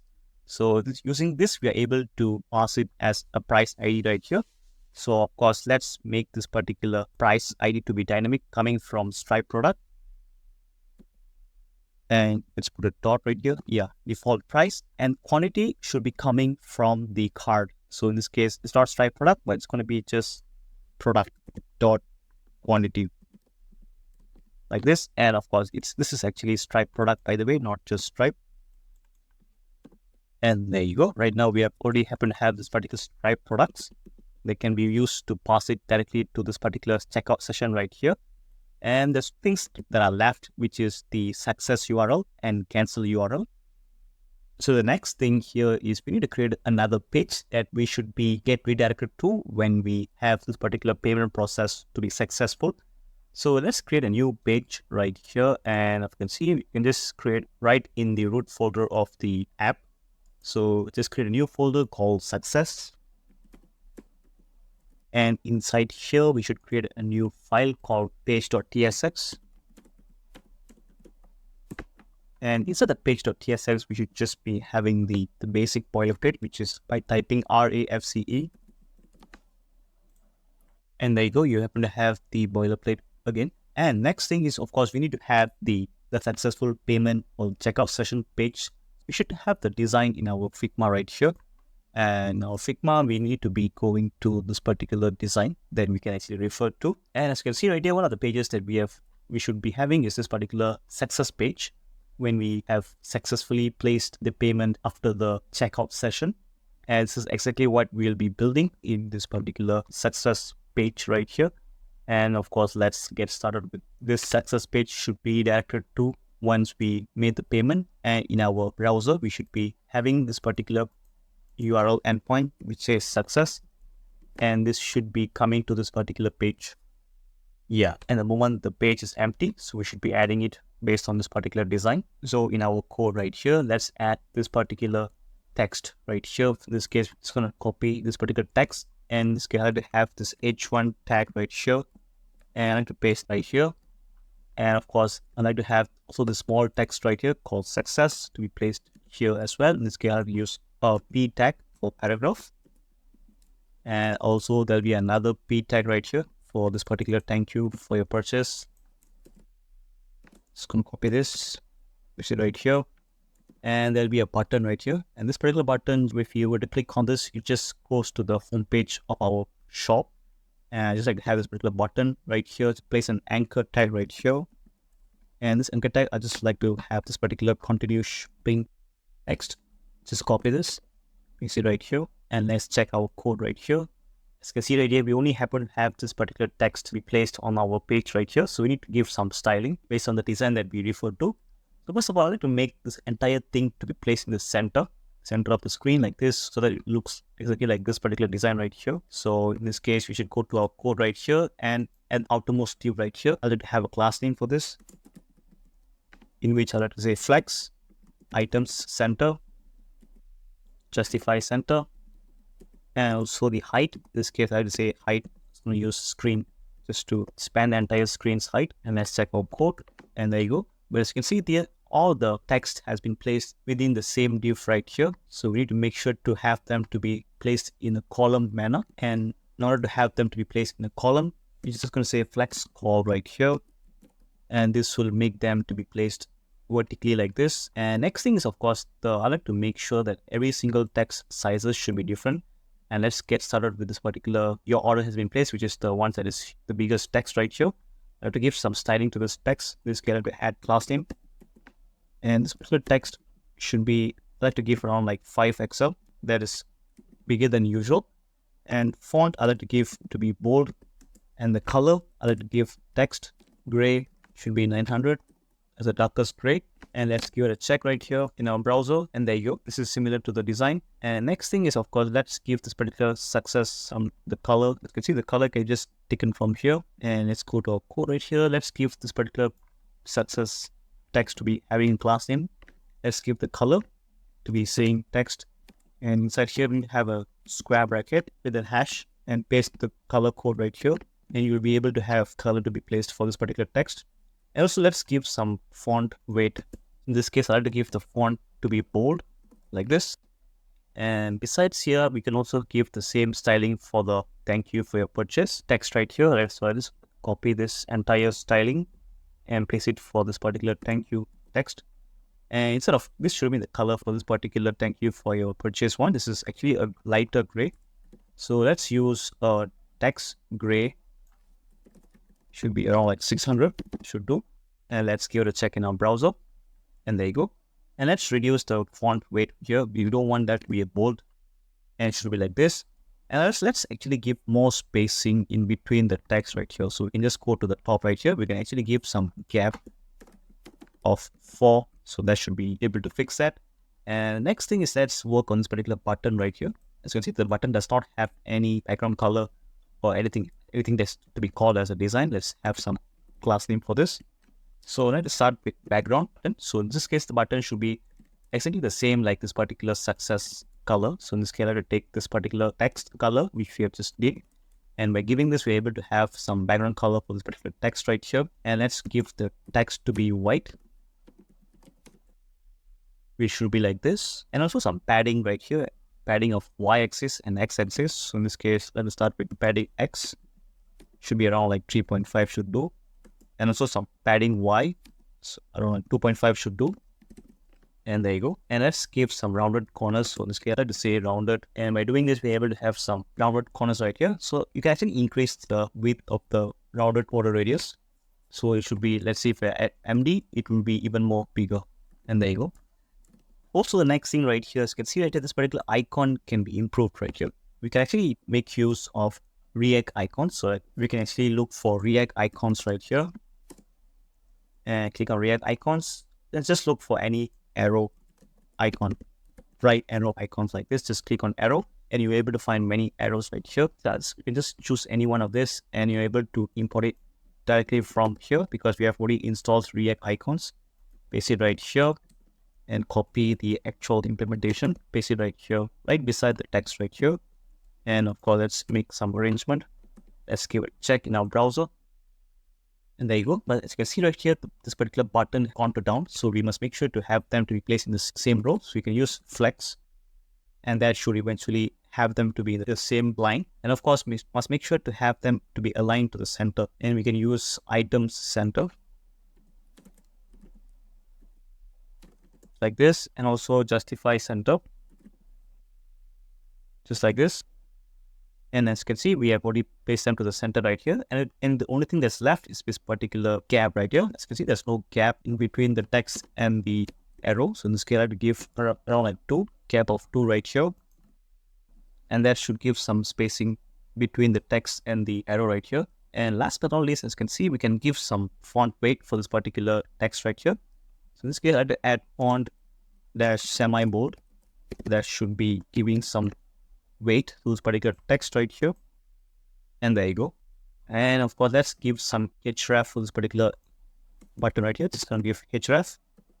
And what I do when we click on the continue shopping, it just should go to the home page. So this is the home page URL where it just go to the root of the domain. And there you go. We have already made this particular simple yet functional page right here. And of course, let's give some spacing from the button from the text right here so that it would be a bit more relevant. So in this case, I have to give for this particular button right here. This button I have to give like a margin top of 10. And that should be eventually solving the issue right here. And of course, as you can see, let's give some check in the responsiveness condition. So let's give, as you can see right here, this particular text is not aligned to the center. It's actually aligned to the left right here. So we can give the text alignment styling. So in this case, I will give here this say text center. That should align the text to be to the center, just like this. And there you go. Right now, as you can see, this text is quite big for a mobile version. So we can actually give some styling just for this particular, the big text right here. So when it is the mobile view, we don't want that to be very big. So we can actually give this particular text of 5 pixel to be only for screen sizes that are bigger. So in this case, whenever it is bigger than SM, which is small sized screens and above, it should be 5 pixel. And for, let's say, that is below small, so we can give like around 3 pixel. So text dash 3XL should be able to fix this particular text styling. And there you go. This is the mobile view text right here. So when you click on continue shopping, it just should go to the home page right here. Just like this. And there you go. We have already successfully created the success page. Let's make this particular URL. Just copy this URL and let's just paste it in the route file right here. In this case, we can just need to place it right here. Localhost. In this particular localhost should be dynamic, but in this case, I just want to make it like this for the sake of this particular tutorial. And of course, cancel URL should go to the home page again. So in this case, you can just say localhost 3000, which is the entire home page itself. And last but not the least, with this particular session that has been successfully created, we must be giving it back to the post request that has been made from the front end. And we can also check how does this particular session can be used. So in this case, I have to go to this particular Stripe docs. And in this particular Stripe docs right here, so as you can see, right after when we created this particular checkout session from the body's params, so with this particular session right here, we are able to send it back to the post request that we made like this. As you can see right here, it says session.url. So this is what we needed to be giving it back to the post request that we made. So in this case, I have to go to this particular next response right here. And it said next response, I like to make this particular data to be used as URL. And of course, in this case, I have to use session.url. And there you go. And this is how we should be giving the session that has been created back to the API post request that we have made in our front end, exactly like how the Stripe has been doing right here. So we should be giving back this particular session.url back to the post request that has been made from the front end. Now that we have already set up the endpoint right here, we can actually make a post request directly from the card. So as you can see in our front end right here, so we can actually go to our browser, click on add to card. So as you can see, if I were to add something to cart, you can actually happen to have the cart to have some products. And when you click on pay with Stripe, this particular button should trigger the API endpoint, which will eventually create the session for us. And we need to navigate to that particular checkout session generated by Stripe. So that's what exactly I'll be doing next. So let's go to this particular card component, which should be placed in the components right here, back to card. And you can actually have this particular pay with Stripe button right here to have a function, an on click trigger. So on click, there must be a function that should run when you click on this. So I'm just going to type handle checkout. So we're just going to need to create this particular function, make the post request directly to our backend, which is the checkouts post request right here. So in this case, I have to have this particular function, which is the handle checkout function, and just like to make a arrow function like this. And in this particular arrow function is where we're going to make a post request. So in here, I like to call a response right here. So response is the where we should be receiving the response from the API. So let's make a request, which is we need to make a fetch request. Await followed by fetch. And inside fetch is where we need to place the endpoint, the URL of the endpoint. So as you can see, our endpoint is actually our domain. Example, in this case, we're using localhost 3000. Just going to copy this and localhost 3000 followed by this particular route right here, which is API/checkout. And this is the URL of the endpoint. And next thing is basically we need to make the body of this particular fetch request, which is we need to have 3 attributes. The first one is going to be method. Second one is going to be header. The third one is going to be body. And of course, header is actually an object, something like this. And of course, when you're using await, we must make sure to use async right before this particular bracket. And by using async, we're able to make use of the await right here. Okay, let's start with method. Right here. So method, we're going to make use of a post request. So it's a post method.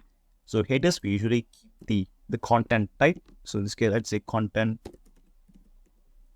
type is going to be application /JSON, and the next would be body. So in this body, we should be passing the products.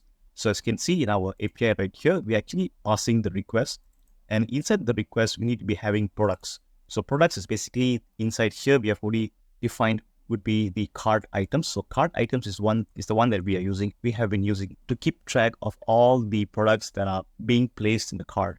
So in this case, I like to pass this particular cart items as a product. In this case, I like to have an object right here which says products must be equals to cart items. And of course, this one we should be passing in JSON. So just need to make the JSON.stringify function, and inside here is where we need to place that object that we are passing. So in this case, we should be passing cart items labeled as products right here. That way we are able to pass through the request right here. And what happens when we are able to generate the response right here? So as you can see, of course, we need to make sure to put a try catch like this, and we need to place the constant, this particular response in the try.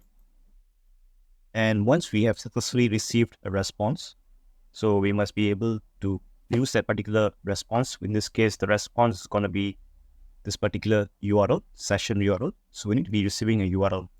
So you need to make sure to receive the response from this particular API. In this case, we select place data should be like to receive the response. So I must use await response, and that response should be JSON to destructure it. So let's use the JSON like this so that we can destructure the format of the JSON.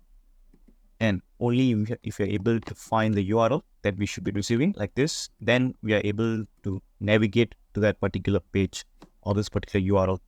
So we should be going to that particular page. So in this case, we'll be using window.location.href and go to that particular data.url. And let's say if you're not able to find this particular response, you should be returning an error. So this is going to say console.error. It's going to say error like this. And let's give some context to this particular error. So let's scale it to say this one happened during the checkout. So I'm just going to say error during checkout like this. And this will eventually give us the error if there's any error that we are facing right here.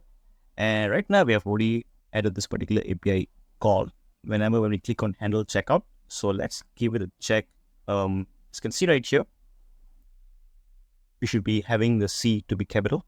Just need to make sure that C is capital. And there you go. We are able to test it right now. And in our shop right here, we need to add this particular product right here. And as you can see, we are able to have this particular product be placed in our cart. Let's click on pay with Stripe. And we can also check if there's any error involved. And there you go, there is some error. So we can actually give it a check through this particular network right here. So we're making this particular checkout API right here. So we can click on it, check if there's any error. So of course, we are having localhost 3000/API. Now there seems to be an issue when we click on this particular pay with Stripe button. And as you can see, there is some errors actually being able to show right here. And we can also check in our terminal if there's any error that has been involved. And there you go. That is actually an error that has been occurred right here. In this, it says products is not iterable. And of course, let's give it a check in our API/checkout route.ts. And of course, let's give it a check right here. And of course, this is what they mean by this particular products is not an iterable right here. And let's see where is this particular product is actually being fetched is from. So we're actually fetching it from this particular request.json right here. And usually request.json would be having an await to make sure that we are actually able to fetch the products that are coming from the request.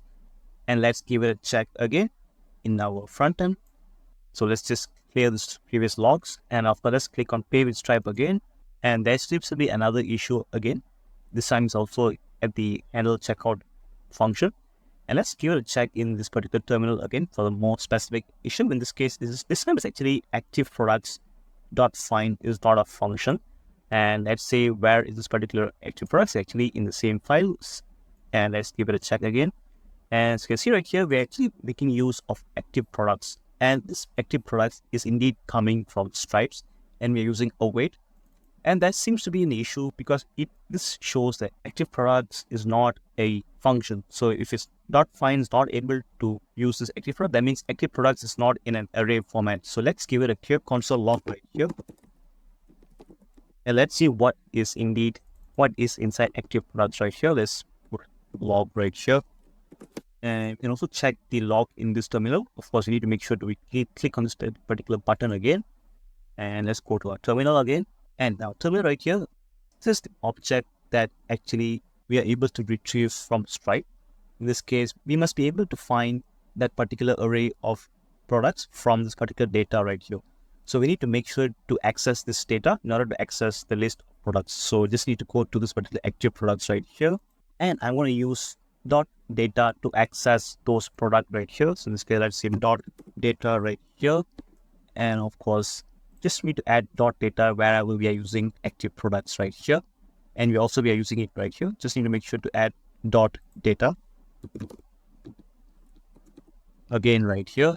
And this will eventually solve the issue of finding the data coming from Stripe. And let's give it a check once more from the front end. Let's clear the logs again. And of course, let's click on Pay with Stripe. And this time there seems to be no issue. It just directly goes to this particular Stripe checkout form right here. And there you go. We have successfully generated the checkout session from Stripe with this particular product coming from the front end. And we can also fill up all these details right here. And don't worry, this is not going to be charging any of our card. And even this particular card information, we can actually input a dummy card information.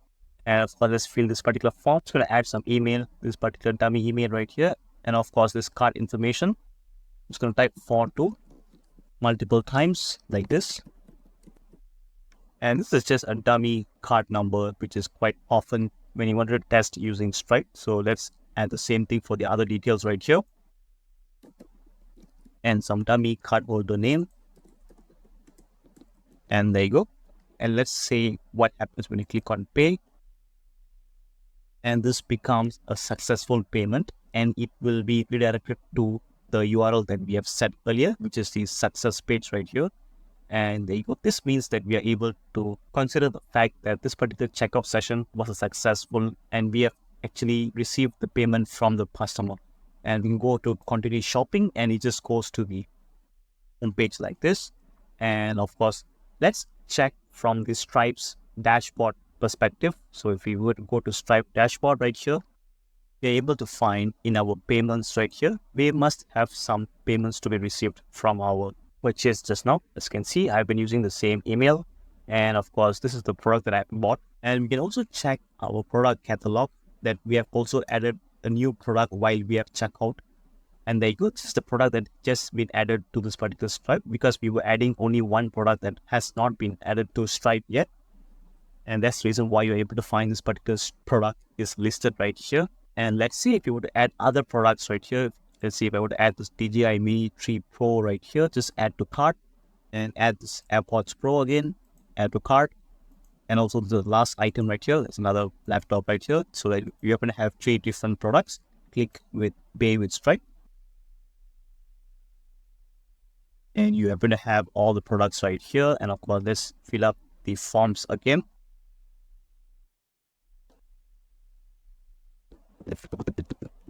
Click pay. And let's go back to our Stripe dashboard right here. Let's hit refresh. And there you go. You're able to find all the products actually listed right now. So this is how the way to add products directly from our Sanity to our Stripe video without even actually manually adding it to our Stripe dashboard, which is not an efficient way to add product to Stripe. And there you go. Right now, we have already integrated Stripe to our shop right here. And that's the entire requirements that are required for this particular e-commerce shop right here. And the next thing would be is to deploy this particular site to a hosting platform. In this case, we're going to make use of Vercel.com. Now let's deploy this site. So all you have to do is just go to Vercel.com. And in here, I would like to log in right here. Just click on this. If you don't happen to have an account, just click on sign up. In this case, I already happen to have an account in Vercel.com. And of course, let's continue with GitHub right here because I've already used GitHub to authenticate my account. And the reason being is that we are able to add our GitHub repos directly from our GitHub account if you have signed up using GitHub. So that's the benefit of using GitHub to register to this particular Vercel.com. And of course, we must be adding our project to a GitHub repository so that we are able to add it to this particular Vercel.com. So let's go to GitHub. And from your GitHub profile, just click on repositories and click on new. And let's create a new repository called shop. I'm just going to name it a shop right here. Click on create repository. As you can see right here, I like to create a new repository on the command line. So click copy on this and go to our terminal of our code. And of course, just need to open a new terminal. Paste the command right here and hit enter. So there seems to be an issue right here which says error remote origin already exists. So we can solve this by say git remote remove origin, and this will eventually solve that particular issue. And let's paste the exact command which you just copied again and hit enter. This time there won't be any error. It will be directly, you will be able to create a new repository for you in your GitHub. Let's go to GitHub right here and hit refresh. And there you go. Right now you already happen to have your e-commerce code to the GitHub right here. And we can go back to our Vercel right here. And you're able to find a new repository had just been added. And we can just click on import. And of course, let's have the name to be shop right here. And of course, we must be adding the environment variables direct from our project right here. We need to go to this particular .env file. And we just need to copy everything and we just need to be placing it right inside here.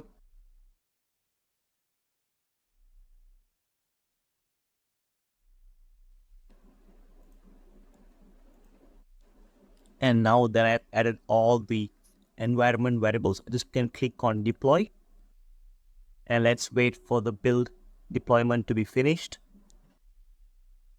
As you can see right here, there seems to be an error has been occurred in our deployment. And there you go, this is the error. It says failed to compile in the app/page.tsx in which it says app context is not a valid export field. So let's give it a check in our page.tsx, which is inside the root file of app, which is right here. And as you can see right here, there happens to be two exports right here of inside the same file, which is not a proper way, and hence Vercel not able to accept this particular kind of exports. What we can do right here, we can separate this particular app.context to be separated in the context folder right here. And let's just cut this particular from this particular file and go to context and create a new file called app context.tsx. And in here, I have to paste that particular app context right here. And also I have to import create context directly from React like this. And of course, in the page.tsx, we must be importing the app context directly from the app context page. So in this case, I will say import app context, which is directly coming from context/app context file. Click on it. And there you go. You're able to have this particular app context to be fixed. And let's push this particular code right here. I like to say git add dot. And of course, we need to be pushing this particular commit. I can just say fixed app context issue and click on commit. And this will eventually push the new commit to our Git repository. And if you were to go back to our Vercel.com, and let's click on change again. And this time let's click deploy again. And you can see right here, our latest change, which was fixed app context issue, has been applied. So as you can see, we are able to have that particular issue has been solved. And there you go. We have successfully deployed our project to Vercel.com. And let's click on this thumbnail. As you can see right here, this is the newly generated website right here. And of course, as you can see right here, this image is not responding as it's supposed to be. Let's give it a check in our console. And in our console right here, we happen to find a bunch of issues right here, which says this particular URL is been blocked by course policy access control, which is a issue that comes from Sanity. So let's go to our Sanity right here. And let's go to sanity.io/manage. Let's sign into our account, which we were using GitHub. And let's go to this particular shop right here. And in our API, we should go to course origin. And we should add our newly created domain right here. This particular website link should be pasted in this particular course origin right here. So let's add this right here and allow credentials, save. And once it has been added, let's go back to our newly created page right here and let's refresh. And there you go. There, this particular image is responding as usual. And let's click on inspect right here and look for any issues. And there you go.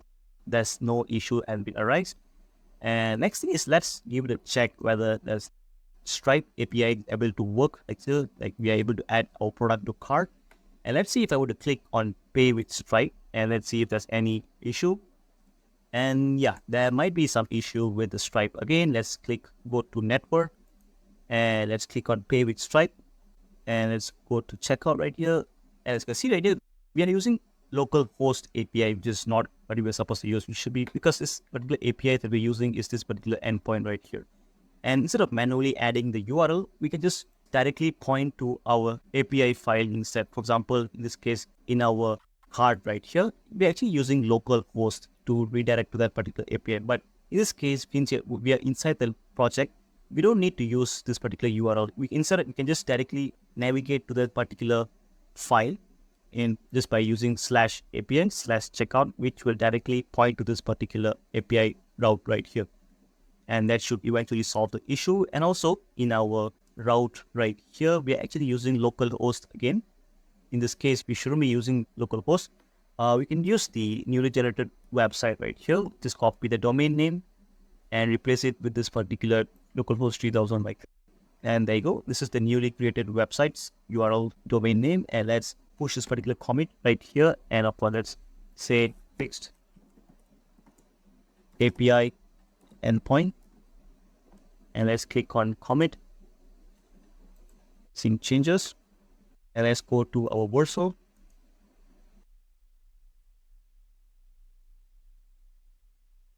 And as you can see right here, this particular fixed API endpoint is able to detect by this particular Vercel. So it is indeed building the new commit that we just pushed, and we just have to wait for the build to finish.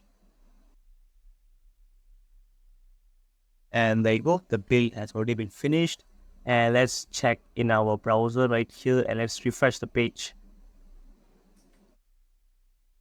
And let's add a particular product cart like this. And of course, let's click pay with Stripe and let's see what happens. And there you go. It started to load and it indeed went to Stripe checkout page right here. And of course, we can also fill up all the details again. Click pay. And once the payment is successful, it just gets redirected to this success page. And let's click continue shopping. And we'll be back to our home page right here. And there you go, guys. We happen to have finished this particular simple yet brief e-commerce website. Together, we happen to have integrated Stripe and also a content management system called Sanity and a styling framework called Tailwind. So all of this are actually indeed helpful in order to create a powerful website like this, by the way. And thank you guys for watching this particular entire tutorial till the end. And let's catch up in our next video where I'll be walking you guys through on another new tutorial. Till then, goodbye.